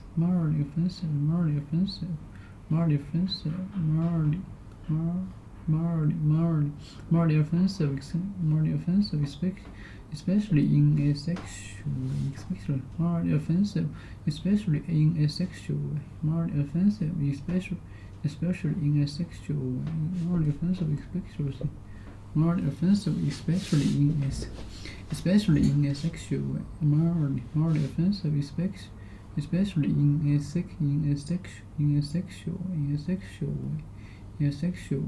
in a sexual way. Mildly offensive, especially in a sexual way, and mildly offensive, especially in a sexual joke. Okay. Mildly offensive, especially in a sexual way. Mildly offensive, cause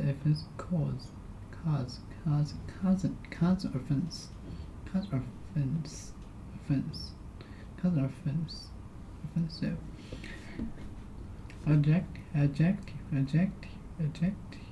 Adjective.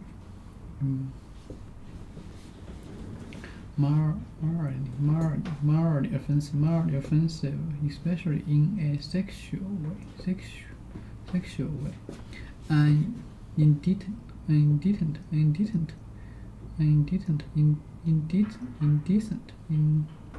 act, especially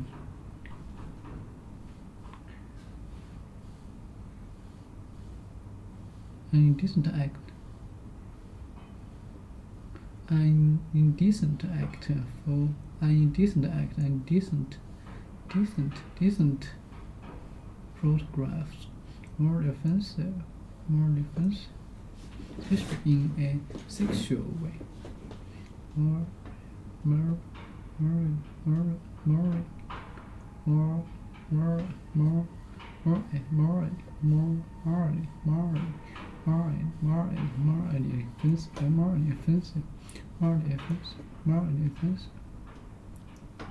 Offensive, cause more offensive, especially in a sexual way. More offensive, especially in a sexual way. Indecent act, photograph. Indecent act, photograph.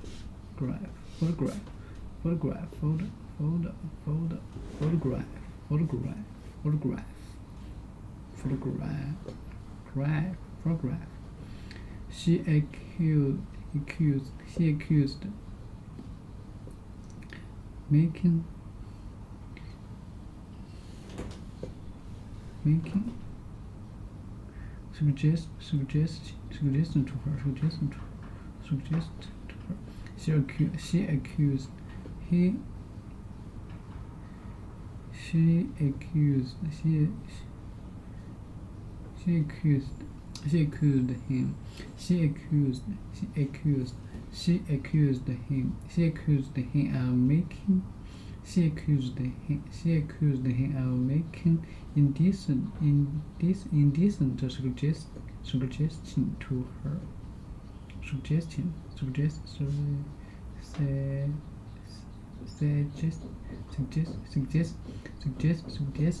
suggestion to her.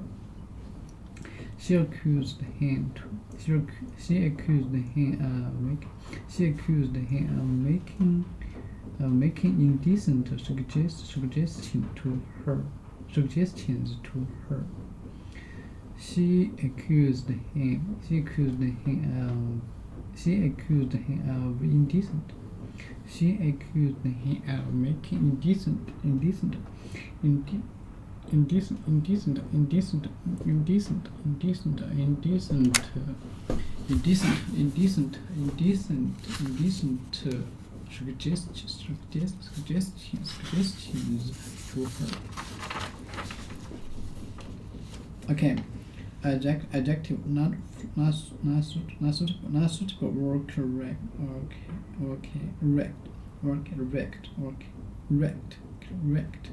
Correct for a situation. Not suitable or correct. Not suitable or correct. Not suitable or correct.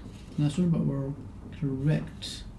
Not suitable or correct for a situation.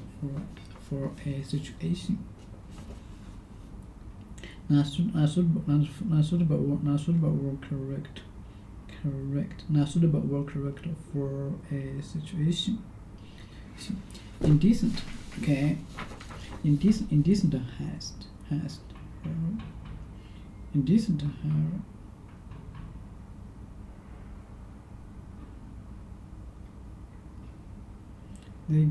the governor left.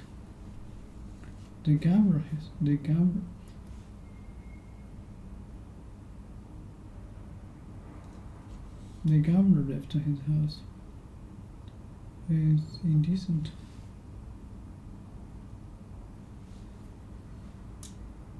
Indecent has.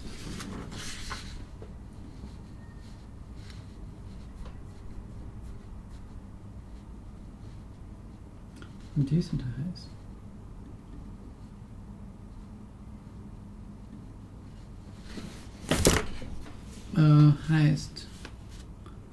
Highest with highest. Hey, richest.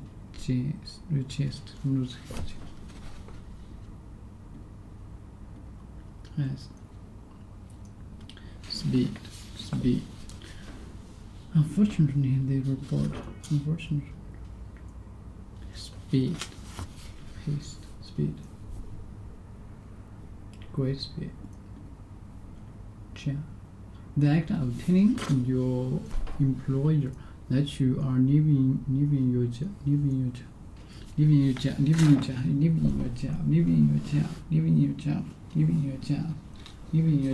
Okay, leaving your job. The governor left his home residence. The governor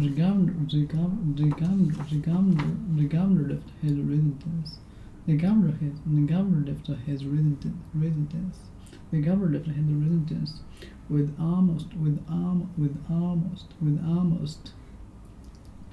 almost indecent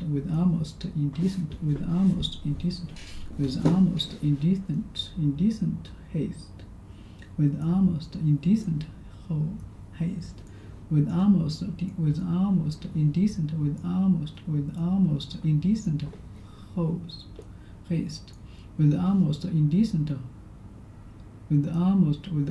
indecent haste. Following his resignation.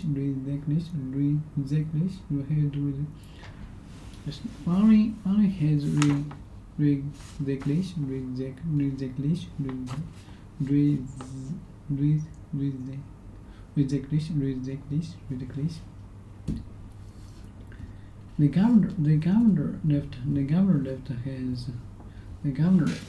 The governor left his. The governor left his residence with almost indecent haste. Following his resignation. Okay, I'm right. The governor left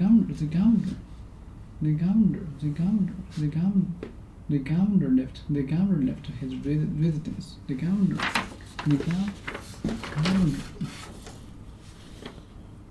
Okay, a person in charge. In particular unit.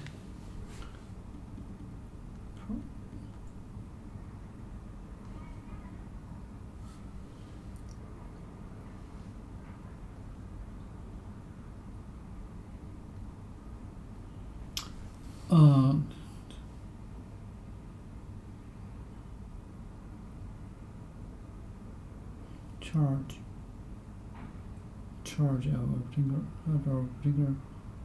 promoting. I will charge a person in charge.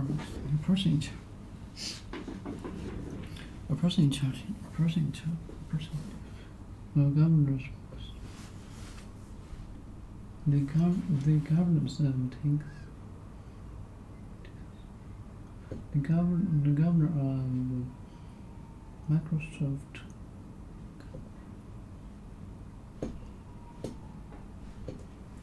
the person in charge of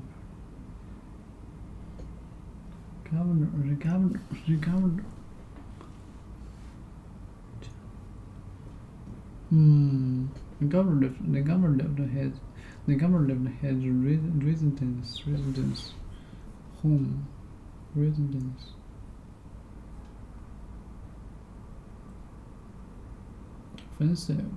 fence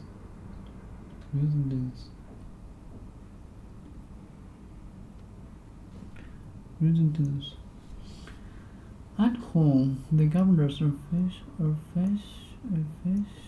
residence the governor's official residence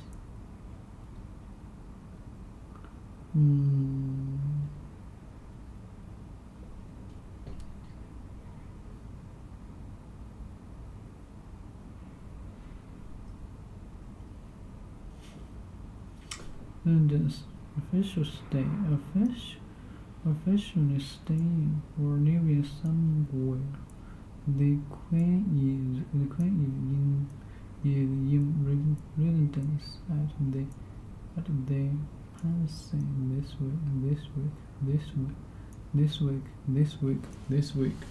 this week.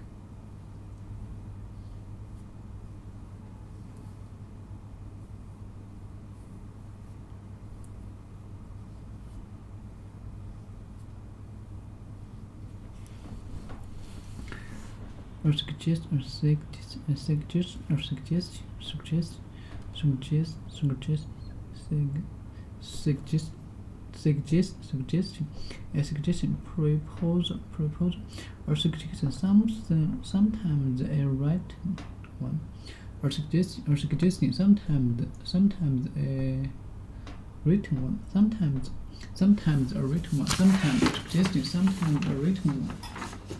Proposal or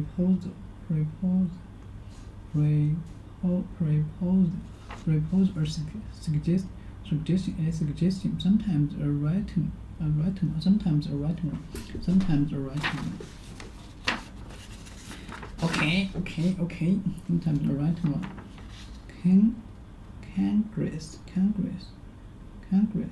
Congress had rejected. Congress has rejected the latest.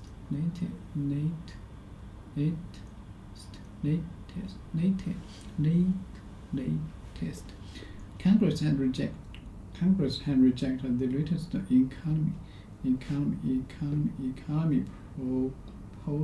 the latest economy proposal put forward by the president. Congress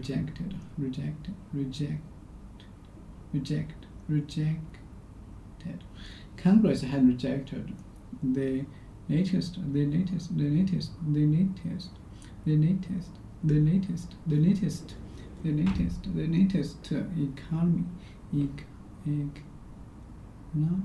Congress had rejected the latest economic proposal.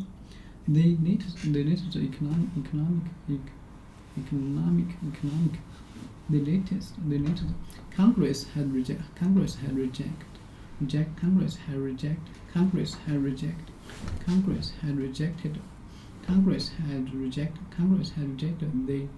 Congress had rejected the latest economy proposal put forward by the president. Okay, Congress has rejected the latest economic proposal put forward by the president. Okay, Congress has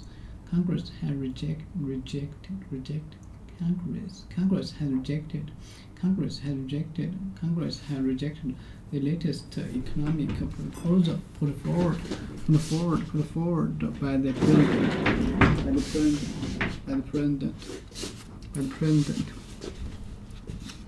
There has been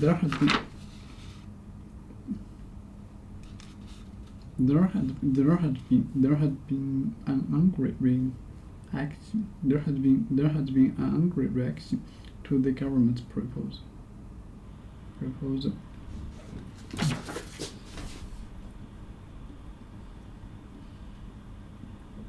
Reaction. Behavior, or feeling or an action that is a direct result of something else. Behavior or feeling or an action that is a direct result of something else.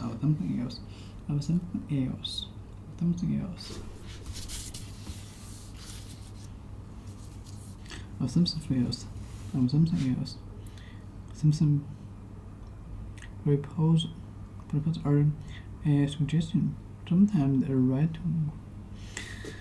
Okay, there has been an angry reaction. There has been an angry reaction to the government.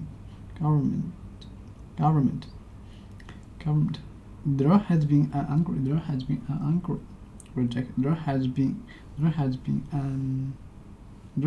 an angry reaction. There has been an angry reaction to the government to the proposal to reduce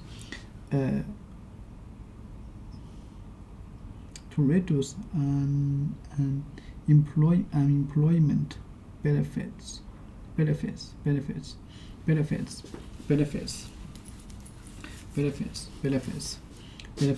There has been an angry reaction to the government's proposal to the government. There has been an angry reaction to the government to the proposal to reduce unemployment benefits. To the government the proposal to reduce unemployment benefits. Okay, there has been an angry reaction. There has been an angry reaction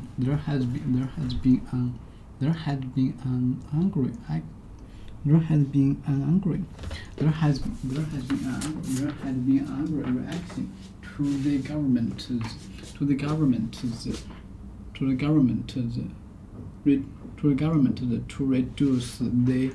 to reduce unemployment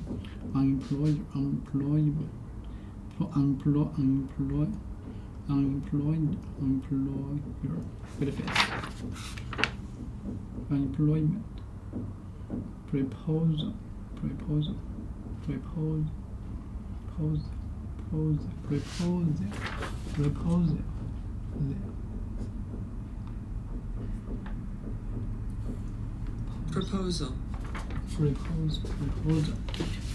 Okay. There has been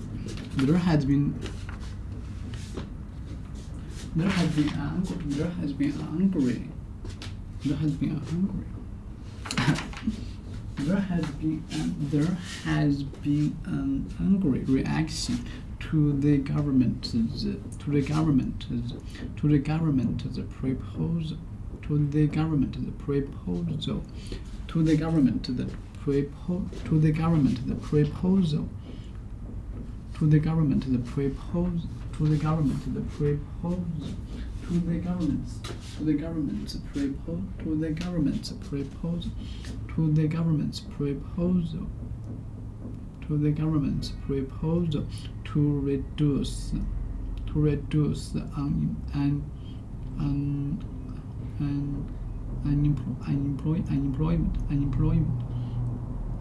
to reduce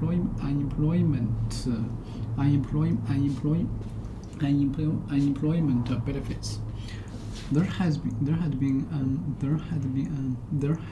an angry reaction to the government's proposal to reduce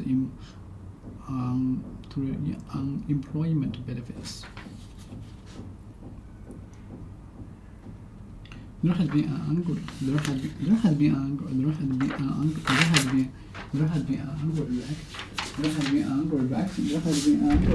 There has been an angry reaction to the government's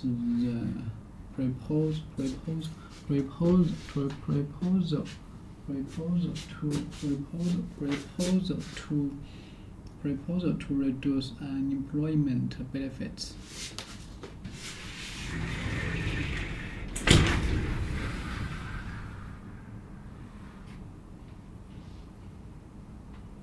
Have you read Steve's proposal for the new project?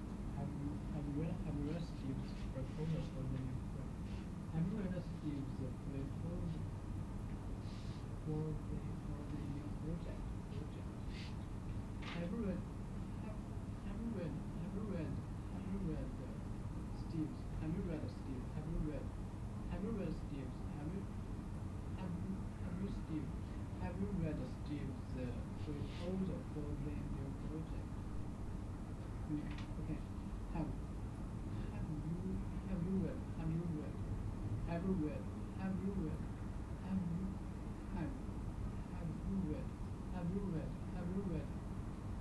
read Steve? Have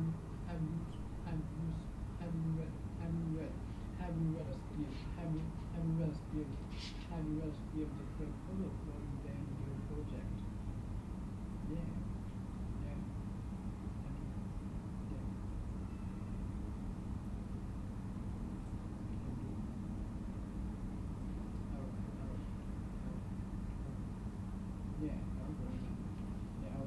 There was anger at the proposal that a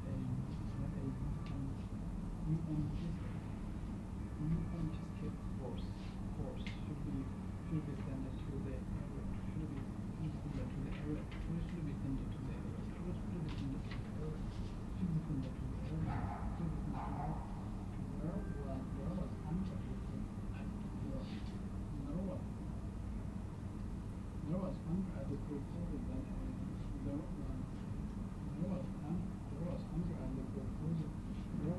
There was anger at the proposal that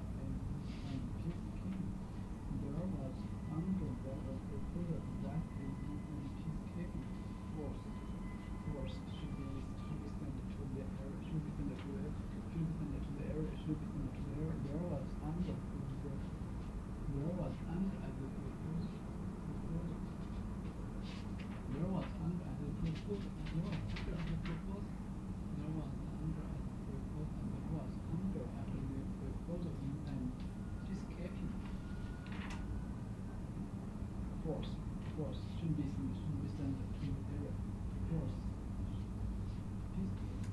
Peacekeeping force should be sent to the area. Peacekeeping force should be sent to the area. There was anger at the proposal. There was anger at the proposal. There was anger at the proposal at a UN peacekeeping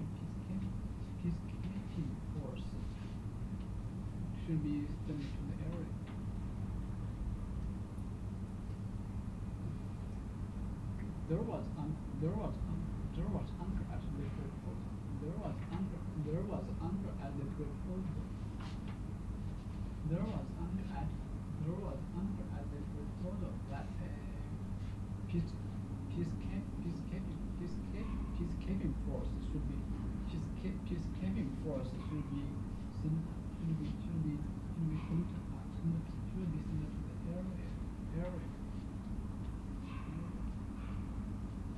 Okay. There was anger at the proposal. There was anger at the proposal that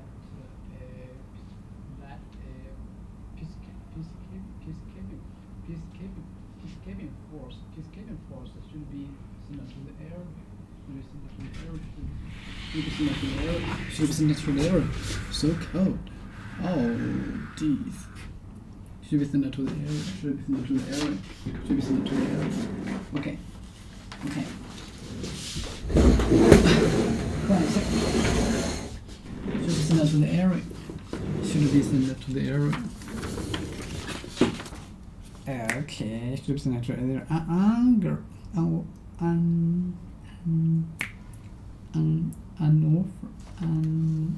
Offer of marriage.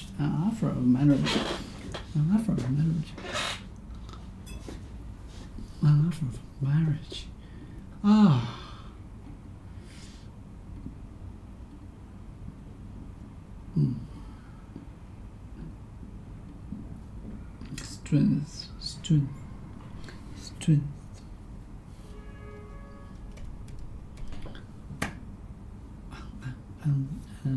And okay. Let me see.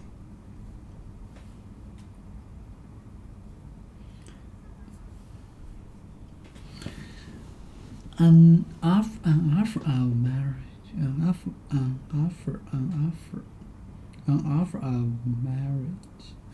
marriage. Combine them. Offer marriage.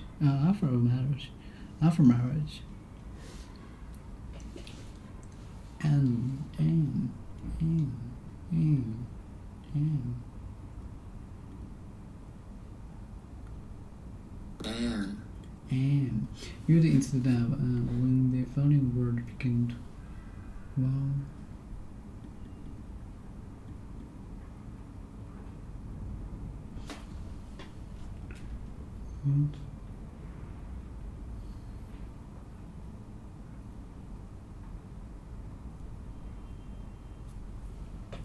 Orange and easy question.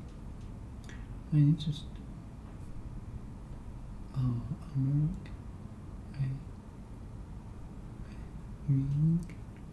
Connect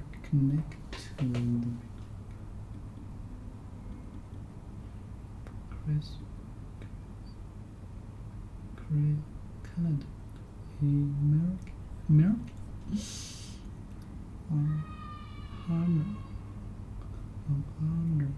Honor. Okay. An offer of marriage. An offer of marriage.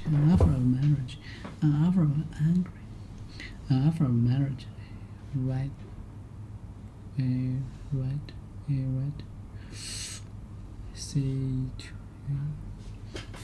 Okay. There was, for example, an offer of marriage. For example, 50 people voted against the new proposal. 50 people voted against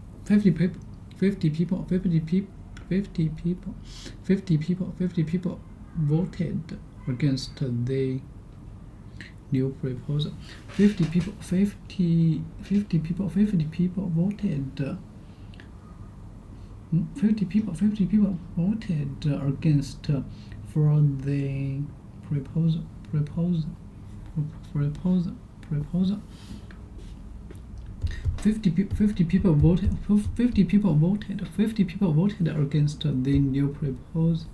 50 people voted against the new proposal. Okay. The members are agreed. The members are agreed that the proposal should be rejected. The members are agree. The members are agreed that the proposal should be rejected. The members are agreed. The members are agreed that the proposal. The members are agreed that the proposal should be rejected. Should be rejected. That the proposal should be rejected. The members are rejected. The members are agreed that the proposal should be rejected. That the proposal should be rejected. The members are agreed. The members are agreed that the proposal should be rejected. Okay. The members are agreed. The members are agreed should be. The members are agreed that the members are agreed. 我给你换一下。The members are agreed. The members are agreed. The members are agreed. The members are agreed that the proposal. The members are agreed that the proposal should be rejected. Should be rejected. The members are agreed that the proposal should be rejected. They declared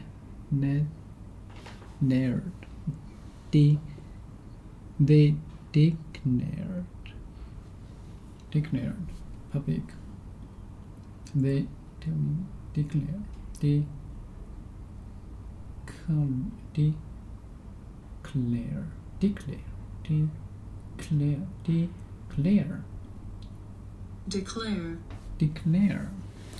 They declared their support for the proposal. Okay, they declared their support for the proposal. They declared their report for the proposal. They declared their support for the They declared their support for the proposal. They declared their support for the proposal. They declared for the proposal. Okay, they declared for the proposal. They declared their proposal for the proposal. They declared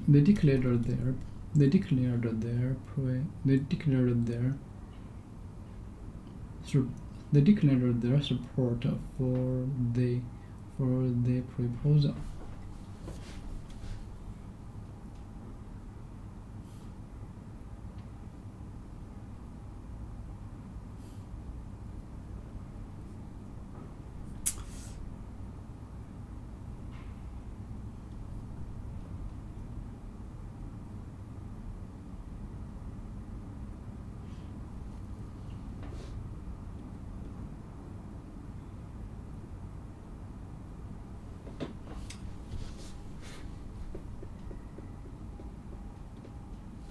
They declared their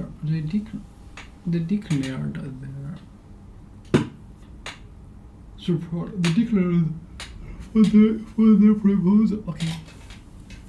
I'll send you facts. I'll send you facts. The detail of the proposal. I'll send you facts.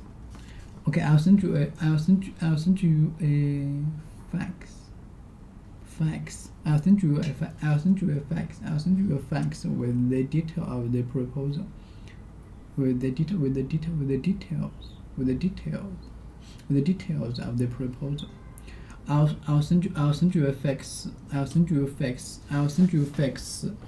with the details of the proposal. I'll send you a fax. I'll send you a fax. I'll send you a fax. I'll send you a fax. I'll send you a fax. I'll send you a fax. I'll send you a fax with the details. With the details of the proposal. I'll send you a fax. I'll send you a fax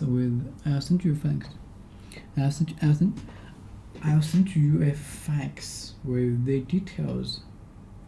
With the details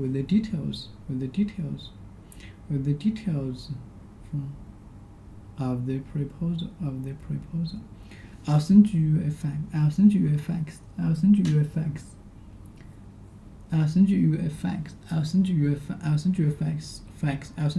with the details of the proposal. I'll send you a fax. I'll send you a fax with the detail. I'll send you a fax with the detail of the proposal. Fax. I'll send you a fax. I'll send you a fax with the details of the proposal. Okay, they declare their support for the proposal. I'll send you a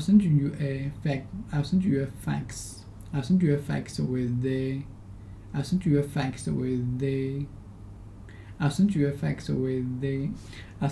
with the details of the proposal.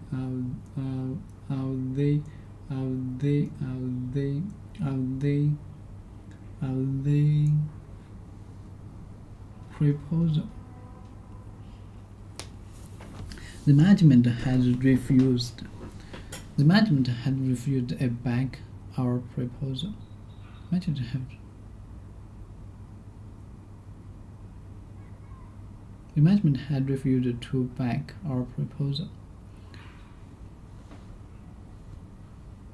The management had refused to back our proposal. The management has refused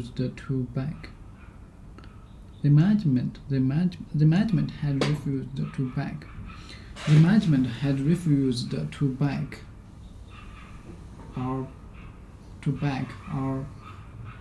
back our proposals. The management has refused to back our proposals. Okay, the management has refused to back our proposals. The management has refused to back our proposals. Okay.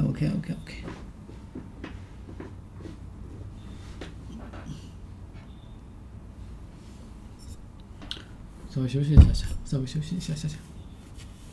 Perform suggest.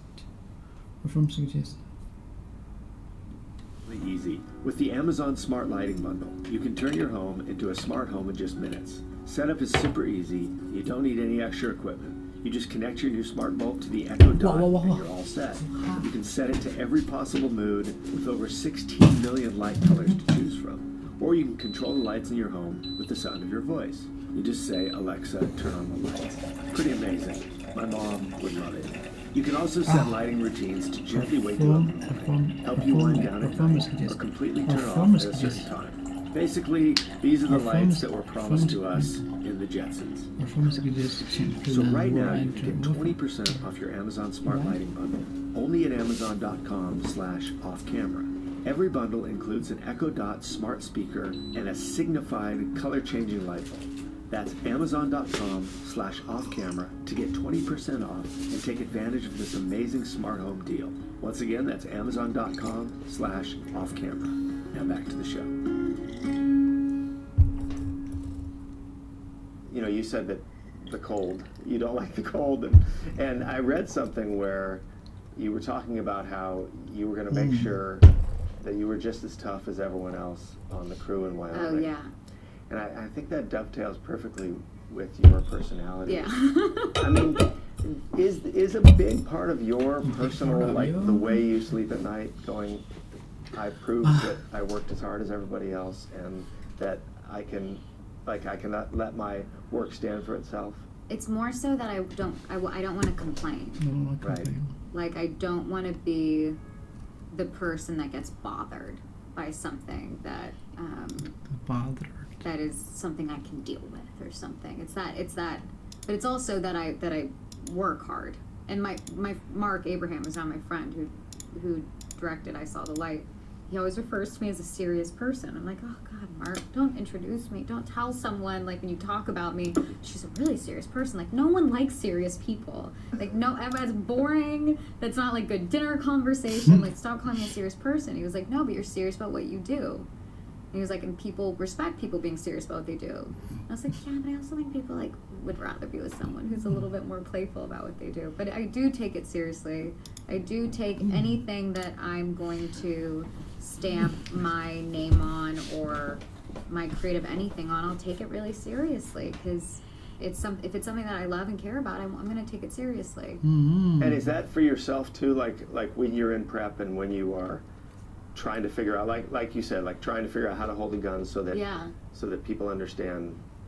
It has to be for myself. I have to talk to my therapist about this one, but it has to be for myself at some point, you know? Right, like is there something where, like, are you a harder critic on yourself than anyone else would be? Yeah, I always imagine the worst, too. You it's do. The Woody Allen quote of, like, I don't want to belong to a club that'll have me as a member. Is that really how you feel? Yeah. So interesting. So when you look at a script, do you identify certain scenes where if anyone's going to, like, if I'm going to fail, it's going to be that scene? In Wind River, I did have one of those scenes that I feared doing. You did? Yeah, and it was when all the guys are about to do it's kind of like a standoff, and we all have our guns drawn, and I'm the one who has to say, FBI, guns down, FBI, and it's like, I have to scream FBI. Like, someone screaming FBI is in so many films and on so much television, and I have to do it, and I have to mean it, and I have to be really serious about saying FBI. And so I was nervous about that. It's so iconic, like, FBI. Like, that's just so iconic. And you were like, that's just so not me? I was just kind of like, God, I hope I seem like I mean it. Like, I'm not guy. There's just something about screaming, making all these men listen to me. And that's probably like, that itself draws on bigger issues, Yeah. right? Like, oh, they're going to listen to me. All these big Wyoming cops are going to turn and... Yeah, so there was there's always something to fear, which is always fun to eventually do. It's like a really freeing feeling to fear something so much, and you just have to do it. It's the inevitable. I do think that acting is like that. It's like there's always going to be things that challenge you because you're essentially playing different people, right? And so there's always going to be scenes, no matter how far you get into your career, where it's going to bring up insecurities, I would assume. Like how can I pull that off? And I'm always interested in the relationship between the judgment, the self-critic that goes on with that versus what anyone else thinks you can do, right? Like Taylor obviously thought you could do that just fine and hired you. And what do you think are some things that actors grapple with that no one else even thinks about? I was just talking about it kind of a little bit with someone yesterday who's a director, and we were talking about actors who, when it's like on the day you're supposed to be filming, we can start whenever the actors stop talking, kind of thing. And it's this, there's a habit sometimes of talking a lot about a scene instead of just doing it. Right. Like, it's not set in stone, just do it. But I mean, I get this way too sometimes, where there's this like logic and rational human who is dealing with like social boundaries, and to shove that aside in order to jump into the thing that is like kind of irrational, which is you playing make-believe as an adult human. Yeah. And to not have the inhibitions of what protects you in the world. Sometimes it's harder to shove that aside than others, and some actors really need to talk a lot about it before feeling safe or comfortable. It's like getting permission, right? Yeah, to do that. And to me, I always feel like the more you talk about it, it feels like an avoidance instead of just doing. And there are some days where you're able to relieve the person watching you, and then there's some days where you're not, or there's some moments where you just can't get past the person watching you. and saying, that's not good, that's not good. And a lot of times when I get obsessive with the scene and I say, no, I need another one, or no, I need another one, multiple times, and the director's saying, I'm telling you, we got it. I was watching them in the dailies for the show, and I was like, what was I talking about? Like, why was I wasting our time? Because there is some third party in my brain looking at it being like, no, that's not right. That's not how it should be. That's not how it should be. And I don't know what it is. So there's always that kind of, like, the societal thing that gets us through the days, all of our brick walls, which are really necessary to survive.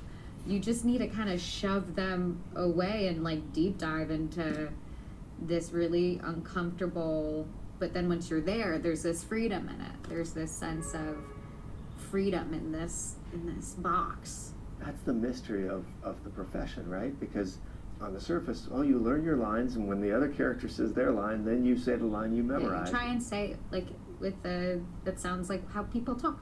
Right. Yeah. Right. But it's this funny thing where it's like, the mistakes are the ones that you learn from the most, and I say that being someone who hates making mistakes. Because you're type A. Yeah, and I don't want to embarrass myself, and I don't want to, try and do something that's like an extreme emotion and come out just seeming bad and wrong.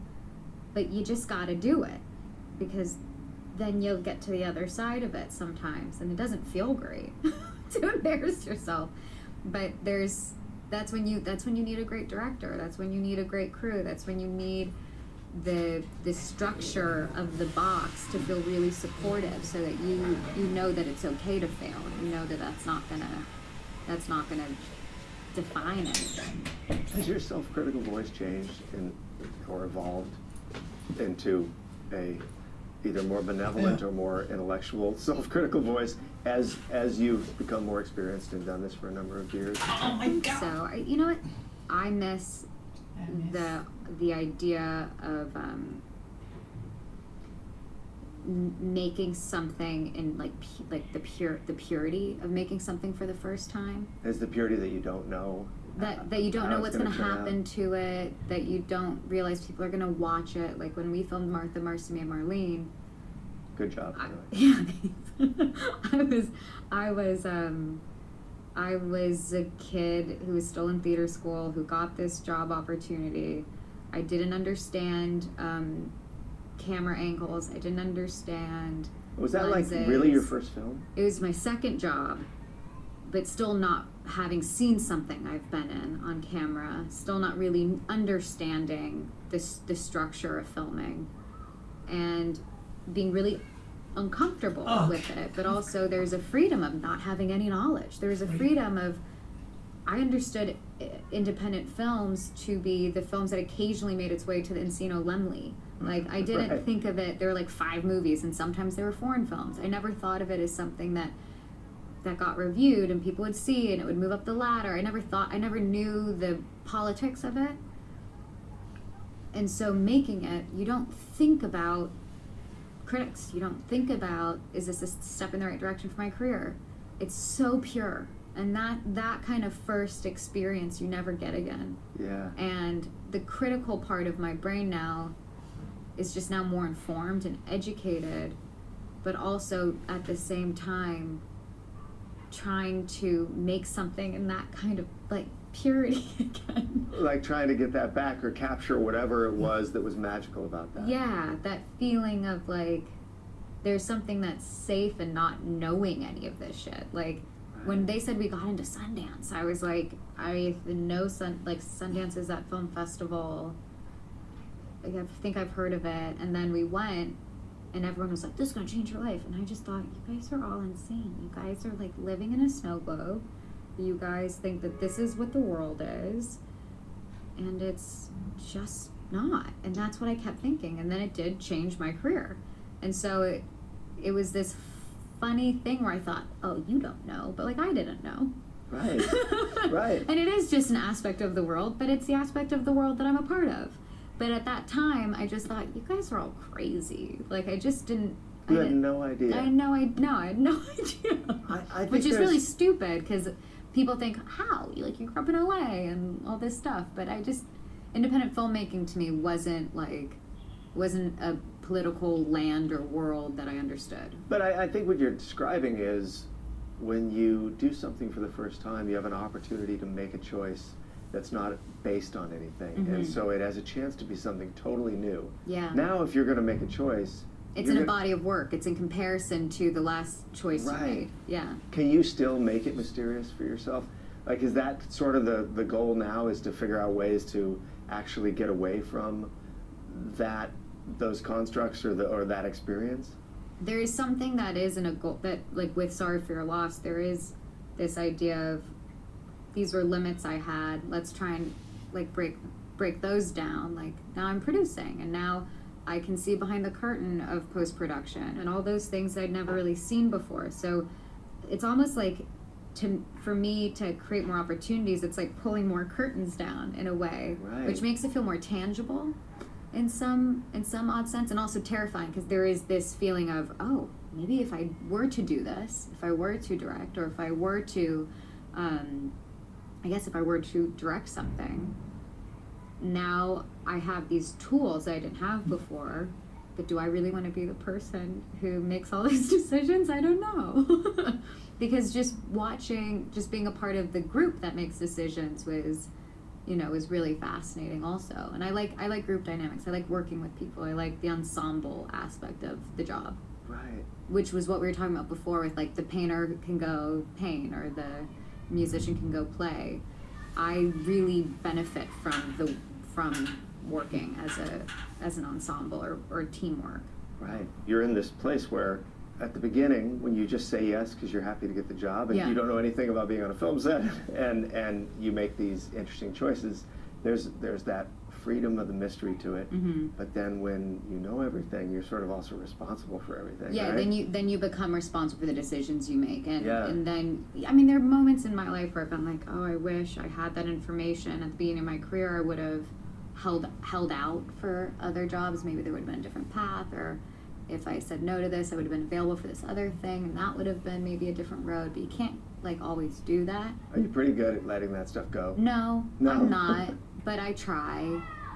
Because I mean, there's still some jobs that I wish I was able to do, and I'd be curious if it would have changed my relationship with the directors I wanted to work with, that I didn't have it was a schedule conflict thing. That's the hardest thing, right? It's just frustrating. The minute you take something, you can't take 4 other things. Yeah. And then that thing, you have no control over. I mean, again, I don't know how you do this as a type A, non-Buddhist. I hope to have a long life, and I hope to get to work for a long time, and so I just feel like that it will work out at some, like it will just keep hopefully opportunities don't just like die, Are you afraid of that still? I'm actually not. It's funny because saying that, I always am like, I hope I don't sound cocky, because I'm not cocky and I'm not confident. I'm really insecure and I'm really terrified of a lot of things. But for some reason, I feel okay being a working actor. I think it's also because I've never been number one, and I've never been bottom of the totem pole. I've always just kind of treaded.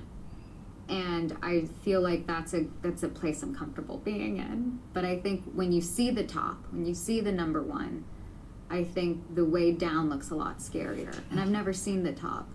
You know what? I think that is the clearest explanation of it, because what you're talking about is, your whole story is you have done this for the right reasons, because you love it, and not because you wanted to be famous, and not because you wanted that kind of attention at all. This is a craft to you. Mm-hmm. And that may go a long way towards like serenity when it comes to looking at the long view of your career, because you didn't want to get here to have adulation and fame. Yeah, or be like the best.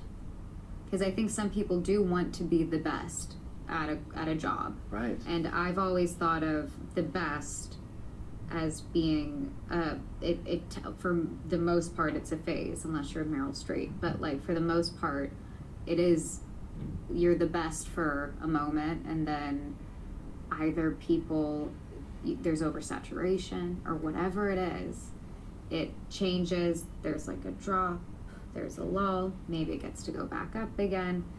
But like, I like the safe treading space of just being like someone who's able to work, and things maybe work out, sometimes they don't. Like, just keep moving along. So the irony is, if you become that person at number one, you're going to have a lot more fear about your career than you do right now. Yeah, I would. I really think I would. Well, I'll tell you, it's been so fascinating talking to you, because I think the easy assumption to make would be that your family set the bar so high that it gave you some, out of control idea of what it would take to satisfy your expectations. And it sounds like it's just the opposite. Now, obviously, your parents did something right, because you're pretty grounded. I mean, is there a mantra or a rule that you learned from your family that sort of still holds true in the way you conduct yourself or the way you conduct business? Yeah, I think there are two things. Something my sisters always say, which might have come from my father at one point, my dad, I don't know. It's that no is a full sentence. Oh, really? And I really like that, especially as a woman. No is a full sentence? Yeah, you can just say no. And I just really like that in all aspects of life. And then the other thing is, because my dad's a golfer, the mind of a golfer is like the mind of a Buddhist. in some You have to be in the present to be a good golfer. You have to be really present. Yeah. And you have to really let go of your last hand if it's bad or if it's good. It doesn't matter. You can't have an attachment to it. And my dad would always say to try and beat your last best score. That you're only competing against yourself. You're not competing against anyone else. And that's what golfers do. Yes, they're competing, but they're competing against their own scores and their own handicap and their own last best round. But it's that idea that you're not in competition with anyone else except to improve yourself. And I think that's something that's always had a big impression on me. Yeah. No, I think that's a really great way to look at a career that there's so many things you don't have control over. Mm-hmm. What you do have control over is your own relationship to the work. Mm-hmm. And whether or not you are still growing and improving and finding new, like that's your score. Yeah. Right? Yeah, exactly. And it's not always this. Right. Well, your career is fascinating, and I've really enjoyed talking to you. Me too.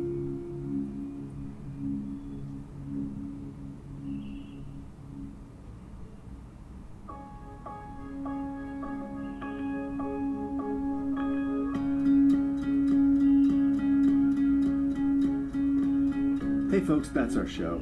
If you want to check out more of Elizabeth's work, I recommend starting with Wind River and then seeing Kodachrome, Ingrid Goes West, and Martha Marcy May Marlene. And you can see her latest work, Sorry for Your Loss, on Facebook Watch. Also, you can check us out at offcamera.com. For only $4.99 a month, you can see this show in glorious black and white on any device, at any time, and have access to the entire archive of over 150 shows. So check that out. And please tell your friends about Off Camera. You can shout about it on social media. We're Off Camera Show on Facebook, Instagram, and Twitter. And I'm Sam Jones on Twitter and Sam Jones Pictures on Instagram. You can also send me an email. I'm sam@offcamera.com. And if you want to suggest a guest or send me a criticism or just tell me what you're doing with your life, I love hearing about it. Also, you can get this podcast automatically updated to your phone just by subscribing. So if you haven't yet, go to iTunes or wherever you get your podcasts and subscribe to our show. And while you're there, give us a rating. Every time we get a rating, it helps other people find the show. So if you love what we're doing, don't keep it a secret. Share it with the world. I also want to thank the people that work on the show. We have a lot of talented people who work really hard and really believe in what we're doing and could not do the show without these people. Crawford Shippey, Michaela Galvin, Sasha Snow, Nathan Shields, Kara Johnson, Zach Valdry, and Matt Davidson, who likes to cut his spaghetti into tiny pieces. See you next time, Off Camera.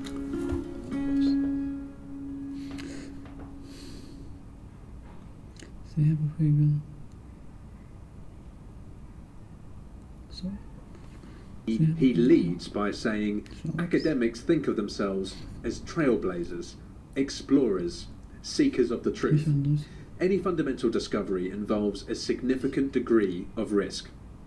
If an idea is guaranteed to work, then it moves from the realm of research to engineering.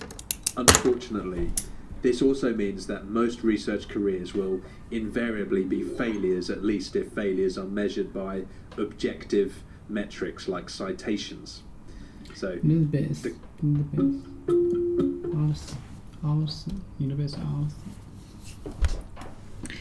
Okay, a form suggestion plan or idea often a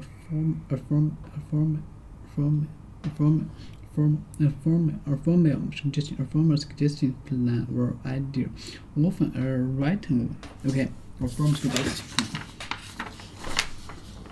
A formal suggestion plan or idea often a written one. A formal suggestion plan or idea often a written one. A formal suggestion plan or idea often a written one.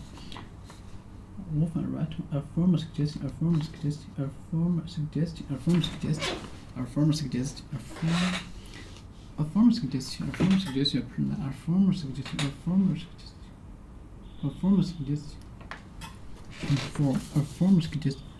plan or idea often a written one.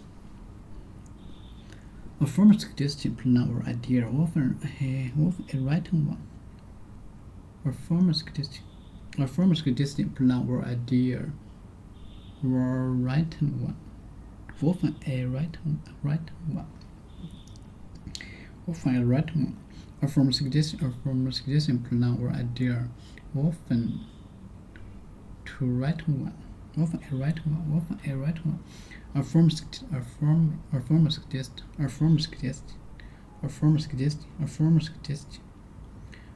suggestion plan or idea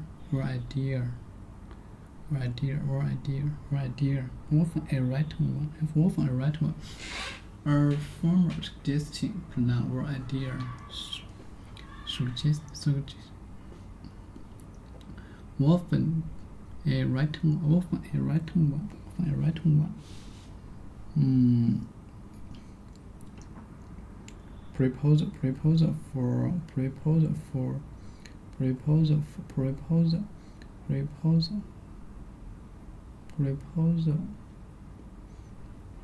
Proposal for something. The Senate rejected.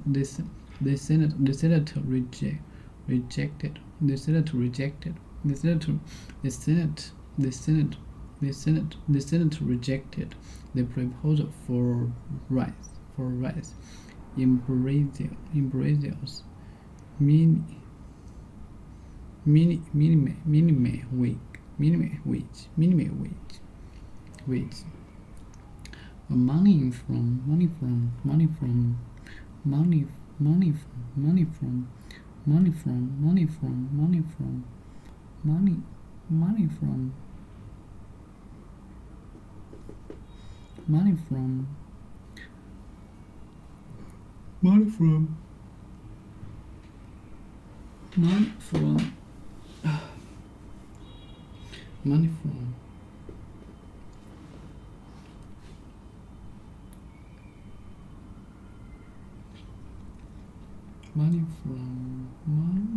Money from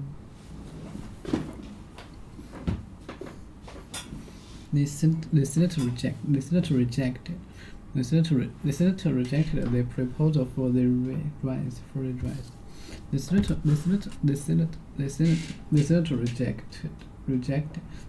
rejected the proposal. The Senate rejected the proposal. The Senate rejected the proposal. The Senate rejected proposal for rise in Brazil's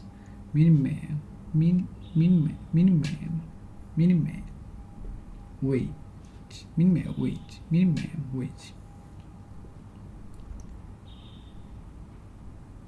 The Senate rejected the proposal for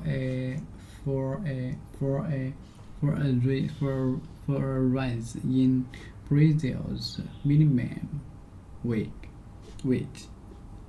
For a rise.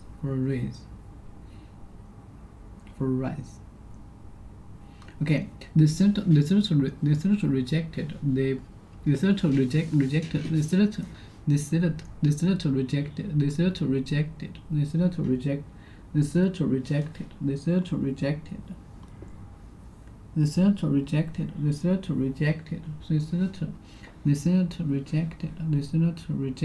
the proposal. The senator rejected the proposal. The senator rejected the proposal for a rise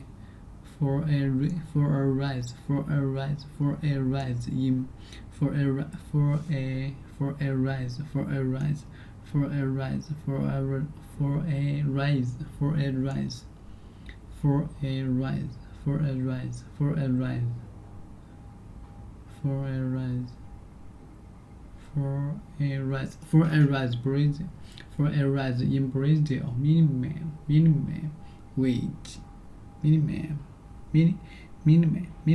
minimum wage. Okay, the senator rejected the proposal for a rise in Brazil's.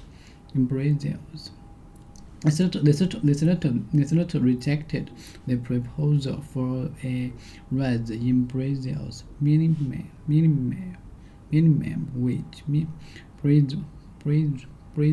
Brazil's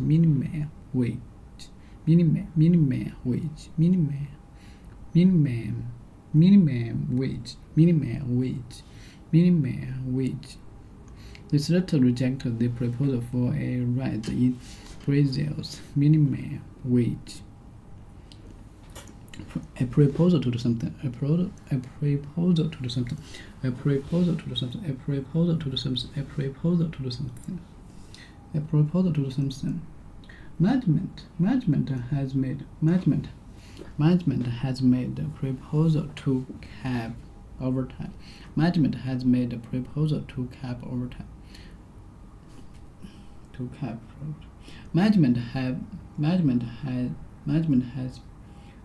has made a proposals made cap overtime to cap.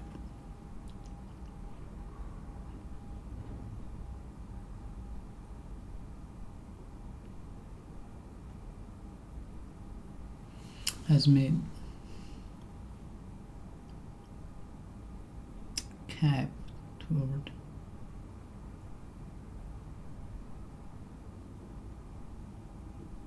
Cap overtime. What meaning of this proposal?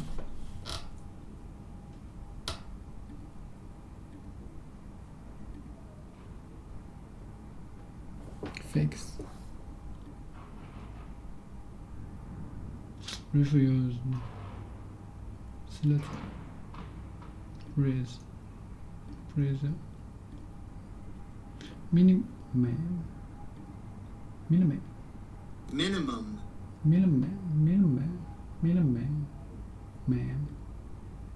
Wait.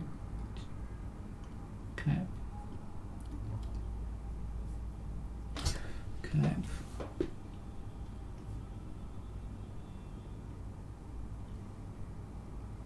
Where's the minimum?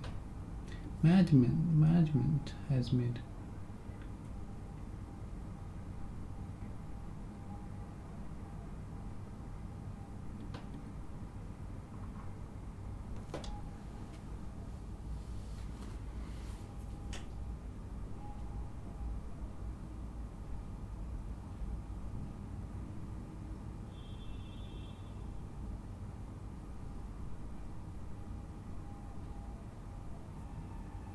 cap overtime.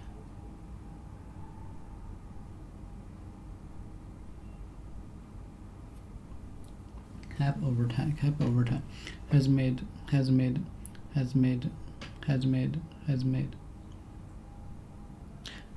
Management has made a proposal. Management has made proposals to cap overtime. Management Management has made a proposals. Management has made proposals to cap overtime.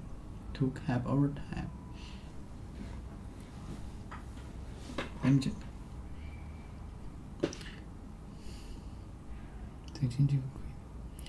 Make part forward. Submit a proposal. Make part forward. Submit a proposal.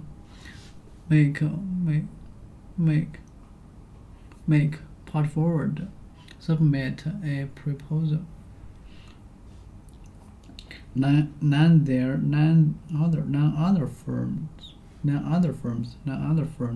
other firms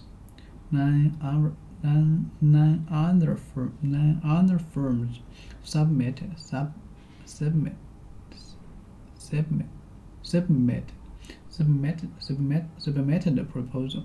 Submitted the proposal for the Navy for the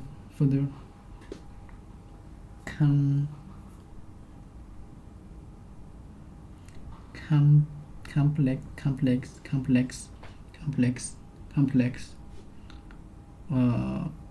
part of complex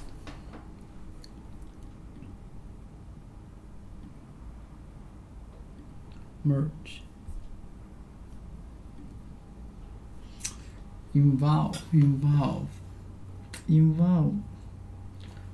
a lot of different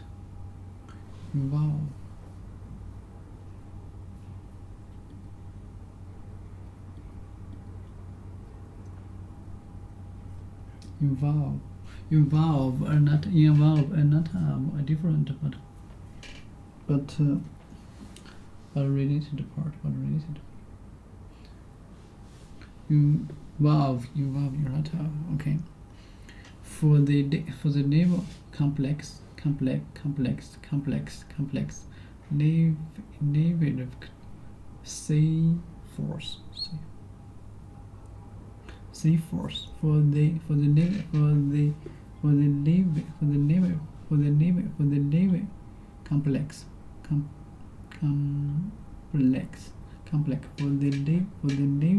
complex. Okay. Nine other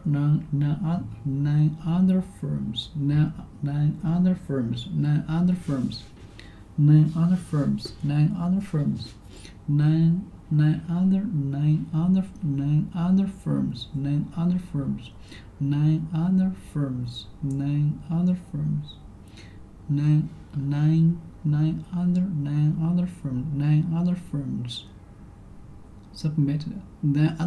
submitted proposals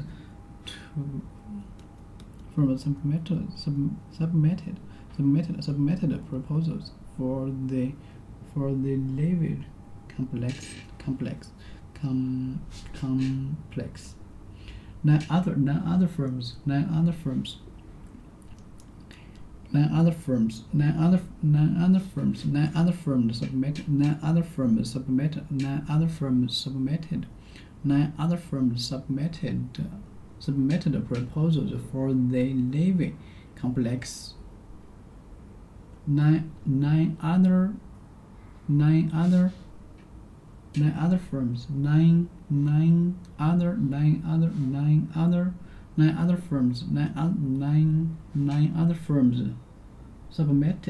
other firms submitted proposals for the Navy complex. Navy for the Navy. Nine other firms submitted a proposal for the Navy for the Navy complex. Navy complex. Okay. Approve. Consider.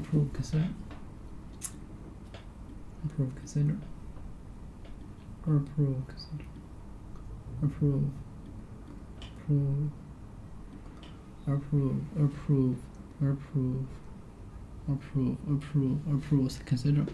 Investor approved the merger proposal. Investor approved the merger proposal. Investor consider. Rejected a proposal. Rejected. Consider. Approve, consider, rejected. Reject a proposal. Reject a proposal. Okay, investors approve. Investor approve to merger proposal. Investors approve.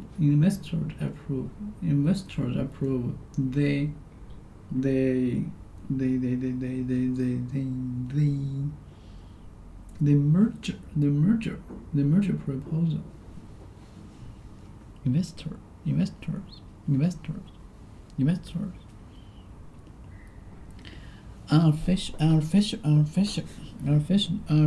Artificial.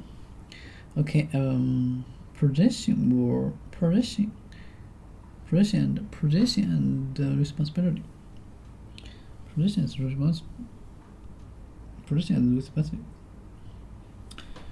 and responsibility. Okay, artificial. Merger.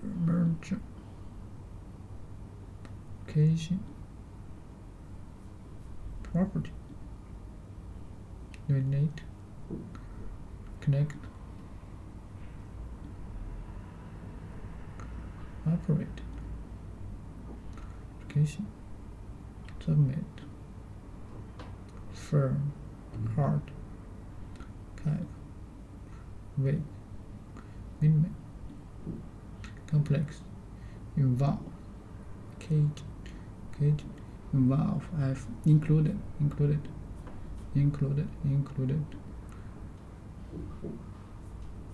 Occasion.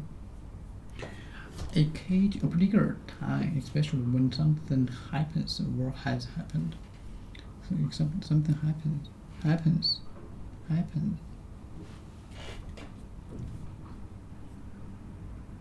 No. It happens versus must. Shit.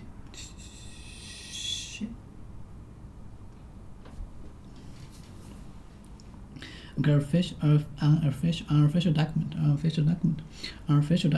document in which you give information about yourself and your property for an insurance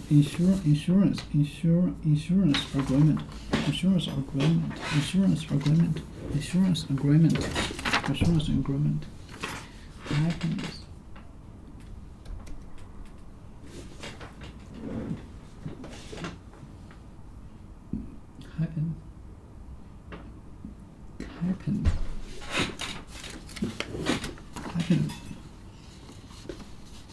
Official document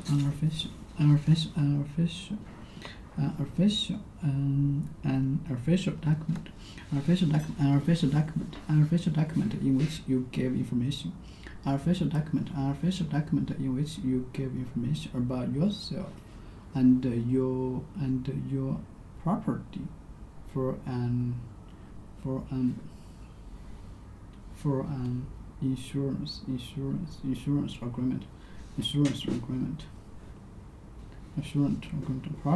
Property for an insurance agreement. Official document in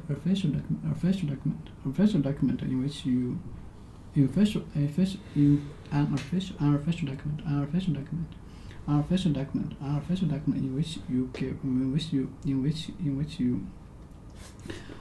document in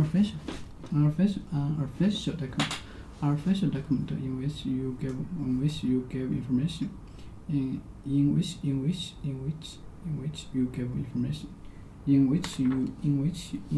give information. Official document in which you give information about yourself and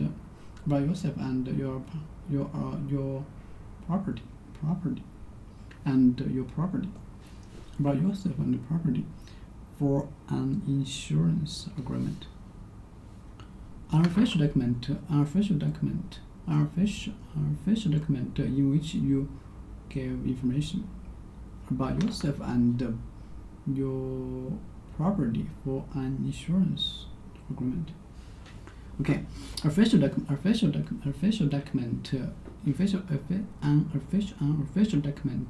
in which you give information. For yourself and your property for an insurance agreement about yourself. Unofficial document in which you give information about yourself and your property for an insurance agreement. Unofficial document in which you give information about yourself and your property for an insurance agreement. Oh, I see. Unofficial document in which you give information about yourself and your property for an insurance agreement.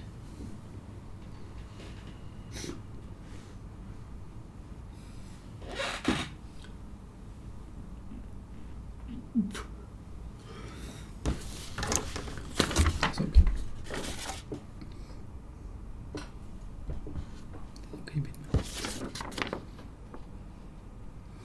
Gorgeous.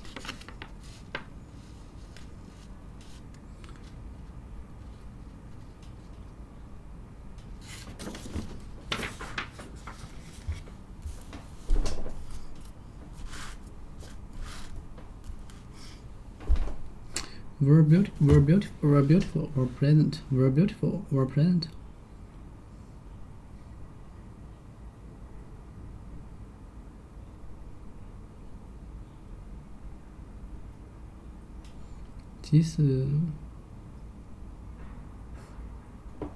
We're beautiful, we're present. We're beautiful. Okay, gorgeous. We're beautiful, we're present. Gorgeous.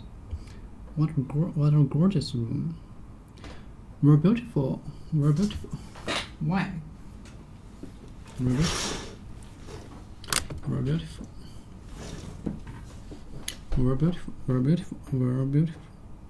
Okay, we're beautiful. We're present.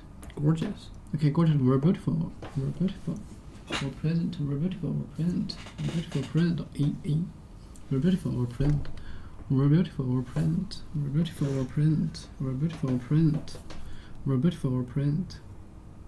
Gorgeous. We're beautiful. We're present. What a gorgeous dress. Corner.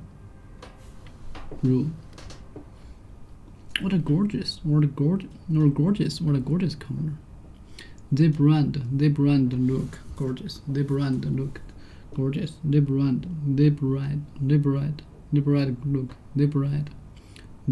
look gorgeous. The weather was so gorgeous. The bride look gorgeous. The weather was so gorgeous. Damn. The bride looked gorgeous. The bride looked gorgeous. The weather was so gorgeous. The weather was so gorgeous. Gorgeous. I think it's so gorgeous. It's gorgeous. Gorgeous. Why? Oh, it's gorgeous. What a gorgeous room. Calf. The thicker material at the end of a sneak closet.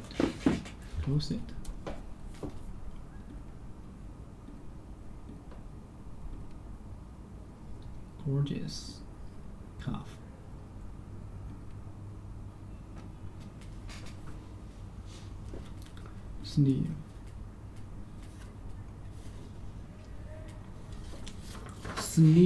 sleeve.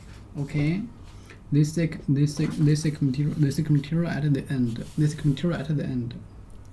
This thick material at the end. This thick material at the end. This thick material at the end of a sleeve, closest to the hand. This thick material at the end. This thick material at the end. This thick material at the end. This thick material at the end. This thick material at the end. This thick material at the end. This thick material at the end. This thick material at the end of a sleeve, closest to the hand. This thick material at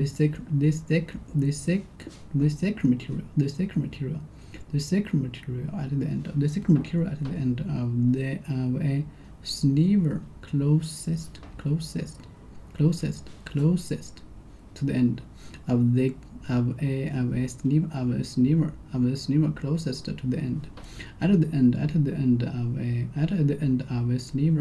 At the end of a sleeve. At the end of the sleeve. At the end of a sleeve. At the end of a sleeve closest to the end. The thick material at the end of a sleeve at the end of a sleeve. The thick material at the end of a sleeve closest to the end, to the hand, closest to the hand. Okay. The thick material at the end of a sleeve. At the end, the thick material at the end of a material at the end of a sleeve, closest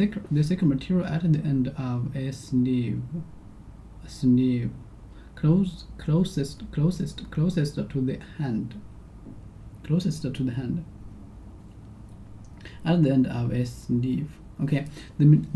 hand,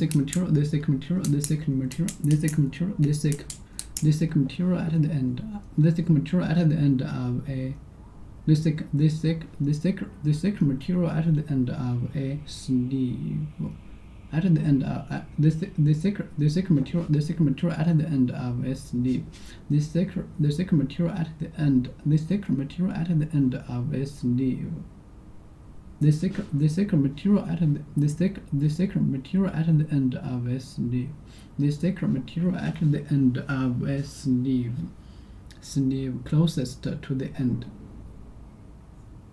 to the hand. The thick material at the end of a sleeve. The thick material at the end of a sleeve. Okay, the thick material at the end of a sleeve closest to the hand.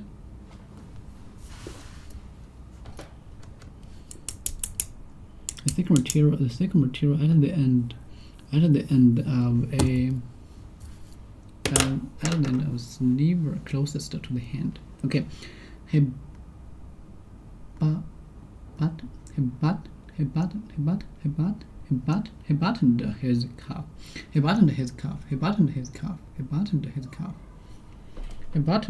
buttoned his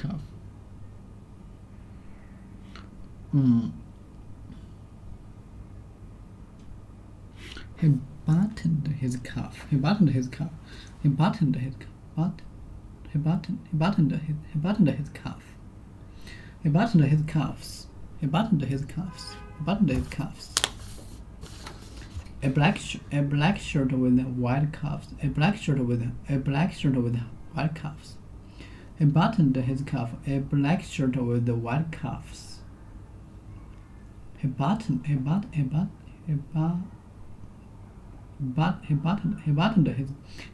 buttoned his cuff. Buttoned his cuffs. A black shirt with white cuffs. Black shirt with white cuffs. A part at the end of a pants. A part at the end of a pants neck that is turned up. a part at the end of a pant's neck that is tended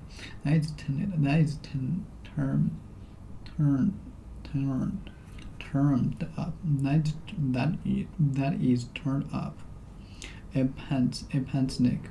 A part at the end of a pant. A part at the end of a pants. A part at the end of a pants. A part at the end of a pants.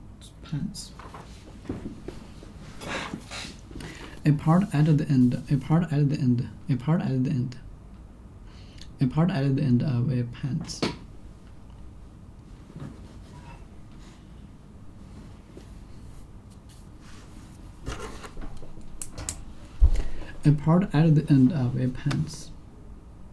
neck that is turned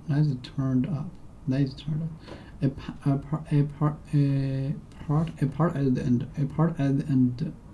part at the end of a pants. A part at the end of a pants. A part at the end of a pants neck that is turned up. A part at the end of a pants. A part at the end of a pants neck that is turned up. A part at the end of a pants. A part at the end of a pants neck that is turned up. What meaning of this? A part at the end of a pants neck that is turned up. He wear a polo shirt. He wears a polo shirt and cuff on his cuff down. Turn up. What the meaning of this? On his pants and cuff.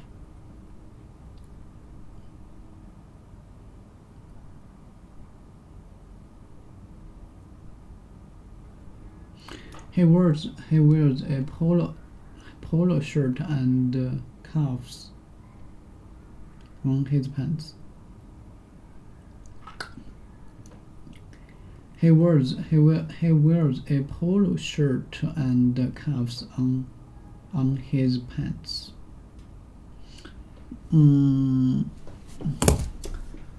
What? I understand.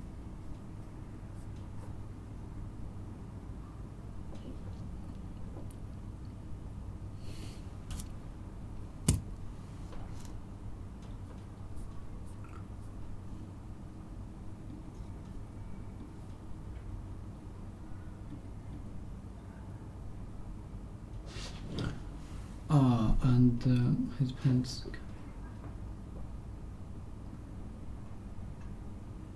Words of and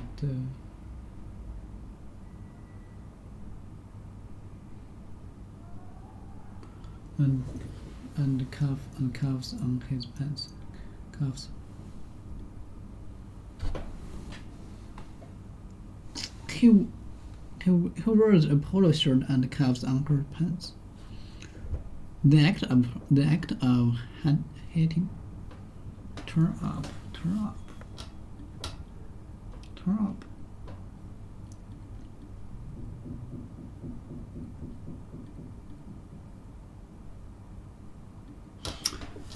A part at the end that is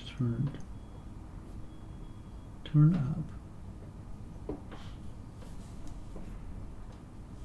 Just have children. Okay, the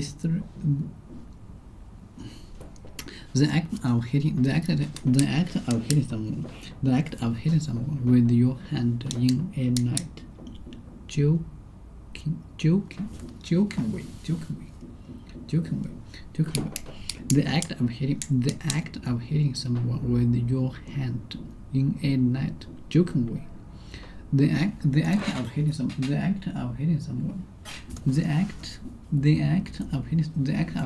with your hand in a night, jokingly. Playful, cuff on Oh, no, I said that. The act of hitting someone with your hand.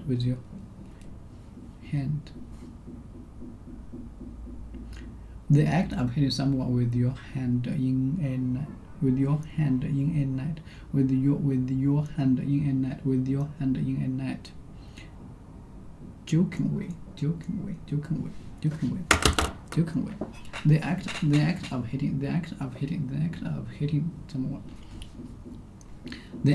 hitting someone. The act of hitting someone with your hand in a net. The act of hitting someone with your hand in a net. Your hand in a net. The act of hitting someone with your hand in a net. Jokingly. The act of hitting someone with your hand in a net. Jokingly. She gave him a playful cuff on the shoulder. She gave him a playful cuff. She gave him a playful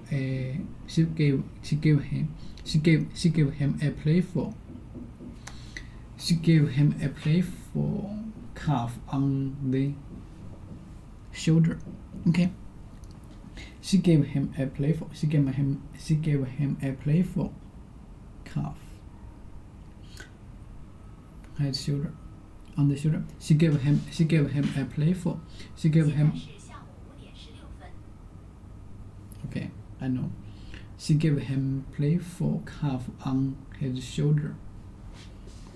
She gave him a playful cuff on his shoulder. The act of killing someone with your hand in a night. Joking.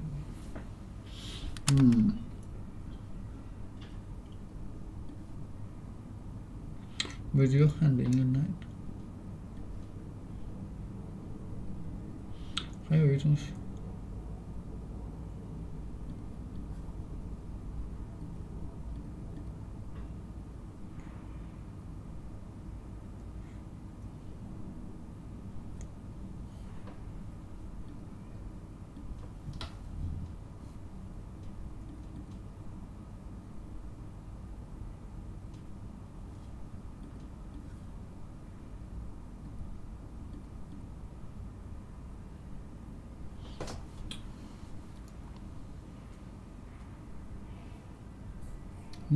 Night is what it was.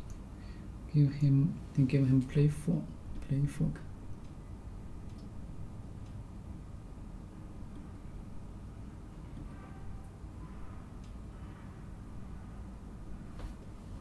Plague.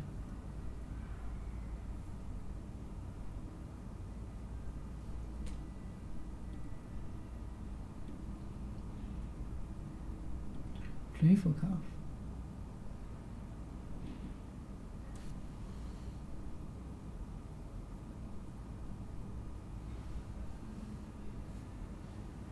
Calf.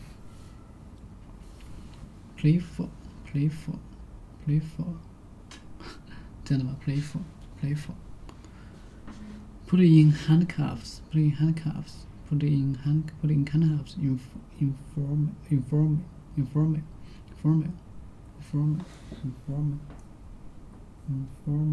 In handcuff.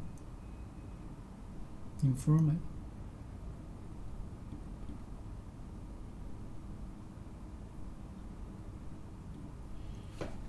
Putting handcuff. To put someone's hands in handcuff. Put in handcuffs. To put someone's hands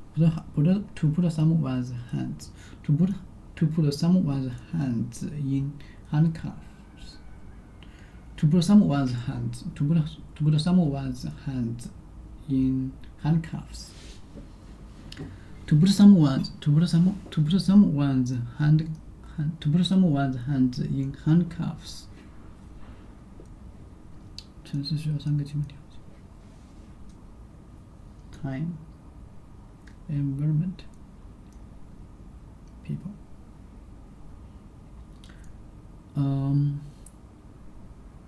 Three things you can choose. You can change. For 3 things you can change for 3 things you can change, especially in front of, especially 2 in front of, especially 2 things in front of, within front of, within, especially 2 in front of, especially in front of, special to change. 3 things, third things you can change and offered.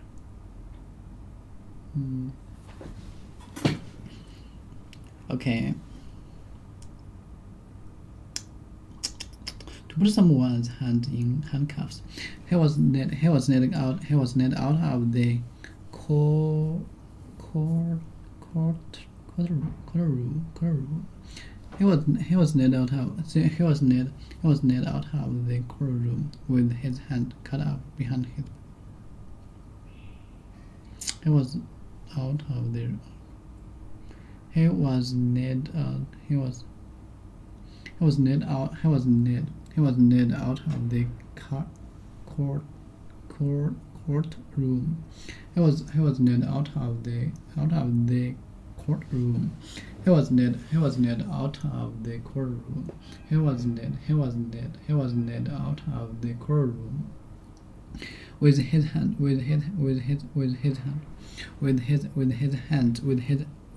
hands cuffed behind his back.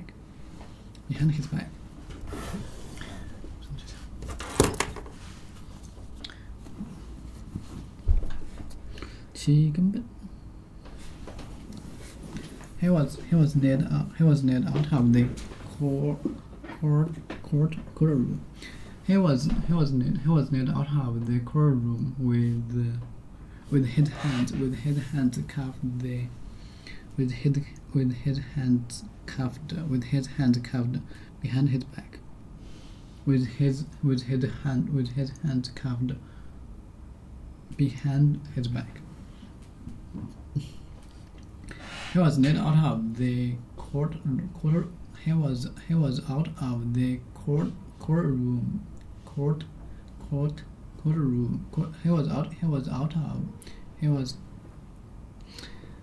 He was led out of the courtroom with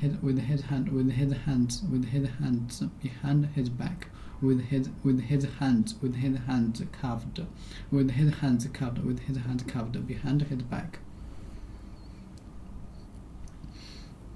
Yeah, I know that. He was led out of the court. He was led out of the courtroom with his hand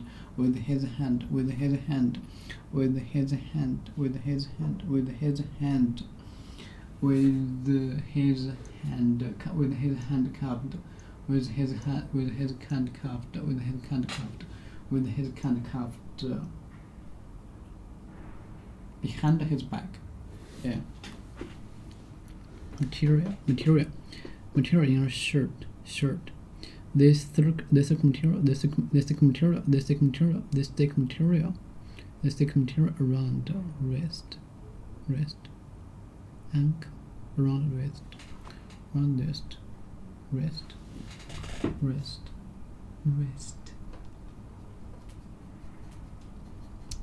back,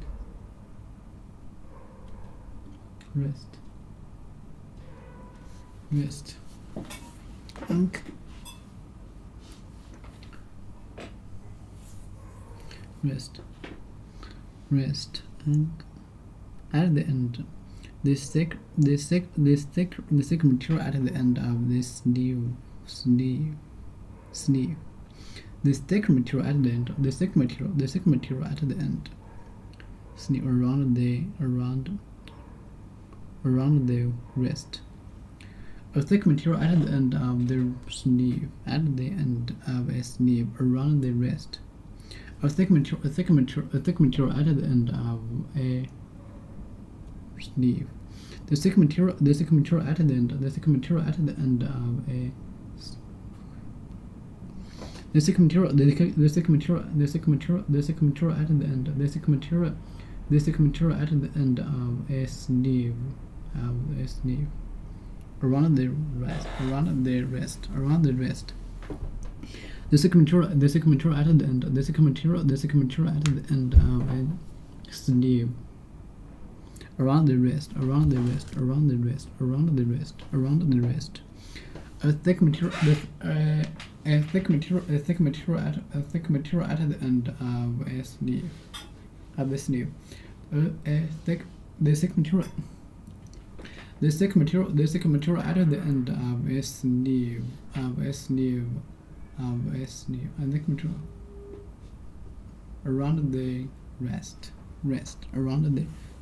the wrist.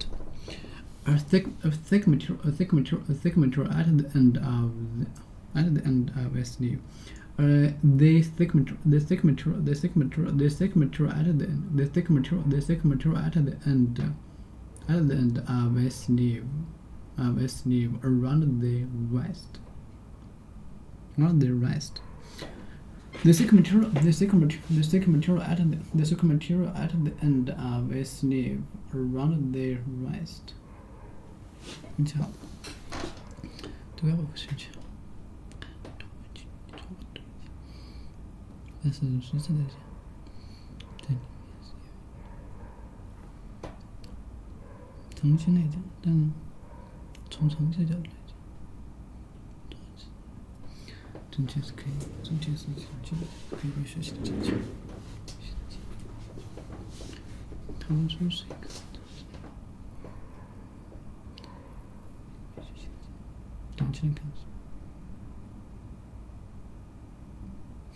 The thick material at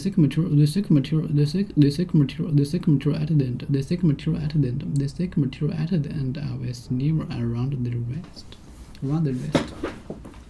The thick material at the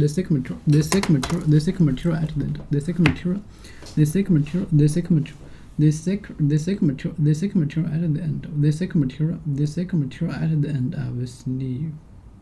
The thick material at the end of a sleeve. The thick material at the end of a sleeve. Around the wrist. Or they turned up at the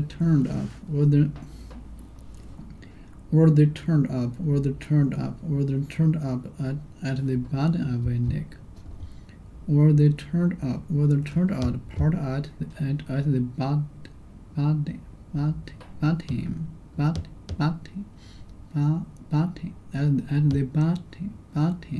the bottom of a neck. Or they turned in a pair of pants. Or they turned up. Part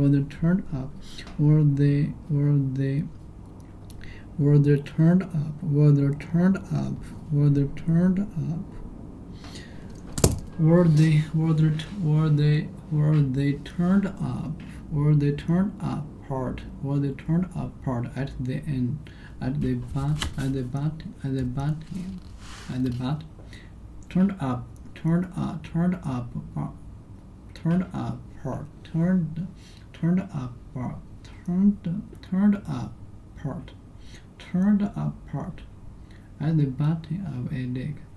At the bottom of a neck. Turned up part at the bottom of a neck. Were they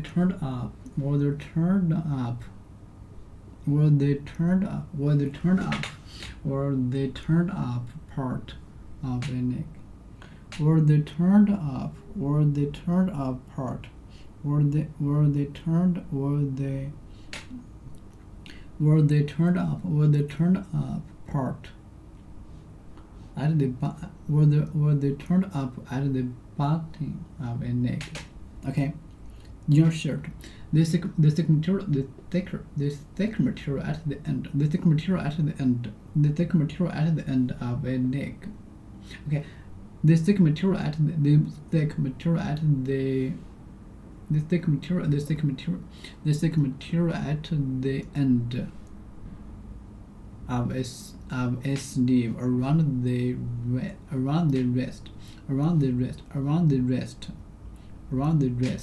the wrist, were they turned up at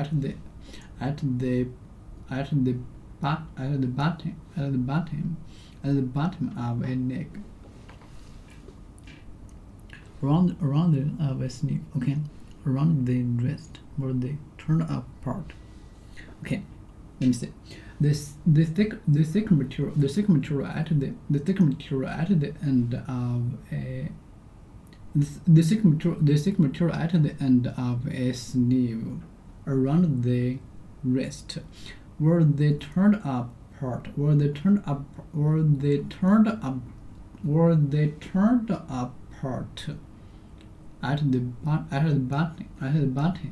at the bottom of a neck. In a pair of pants, the thick material at the end of a sleeve around the wrist, were they turned up part at the bottom of a neck.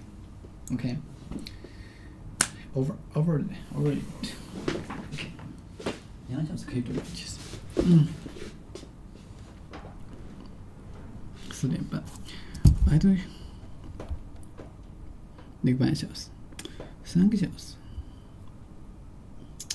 ，3小时，6小时，其实也就刚刚4小时，4个半小时。Okay. At the end of the neck.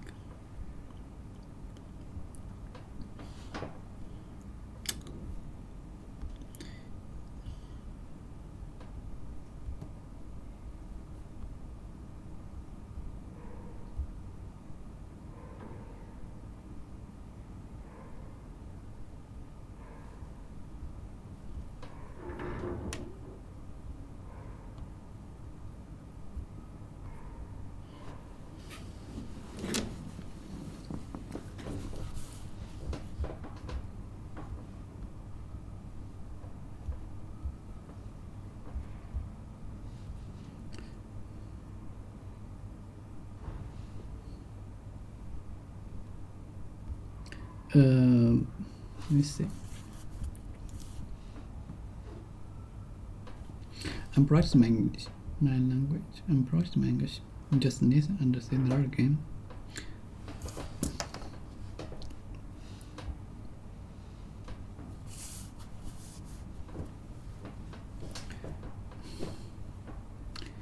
I'm practicing my language. You just listen and say that again. Begin. The thick material. Sure, I'm here. The thicker material at the end of a sleeve, around the wrist, or the turned up part at the bottom of a neck. Say that again.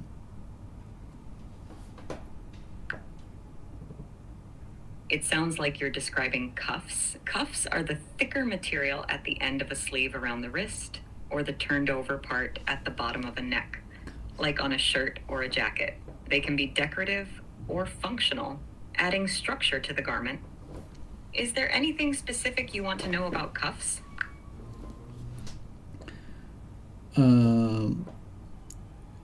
Yeah, I'm practicing my cuffs. It seems like you didn't say anything. If you have more to add or another question, feel free to share. I'm here to help. The thicker material at the end of sleeve around the wrist, or the turned up part at the bottom of a neck. you just say that again about my words, okay?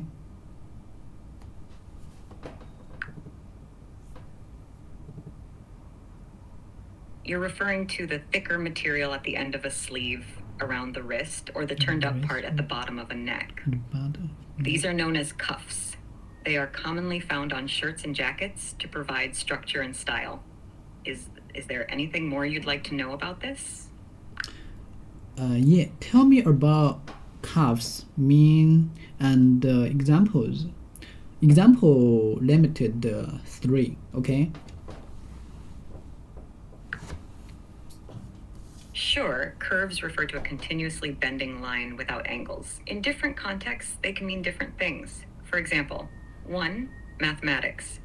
In math, a curve is a line that smoothly bends without corners. They're described using functions or equations. 2, statistics. The term curve often refers to a graphical representation of data, like a bell curve representing a normal distribution. The mean or average is the central value, and in a normal distribution, it's at the peak of the curve. 3, design. In design, curves can refer to the smooth contoured lines that shape objects or graphics, adding an aesthetic appeal. Would you like more information on any of these examples? Mathematics. Design. Yeah, tell me about cuffs. Cuff.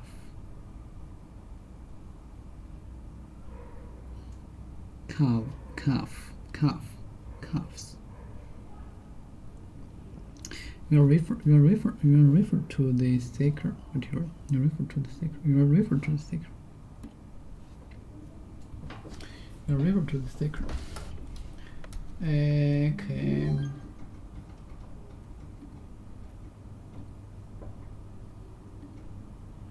You refer to the thicker. Shh. Right pause.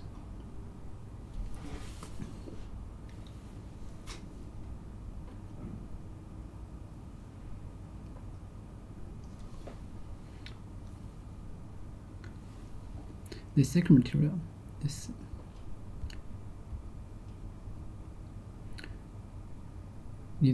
seems like you didn't say anything. If you have more to add under another question, feel free to share.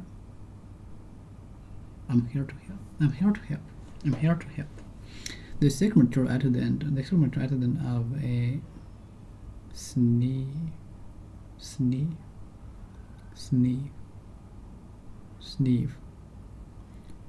sleeve around the wrist, or the turned up part at the bottom of a neck. Just say that. You just say that again around my words.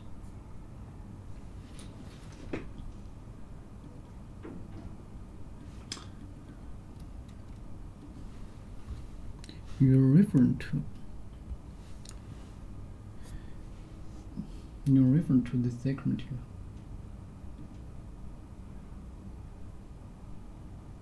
Sleeve.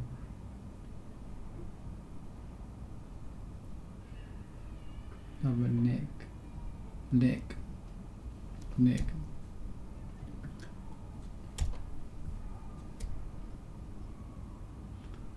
Or turned up part of the neck.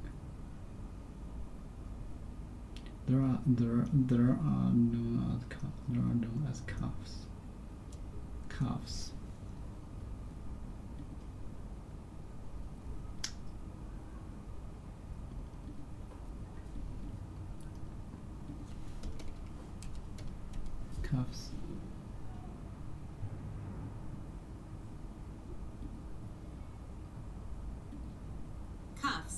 Cuffs. You're referent.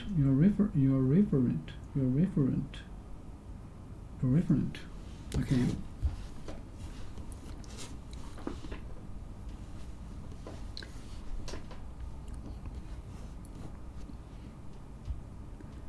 The thicker material at the end of sleeve, around the wrist, or the turned up part at the bottom of a neck. You just say that again about my words.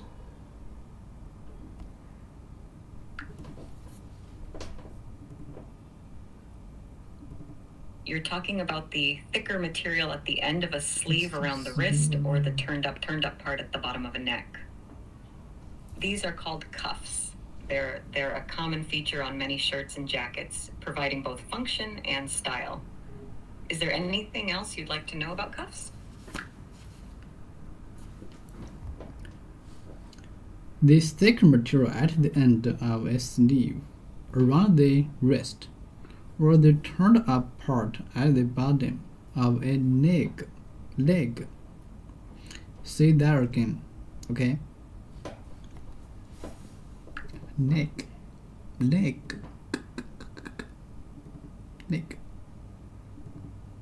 You're referring to the thicker material at the end of a sleeve around the wrist or the turned up part at the bottom of a leg. These are known as cuffs. On sleeves, they're often found on shirts and jackets, while on the bottom of a leg, they're seen on pants or trousers. They add structure and style to the garment. Anything else you'd like to know about this?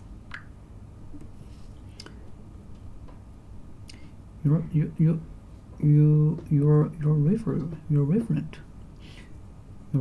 the thicker material. You're referring to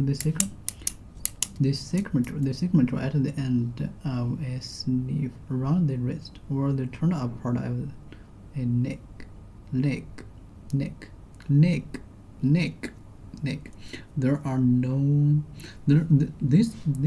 are known as cuffs worn on sleeves.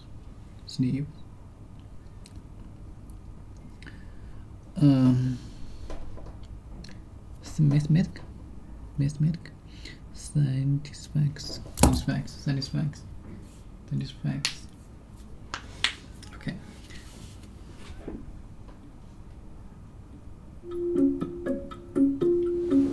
Hey folks, Sam Jones here.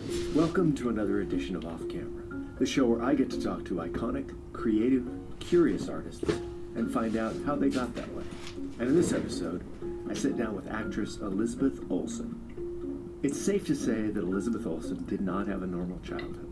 As the other sister to the Olsen twins, Elizabeth had a front row seat to her sister's experience in the spotlight, media circus included. And she also witnessed what it was like to be a working actor, something she wanted to be, but was embarrassed to admit. As she says, I had this fear that people would think I didn't earn or deserve the things I worked for because of who I was naturally associated with. Well, the nepotism critique motivated her to prove her worth, but that turned out to be the easy part. Elizabeth's a hard worker by nature. After all, you don't get dubbed NYU's notorious rehearsal Nazi for nothing. And very soon, people started taking notice, and Elizabeth started getting roles, including the one that led to her breakout performance in Martha, Marcy, May, Marlene. Since then, Elizabeth has conquered the world of independent film in projects like Wind River, Kodachrome, and Ingrid Goes West, and the blockbuster world of Marvel's Avengers franchise, playing superhero Scarlet Witch. Elizabeth is the kind of actor who loves the work and the craft, and she's also the kind of artist who wants to take risks. Her newest project, entitled Sorry for Your Loss, explores all the stages of grief, and Elizabeth plays a widow trying to piece her life back together. Not easy subject matter, but as you'll see, she rises to any challenge thrown her way. Elizabeth joins Off Camera to talk about the biggest lessons she had learned from her family, why she may be one of the few actors who likes to audition, and why she's the most zen, type A personality you'll ever meet. So pull up a chair and listen in. Hi, Lizzie. Hi, Sam. Thanks for doing this. Thank you for having me. You know what? I love having you here because I saw Martha, Marcy, May, Marlene. Good job.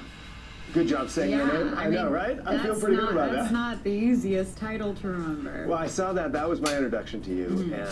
And then a few years later, Wind River came out, and I was blown away by that film. I loved Kodachrome. Obviously you're in... Oh, Jesus. Marvel, but this new show you're doing on Facebook Watch called Sorry for Your Loss is, on the surface, maybe a really risky thing to do because the subject is grief, right? And you play a woman who's just been widowed. And on the surface, I would think that could be a scary thing, but then when you get into the show, you realize how much humanity is in it. Were you aware of the riskiness of doing a show that is maybe a subject that people, especially in Western culture, want to stay away from a little bit?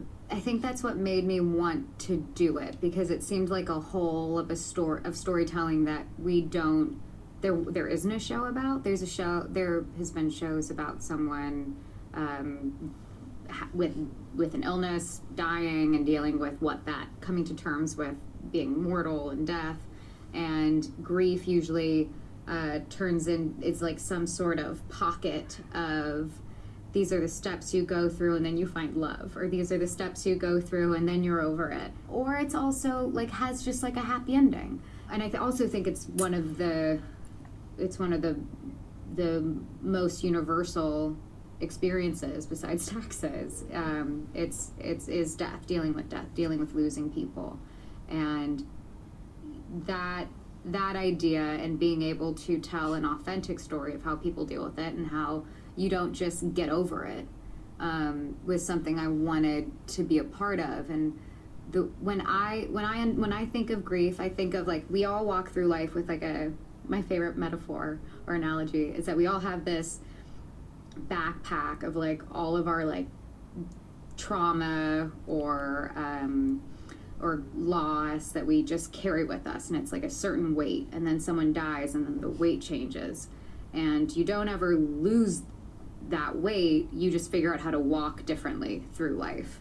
And so that's kind of how I think of grief, and I think of this character is she's learning how to approach life with this whole shift of weight on her back. Right, you're saying the misperception of that is we're supposed to get through it and actionably get over it. Yeah, and it's like, why do you need to get over it? I think the thing that bothers people is when the memory of someone starts to become fuzzier, or people think the healthiest thing is to not bring up that person that you loved so much. Right. And so it's trying to get rid of all those, I don't know, those like old-fashioned traditions of like how to get through grief the right way. That's why in episode 3, this woman comes into her grief group who seems to be like the perfect widow. Right. And she's driving me crazy, and I thought it was so funny. Yeah. Yeah, like what does it look like to grieve perfectly? You know, her husband died in war, and she's a woman of faith, and like all of those things. And then you have our character Lee, who's like an angry perfectionist, whose beliefs are based in science and doesn't have like a higher faith, and just that kind of conflict was I always thought was just really funny to me. No, it's definitely a show about things that we don't want to think about until we have to. And it made me curious about your initial draw to the project. Were you drawn as an actor to be able to play someone in those sorts of emotions? Were you drawn as a producer to the overall story? Well, I got the pilot, and it was, do you want to come on as an actor and a producer?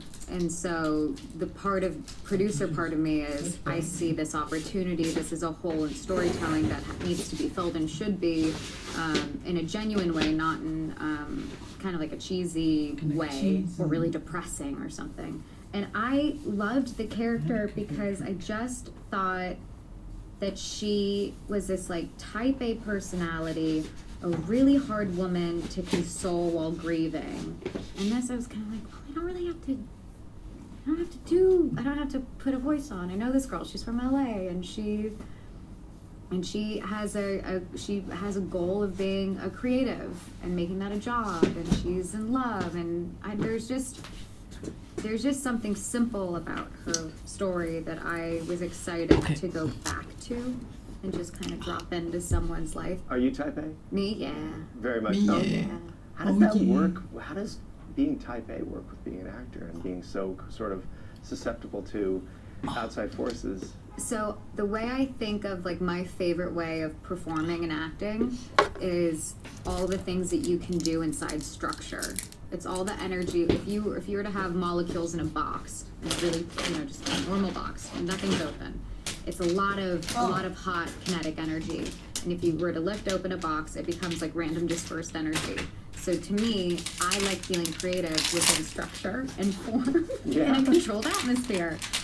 That's why I won't do, I never really loved experimental theater. When I trained, it was about the analysis. And so I really love structure, and I really love being creative within structure. That's how I think about it. I think one of the differences between being an actor and being another kind of artist is another kind of artist, like a painter or musician, can go and just do it and control it. Yeah. You know what I mean? Yeah, I do. So there's a teacher I had when I was in college who said, if you guys aren't interested in being in a job that's going to be a constant roller coaster of ups and downs, then you should stop wasting your parents' money or deal student loans, and you should just change your major now. And when she said that, I was a freshman in college, and I was like,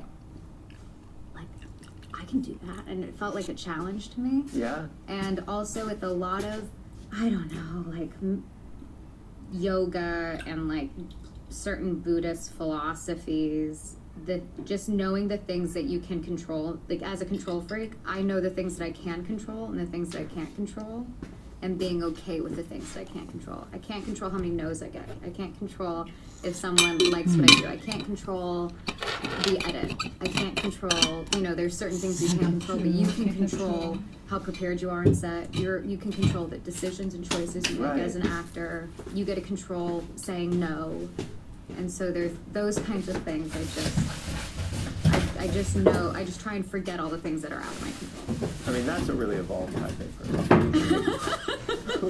What you're talking about that's hard to do. I mean, it is the very essence of being a type A person. Is maybe that you're not so good with the stuff you can't control. Yeah. Right? Yeah. I mean, you didn't come fully formed that way. No, I didn't. I think it happened in college. I think I had a teacher that talked about that. So I think that was something that I really took to heart in college. I was also someone who always loved auditioning. So when I first started working, I was like, put me in for anything. I just like the feeling of auditioning. And it was something that I knew that my ratio of my nose, just for any reason, whatever, if I don't look like the father, I don't look like I look too much like the place I'm comfortable being in. But I think when you see the top, when you see the number one, I think the way down looks a lot scarier. And I've never seen the top. You know what? I think that is the clearest explanation of it, because what you're talking about is, your whole story is you have done this for the right reasons, because you love it, and not because you wanted to be famous, and not because you wanted that kind of attention at all. This is a craft to you. Mm-hmm. And that may go a long way towards serenity when it comes to looking at the long view of your career, because you didn't want to get here to have adulation and fame. Yeah, or be the best. Because I think some people do want to be the best at a job. Right. And I've always thought of the best as being for the most part it's a phase, unless you're Meryl Streep. But for the most part, it is, you're the best for a moment, and then either there's oversaturation or whatever it is, it changes. There's a drop, there's a lull, maybe it gets to go back up again. But I like the safe treading space of just being someone who's able to work, and things maybe work out, sometimes they don't, just keep moving along.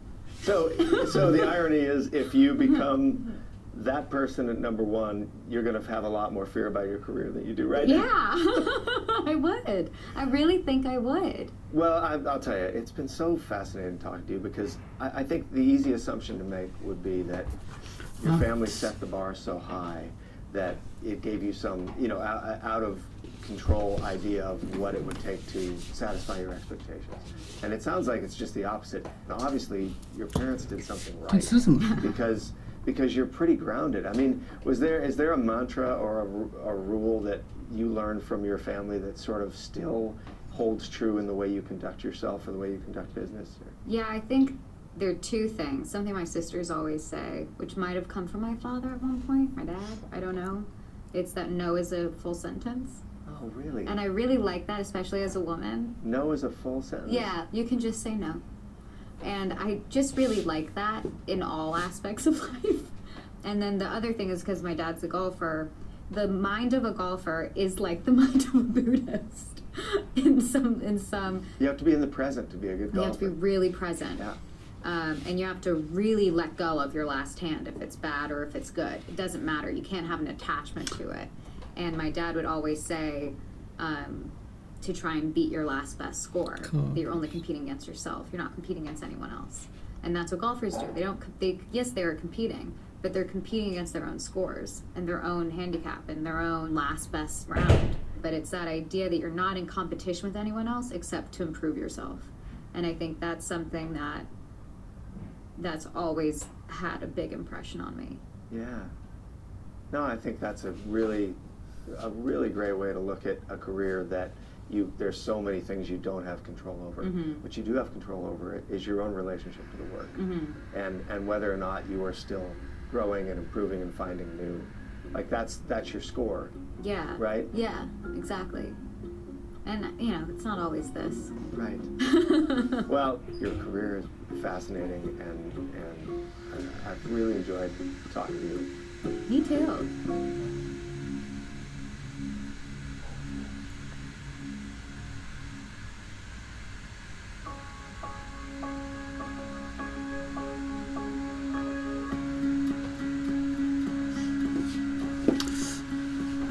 Hey folks, that's our show. If you want to check out more of Elizabeth's work, I recommend starting with Wind River and then seeing Kodachrome, Ingrid Goes West, and Martha, Marcy, May, Marlene. And you can see her latest work, Sorry for Your Loss, on Facebook Watch. Also, you can check us out at offcamera.com. For only $4.99 a month, you can see this show in glorious black and white on any device, at any time, and have access to the entire archive of over 150 shows. So, check that out. And please tell your friends about Off Camera. You can shout about it on social media. We're Off Camera Show on Facebook, Instagram, and Twitter. And I'm Sam Jones on Twitter and Sam Jones Pictures on Instagram. You can also send me an email. I'm sam@offcamera.com. If you want to suggest a guest or send me a criticism or just tell me what you're doing with your life, I love hearing about it. Also, you can get this podcast automatically updated to your phone just by subscribing. So if you haven't yet, go to iTunes or wherever you get your podcasts and subscribe to our show. And while you're there, give us a rating. Every time we get a rating, it helps other people find the show. So if you love what we're doing, don't keep it a secret. Share it with the world. I also want to thank the people that work on the show. We have a lot of talented people who work really hard and really believe in what we're doing. Could not do the show without you. Crawford Shippey, Taylor Galvin, Sasha Snow, Nathan Shields, Garrett Johnson, Zach Baldry, and Matt Davidson, who likes to cut his spaghetti into tiny pieces. See you next time, Off Camera.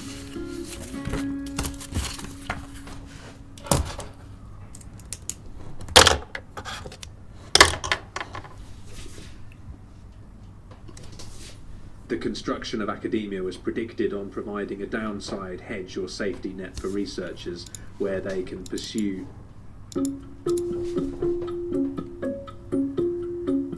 Hey folks, Sam Jones here. Welcome to another edition of Off Camera, the show where I get to talk to iconic, creative, curious artists and find out how they got that way. And in this episode, I sit down with actress Elizabeth Olsen. It's safe to say that Elizabeth Olsen did not have a normal childhood. As the other sister to the Olsen twins, Elizabeth had a front row seat to her sister's experience in the spotlight, media circus included. And she also witnessed what it was like to be a working actor, something she wanted to do, but was embarrassed to admit. As she says, I had this fear that people would think I didn't earn or deserve the things I worked for because of who I was naturally associated with. Well, the nepotism critique motivated her to prove her worth, but that turned out to be the easy part. Elizabeth's a hard worker by nature. After all, you don't get dubbed NYU's notorious rehearsal Nazi for nothing. And very soon, people started taking notice, and Elizabeth started getting roles, including the one that led to her breakout performance in Martha, Marcy, May, Marlene. Since then, Elizabeth has conquered the world of independent film in projects like Wind River, Kodachrome, and Ingrid Goes West, and the blockbuster world of Marvel's Avengers franchise, playing superhero Scarlet Witch. Elizabeth is the kind of actor who loves the work and the craft, and she's also the kind of artist who wants to take risks. Her newest project, entitled Sorry for Your Loss, explores all the stages of grief, and Elizabeth plays a widow trying to piece her life back together. Not easy subject matter, but as you'll see, she rises to any challenge thrown her way. Elizabeth joins off camera to talk about the biggest lessons she's learned from her family, why she may be one of the few actors who likes to audition, and why she's the most zen, type A personality you'll ever meet. So pull up a chair and listen in. Hi, Lizzie. Hi, Sam. Thanks for doing this. Thank you for having me. You know what? I love having you here because I saw Martha, Marcy, May, Marlene. Good job.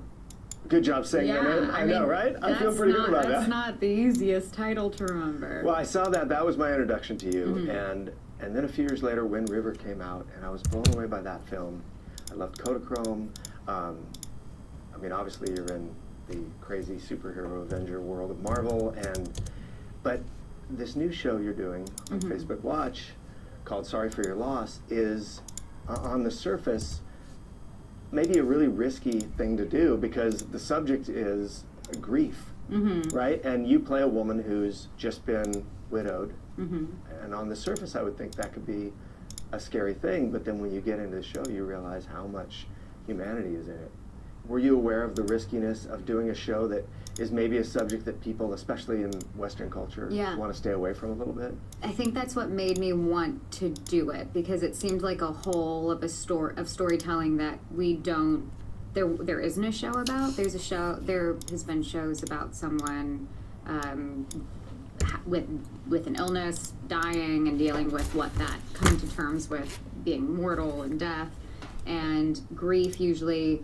It's like some sort of pocket of these are the steps you go through and then you find love, or these are the steps you go through and then you're over it, or it's also like has just like a happy ending. And I also think it's one of the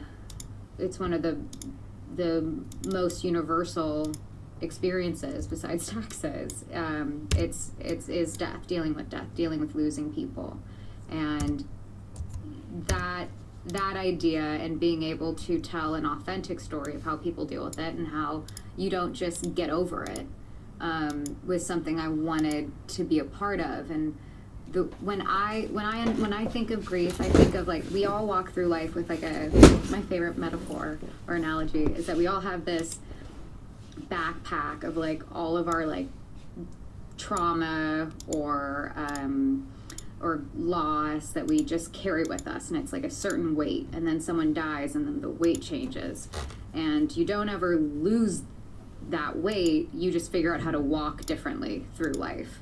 And so that's kind of how I think of grief, and I think of this character is she's learning how to approach life with this whole shift of weight on her back. Right, and you're saying the misperception of that is we're supposed to get through it and actionably get over it. Yeah, and it's like, why do you need to get over it? I think the thing that bothers people is when the memory of someone starts to become fuzzier, or people think the healthiest thing is to not bring up that person that you loved so much. Right. And so it's trying to get rid of all those, those like old-fashioned traditions of like how to get through grief the right way.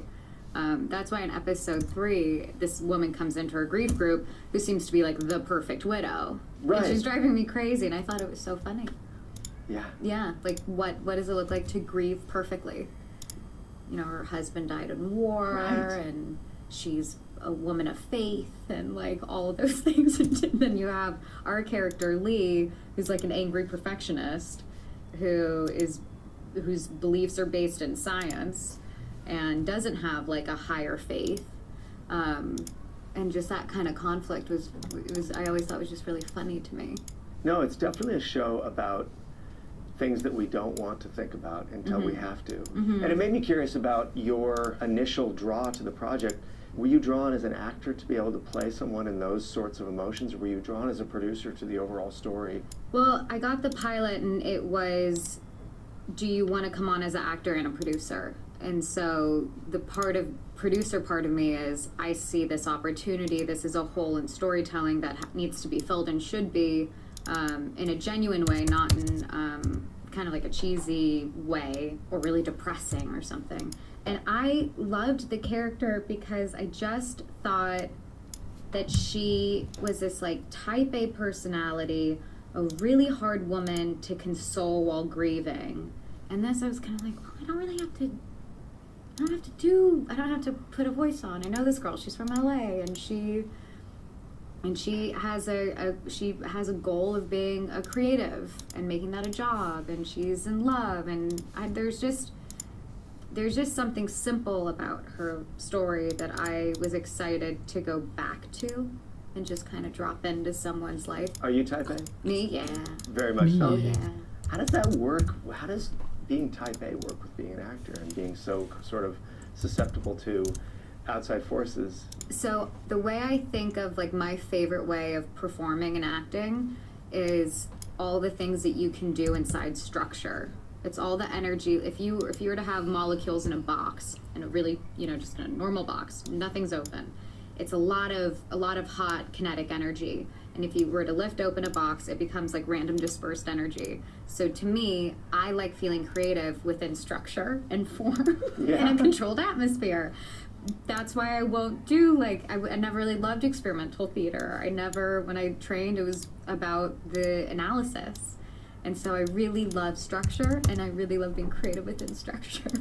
That's how I think about it. I think one of the differences between being an actor and being another kind of artist is another kind of artist, like a painter or a musician, they can go and just do it and control it. Yeah. You know what I mean? Yeah, I do. So there's a teacher I had when I was in college who said, if you guys aren't interested in being in a job that's going to be a constant roller coaster of ups and downs, then you should stop wasting your parents' money or deal with student loans, and you should just change your major now.